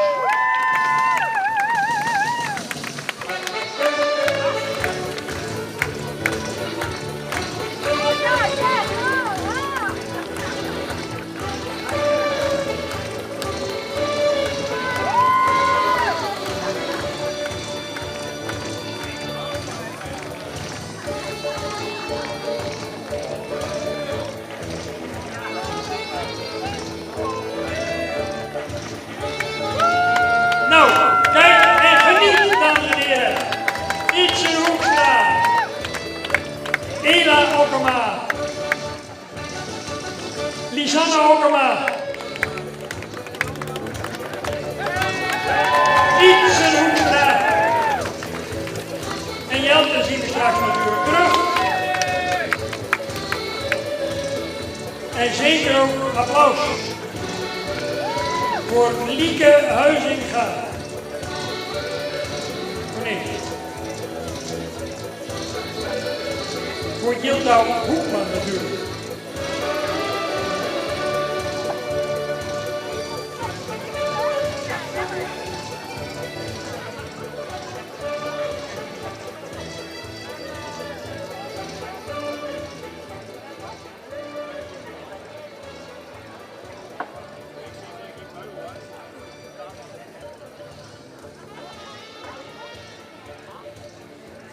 De tweede groep kan zijn opwachting maken.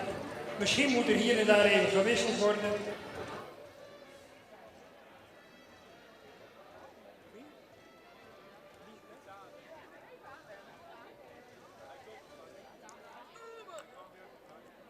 Teunie Hotskaha van de hengst Arjen met Tineke Huizinga in de wagen.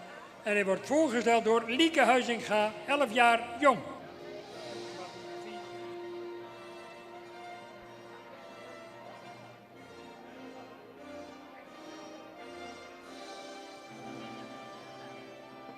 (271).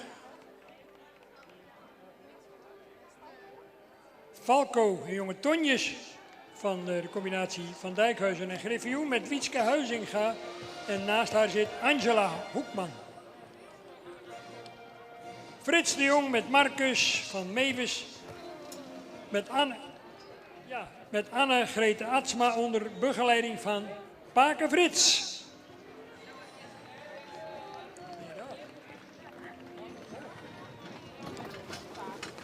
Onder 98, nee 26 in dit geval. Dirk, een jonge Tjalle van Stal de Mersken uit Siegerswoude. Met Jimte Okkema, met Pake. Met Jan Eppinga. En dan hebben we Open Maus. En dan hebben we 81 Unicum van Baudina en een jonge Aan van Open Maus in Koudem, voorgesteld door Femke Maus, 7 jaar jong. Niks voor je.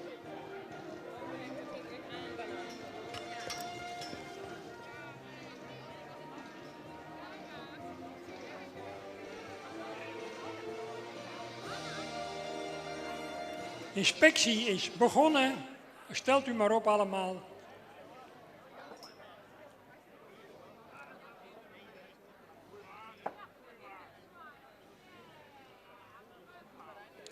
In Kalsbeek verzorgt de inspectie van de diverse aanspanningen.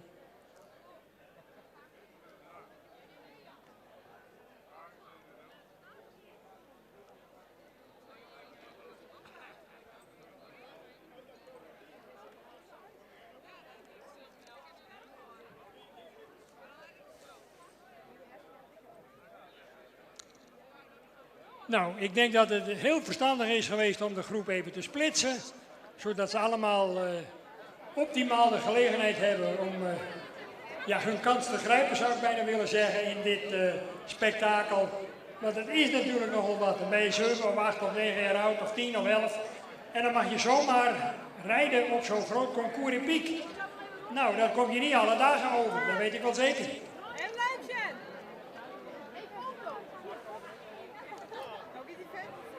En dan staat er natuurlijk de nodige support langs de kant. Allemaal familie, allemaal trots. Beppe of oom of buurman. Je kan het zo gek niet bedenken.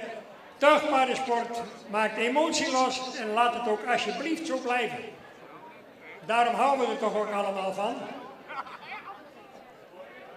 Ja, kijk, onze jury voelt dat perfect aan. Die maakt met iedereen even een praatje. Zien we een Kalsbeek. Voelt perfect de sfeer van deze rubriek ook aan. En we gaan genieten van de tweede groep. Nou.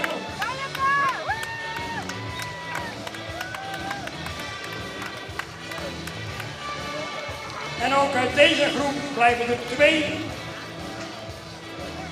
die wordt aangewezen om straks met de andere twee uit de eerste groep de finale te betwisten. Ja, kijk die Jimte Okkema daar eens even. En die kleine Femke Maus, nou. Ja, een goede opleiding gehad, hè, dan krijg je dat.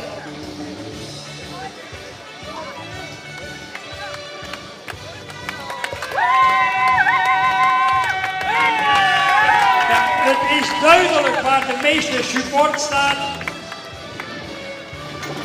Ik denk dat er even iemand langs is geweest met een kleine vergoeding.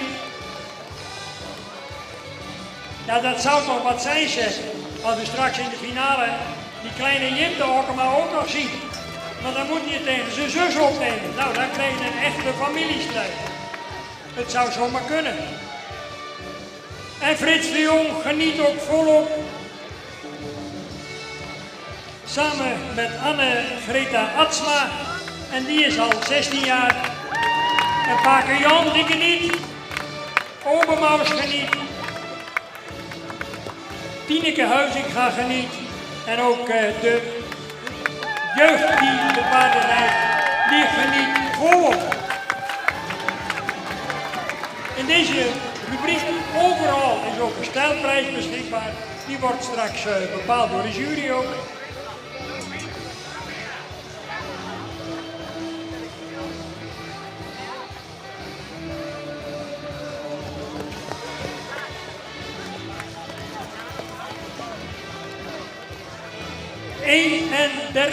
en 26. 31 en 26. Die gaan door naar de finale. En dan krijgen we toch een klapstuk in de finale. En de overigen mogen opstellen onder enorme dankzegging voor hun deelname en voor hun enthousiasme. Ze krijgen allemaal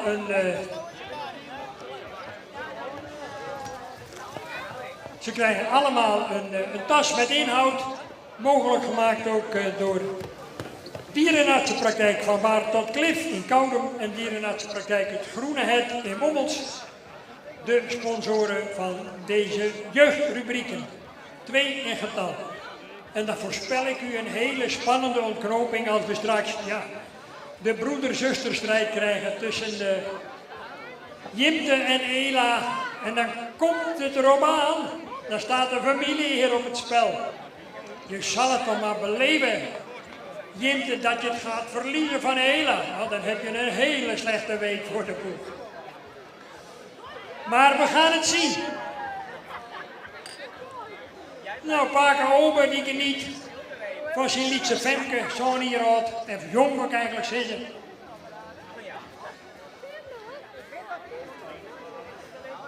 Tineke Huizinga-Hettinga geniet natuurlijk ik. Maar moet ik even zien.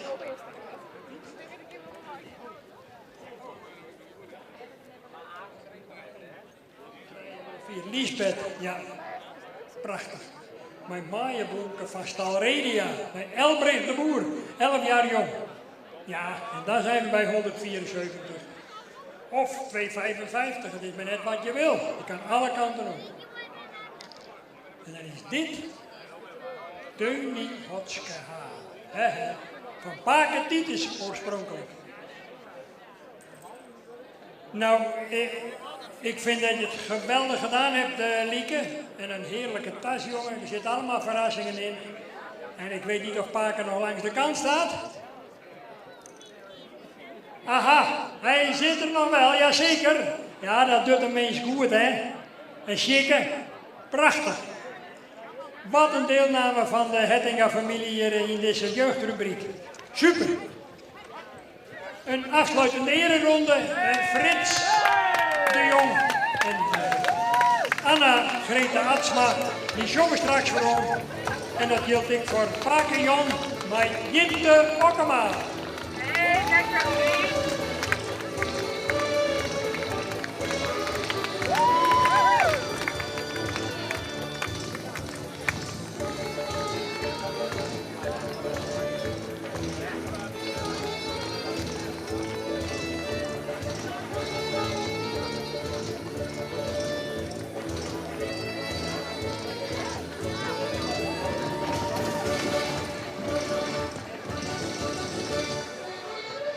je even voor mij. Nou, voor jullie hebben we altijd tijd.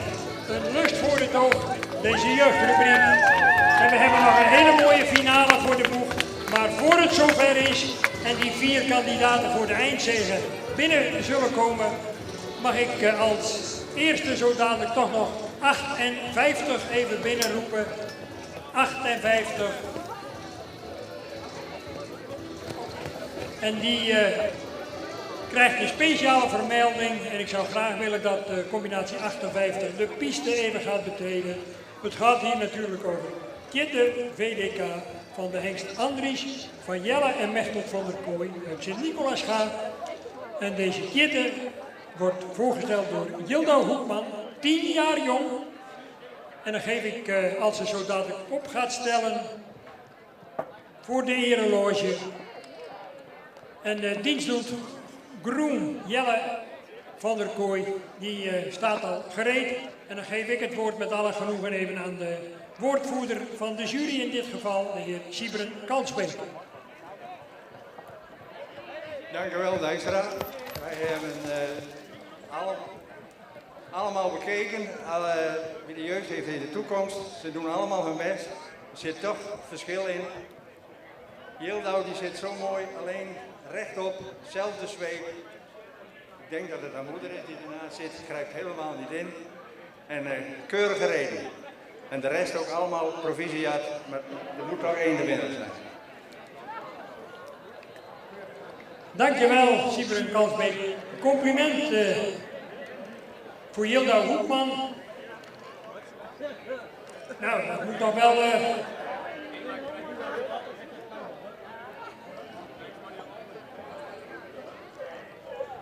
Nou Jildau, nou gisteren je misschien wel even lekker van lijn vannacht. En dan moet gewoon in haren nog optreden.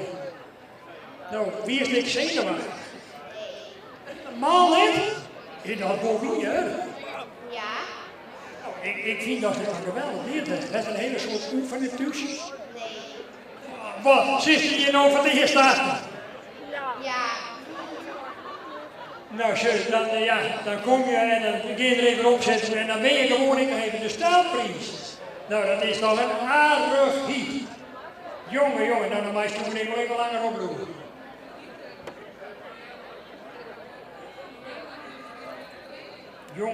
Jongen. Nou, dan mag ik even dankjewel Jelle van der Kooi.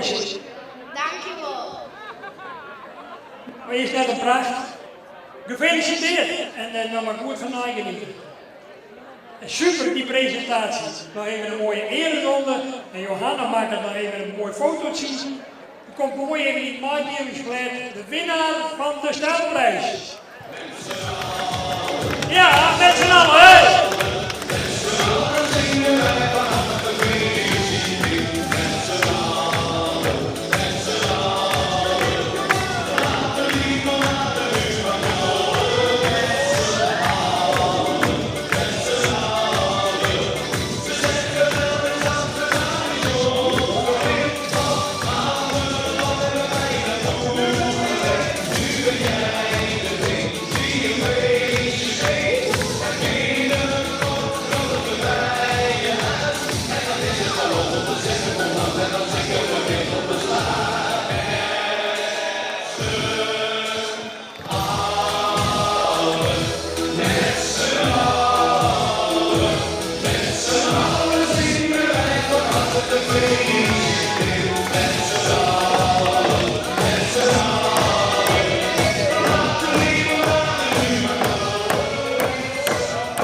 Wat een feest in Haren, familie. Nou, gaat u er maar eens even voor zitten, want nou brandt de strijd in de familie ook allemaal los. Is het supporterschap, kleer hier aan de kant. Ela Okkema, jongen hier. En hij, Hagen, jongen, ik ben net waar. Dan Aaron naar Jelte Hoekstra en hij Augustinus. Hey! Anne-Grete Atsma bij Frits de Jong en Marcus.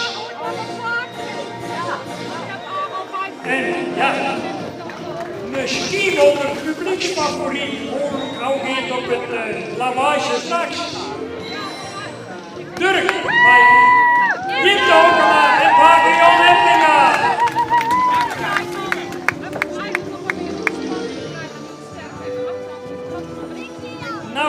Nou, wat een spanning en een sensatie.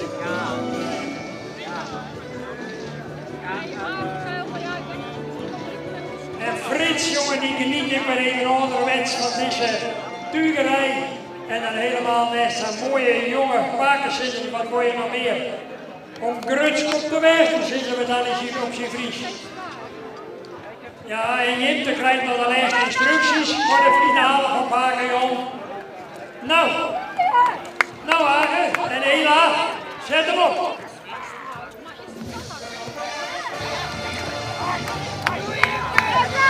Jan van Hoekstra bij Heidal de finish. Nou. Geen PD Haro.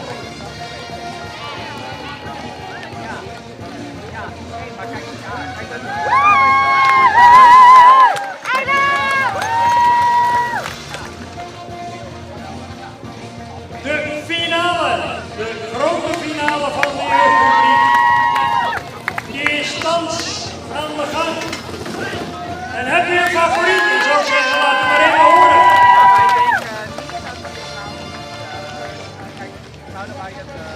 Ja. En de spanning is om te snijden hier op het middenterrein. De gemoederen raken verhit langs de kant. Ze zijn van hand veranderd. Ela Okkema, wat een talent. Jelte Hoekstra, Anne Grete Atsma en Jimte Okkema. Ze strijden ervoor.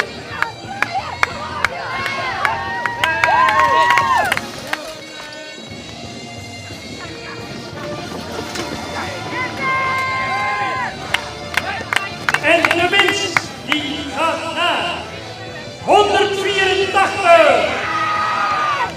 En de overige, er is maar één winnaar en de overige worden ex-equo allemaal tweede. Wat een prachtige strijd en wat een heerlijke finale. En wat een geweldige winnaar. Ja, echt fantastisch.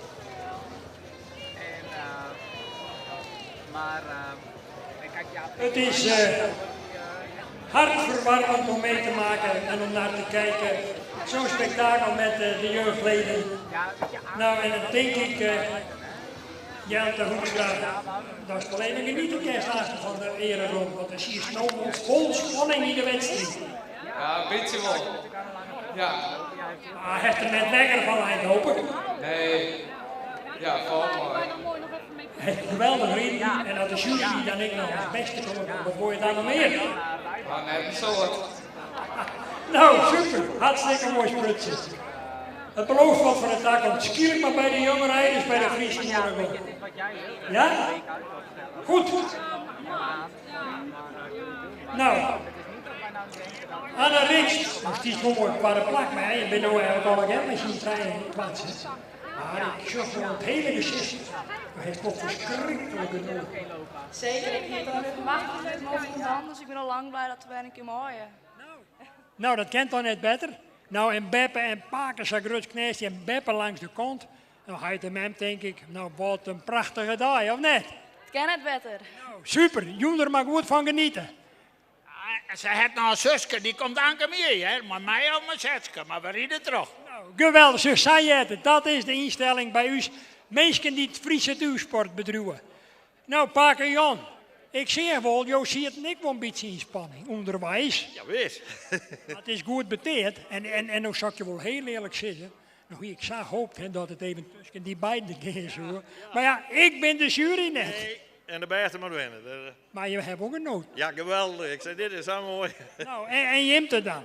Voelt het ik machtig om te dwan? Ja, ik voel het echt heel leuk en ik vind het ik een leuk hinder om mij te turgen. Mocht eens even zien, is net een aardig iets. Ik zou zeggen, mooi trots zetten. En hoe een peer hier. Dan gaat er mee op. Ja, Ja, ik ben er weer. Ja, en je hebt er dan zo bij die Oerempeer hopelijk bij de jonge rijders van de Friese Tuurginders. Nou, goed genieten van deze prachtige, dit optreden in de finale. En succes! Ja, en dan ontkom ik er net aan natuurlijk dat ik even bij Ela moet. Nou, ik zeg het wel, hier is de hand vol, maar hij heeft het geweldig gedaan. Ik heb er mijn grote bewondering naar die te zien. Voest het ik machtig om zelf te doen? Ja. En hoe weer het nou? Want Jemme Heid, die had wel heel gauw de neiging om altijd wat te roepen. Maar het er nou onderwijs geen dat ik van alles zijn van de must dit en de must dat? Of het er die lekker rieden laten? Ik ben beter dan mijn Heid. Nou, dat hier ik eigenlijk net zeggen, maar ik ben hartstikke blij dat het het zei. Ze is volle beter als Heid. Ja, dat zie ik wel toch. Maar ik vind dat is het geweldig die het heeft. En geniet er dan maar even lekker van na, jong. En hartstikke gefeliciteerd met dit grote succes.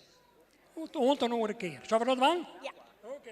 Nou, Age, ik bedankt. Jim Allega bedankt voor het enthousiasme. We hebben ervan genoten. En het kost even tijd, maar ze moeten hun verhalen even kwijt. En dan komt hij. Hey, goed zo, Luwe. Nou, even een applaus. Een staande ovatie voor dit optreden van de jeugd.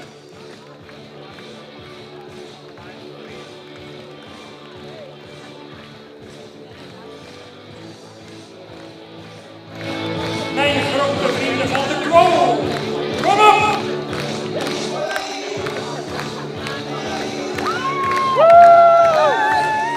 Jan Hoekstra, Anne-Greta Hansma, Jinto Hokkema en Ela Hokkema. Fantastisch!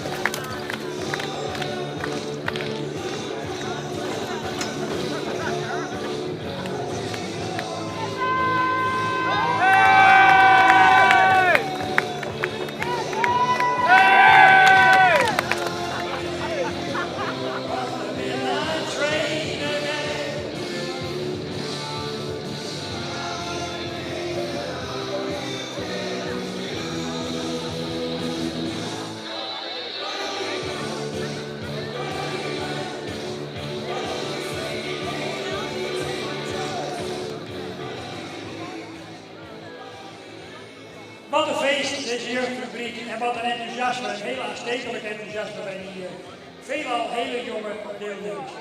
We gaan naar een serieus onderdeel over. En het wordt becommentarieerd door bij de dames. Linda van der Houw en Simone Terpstra. De finale categorie Merries. Met gaan eruit aan. Dames, succes. Dankjewel. We zijn nu toe aan de finale van de categorie Westlandse Rijpaard en dan voor de Merries.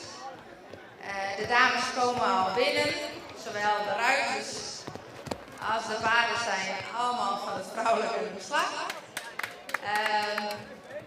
Jullie mogen alvast even de baan verkennen, neem de ruimte voor jezelf. We hebben een mooie rubriek kunnen jureren, de punten lagen heel dicht bij elkaar. En waar de een misschien een iets betere stap heeft, heeft de andere weer een iets betere galop.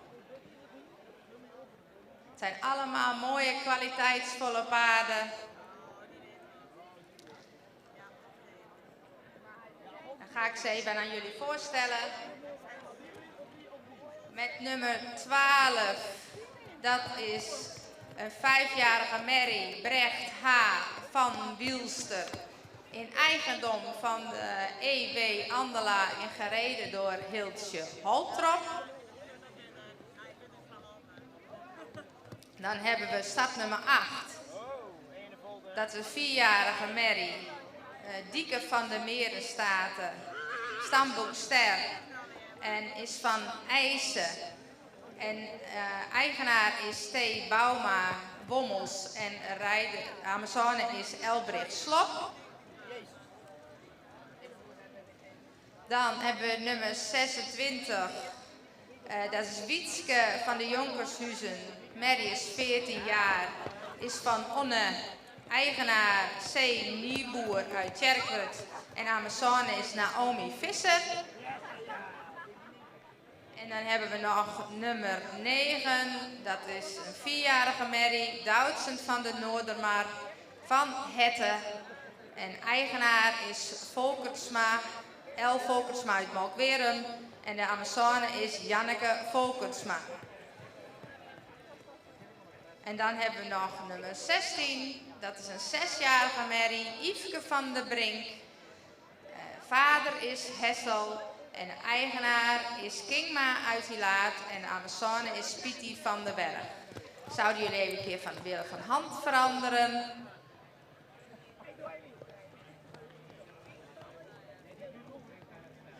Als jullie willen mogen jullie ook wel een klein stukje galop laten zien.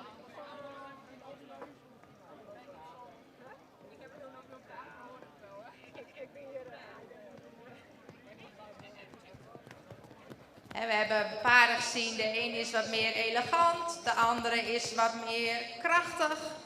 En al die verschillen tellen we bij elkaar op. We beoordelen de stap, de draf, de galop, het punt gedragenheid, souplesse en de algemene indruk. En daar geven wij punten voor en daar komt dus de volgorde uit. Dan wil ik beginnen met die is 5e is geëindigd. Dat is startnummer 16, Yveske van der Brink met Pietie van der Berg. Deze merrie werd keurig voorgesteld. Alleen heeft in de stap ten opzichte van haar concurrenten toch iets terrein verloren. Gefeliciteerd.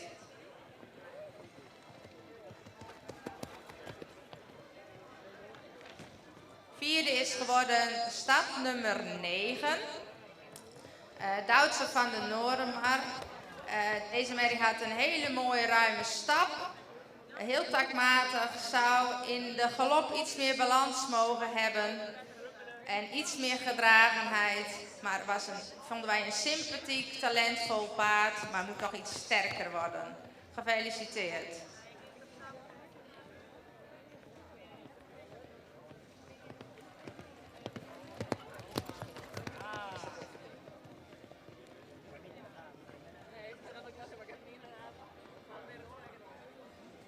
Dan zijn we bij de derde plaats, dat is startnummer 26, Wietske van de Jonkershuizen.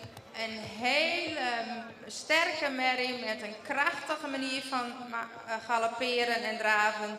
Zij zou alleen daarin nog iets meer souplesse mogen tonen. En we vonden dat het daardoor iets meer uitstraling zou mogen hebben, maar gefeliciteerd. Wij vonden wel dat ze keurig voorgesteld werd met een hele goede manier van schakelen. En dan komen we bij de laatste twee. Jullie mogen wel even naar de draf overgaan. Ja, en daar hadden we het al.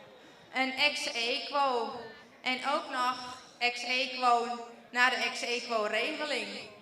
Dus dames, jullie mogen een keer overkampen voor de eerste prijs. Dus ik wou vragen of jullie misschien weer even een keer van hand willen veranderen. Dan mogen jullie even stappen, kunnen de paarden even op adem komen. Kunnen we de stap even beoordelen.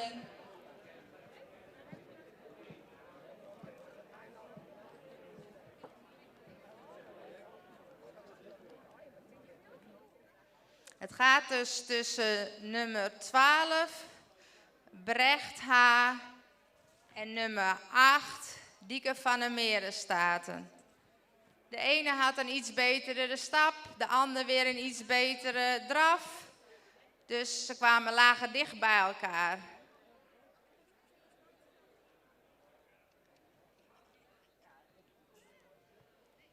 U ziet daar nummer 12 in een hele mooie schrijdende stap, mooi door het lichaam gestapt. Heel veel lichaamsgebruik. Daarbij zie je, ze had daarbij dan ook een 8 voor.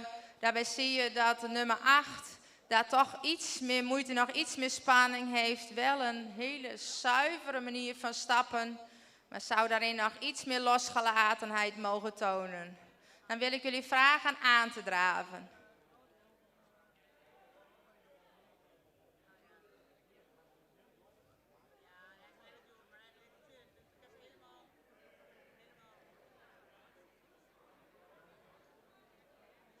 En 1 keer misschien over een lange zijde een beetje middendraf.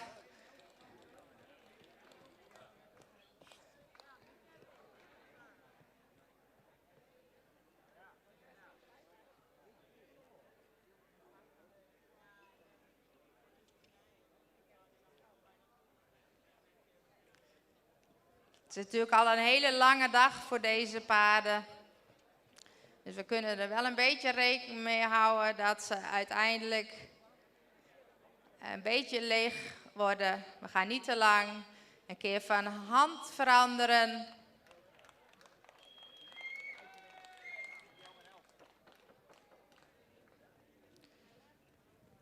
En dan wil ik vragen of jullie nog een heel klein galopje willen doen.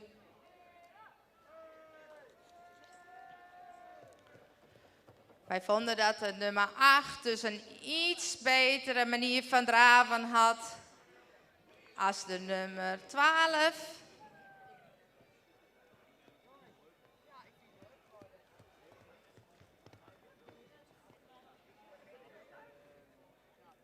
U kunt zien dat de nummer 12 al iets verder in de africhting is. Maar het gaat over het bestgaand rijpaard.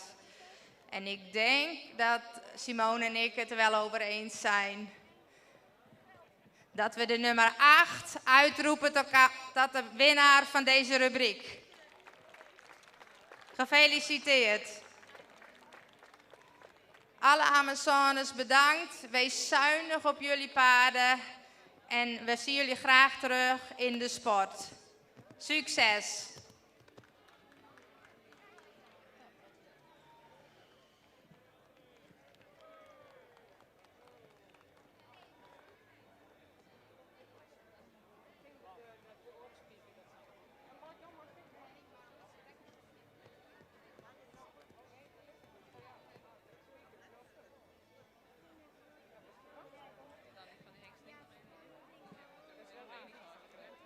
Deze rubriek is aangeboden door Sjoerd van der Werf BV en door Ruitshop Burgwerd. Dank u wel voor de sponsoring.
Dan gaan we op de rechterhand even voor een ereronde. Gefeliciteerd alle deelnemers. En heel veel succes in de toekomst.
denk ik zal die voorzitter nu even naar de... Ja. Nou, Hoe laat is het nou? dat is nou... Kwartier of even. Ben je wel? Ja. Die Dirk en die Wietse die ben haast niet op. Die hebben al heel wat drinken dan.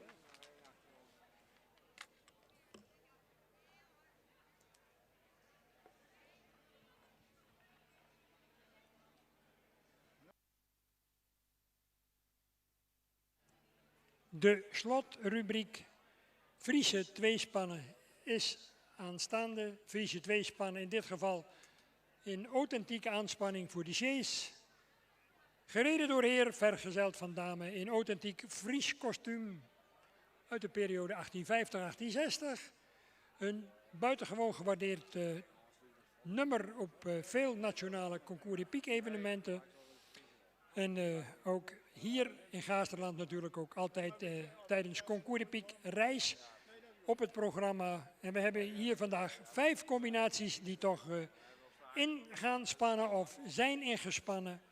En hun beste beentje zo dadelijk in de laatste rubriek van deze middag. En zeker ook de laatste rubriek van deze dag voor u gaan optreden.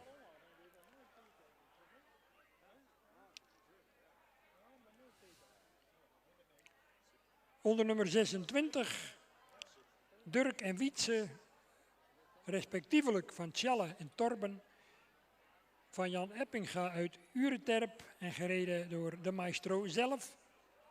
Onder 58, Kitte VDK en Friso VDK, van de hengsten Andries en Nane, van de combinatie Jelle en Mechtelt van der Kooi, de Sint-Nicolaasga rijder in dit geval Jelle van der Kooi.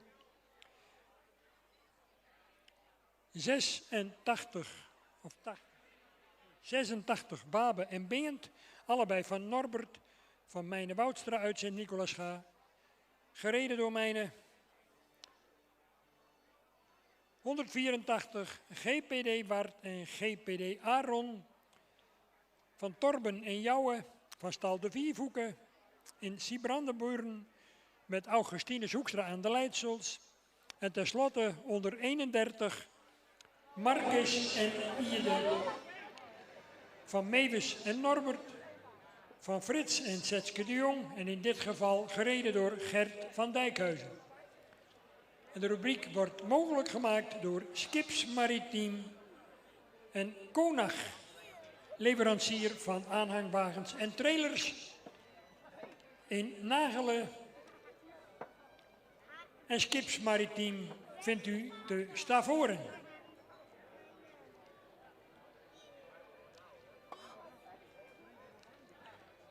Altijd weer zeer tot de verbeelding sprekend, de Friese tweespannen. Een waardige afsluiting ook van deze zeer geslaagde fokdag, met de in totaliteit toch prima resultaten voor de fokvereniging in de primering bij alle leeftijdscategorieën.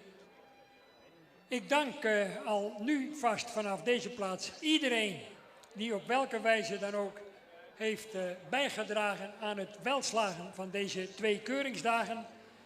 Natuurlijk de mensen van Manege Gasterloon voor de voortreffelijke medewerking. Alle vrijwilligers voor en achter de schermen. De mensen van de contactcommissie, of zoals wij dat noemen, het brede bestuur.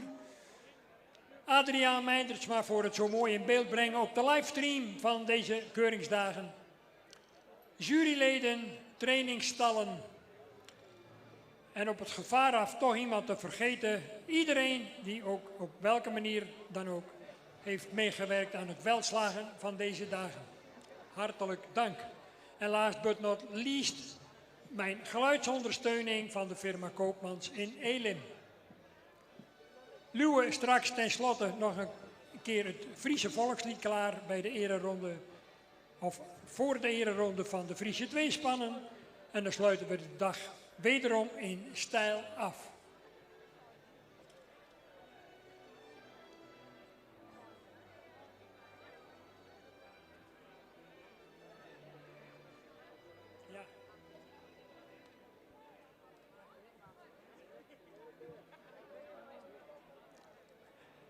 Nou, een hele mooie, kwaliteitsvolle rubriek tenslotte van deze zeer geslaagde dag. We kijken natuurlijk terug op 2 super geslaagde dagen. Donderdag een heel klein beetje regen. Vandaag kon het niet beter eigenlijk. En we hopen natuurlijk volgend jaar in stijl onze 70ste Fokdag te vieren. Ditmaal dan vermoedelijk onder voorzitterschap van onze nieuwe kapitein op het schip, Ferry van Wolfswinkel. We slaan 2 vliegen in 1 klap. We hebben een uitermate gedreven nieuwe voorzitter. En tevens hebben we een artsinstruik voor het geval dat mocht er ooit een keer eerste hulp verleend worden, dan hebben we met Ferry ook nog een professional in het bestuur. En Ferry mocht hier staan aan de kant. Ik wens je veel sterkte bij de verkiezing op de jaarvergadering van de vakvereniging. En ik hoop dat je met ons een hele mooie tijd mag hebben de komende jaren bij de vakvereniging, de Friese Vrienden, de oudste van Nederland, opgericht op 29 januari 1952 en daarmee de eerste van 4 in Friesland. Opgericht op de fokkerij van Friese paarden, met name de bevordering. En als we kijken wat hier vandaag aan wat overleden was, dan kunnen we niet anders dan concluderen dat het een heel goed besluit is geweest destijds in 1952 om de fokvereniging op te richten. Wat een prachtig gezicht nog altijd weer. 126 Turk en Wietse van Sjalla en Koppen met Jan Ebbinga. En die zit natuurlijk heel trots naast dochter Marieke, die voor deze gelegenheid ook het Fries kampioen heeft aangetrokken. Jelle van de Kooi en Mechelen samen in grote eendracht op de Sjees met daarvoor Jitte en Friso VK. Een prachtige combinatie dat in de puntjes gezorgd, maar dat geldt eigenlijk voor alle 5. Groot compliment wat mij betreft op voorhand. Mijn Woudstra op de nummer 30. 86 natuurlijk, ja. Baber en Meer uit Sint-Nicolasa met mij aan de lijn zitten. Augustinus heeft de familie in opgehaald. En rijden hier vanmiddag met GVD Bart en GVD Aaron. En we gaan eens kijken wat er een beetje lukt. En laatst maar tot dienst Gerrit van Dijkhuizen en Zetske de Jong met Marcus en Iede.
Ze gaan van hand veranderen met dat ik ook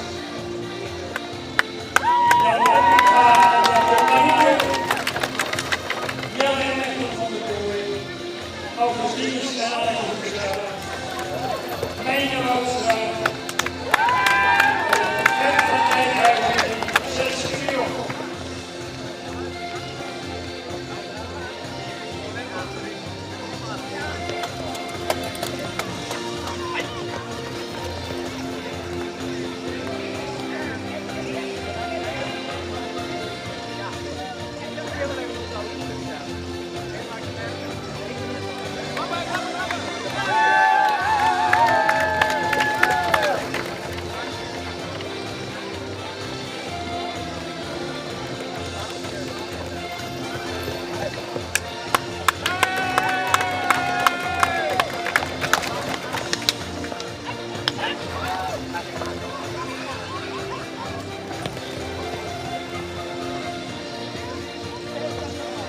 punt. Volgende combinaties zullen we opstellen. 184, 58, 26, 31, 86. 184, 58, 26, 31 en 86. Dat is de voorlopige inmassering.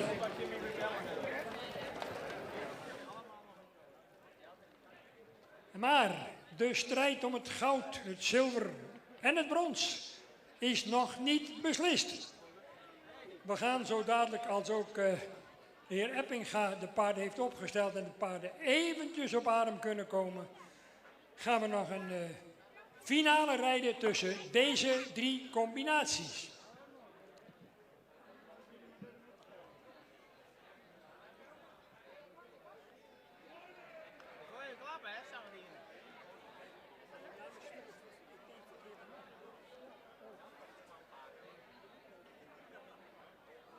En als 31 en 86 dan ook hun plek hebben ingenomen en de paarden van familie Eppinga ook een beetje zijn uitgerust, die hebben natuurlijk ook al even gelopen, dan gaan we ons opmaken voor de absolute finale.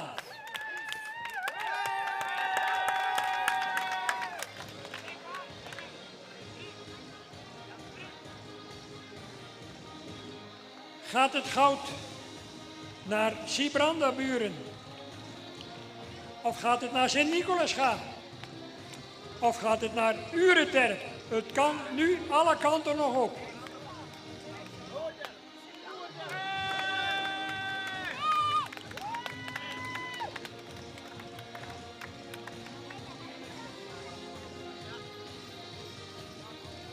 En de spanning valt van de gezichten van de diverse heren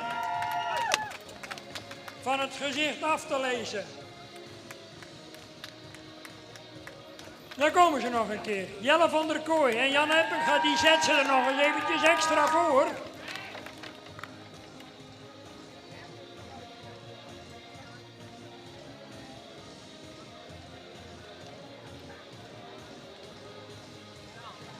De beslissende fase is aanstaande. Wordt het 184, wordt het 58 of wordt het toch 26? Je weet het maar niet.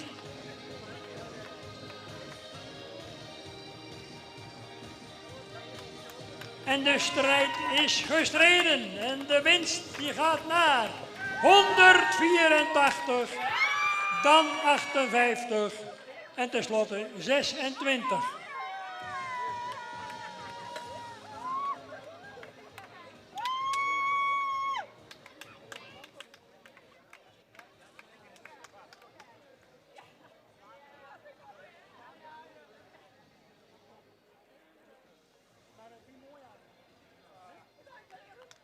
Goed, een waardige afsluiting van een hele enerverende tweetal keuringsdagen.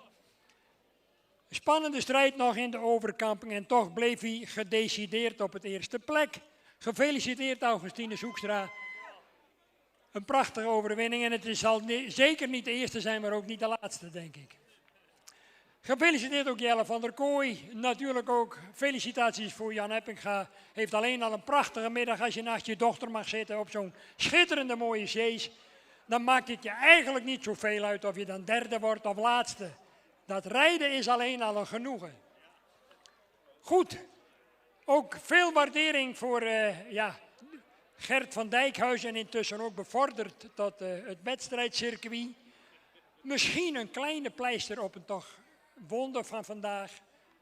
Nog veel sterkte met het verlies van je topfokmerrie Esoka, die je vanmorgen helaas afscheid van moest nemen.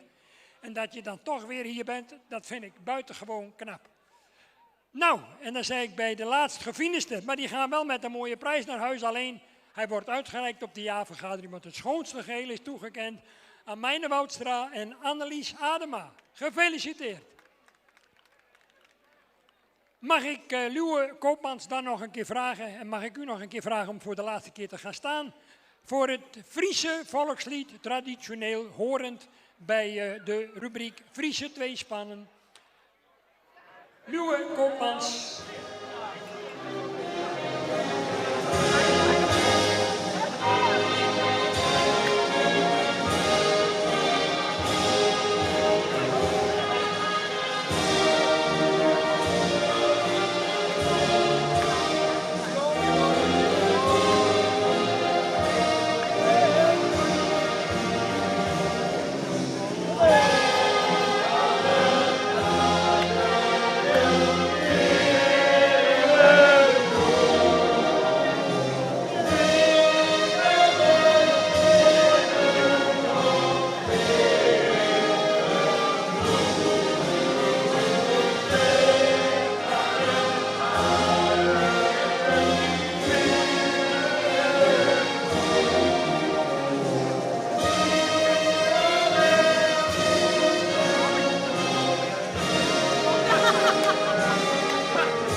Wat een enthousiasme, zowel in de piste als op het ereterras.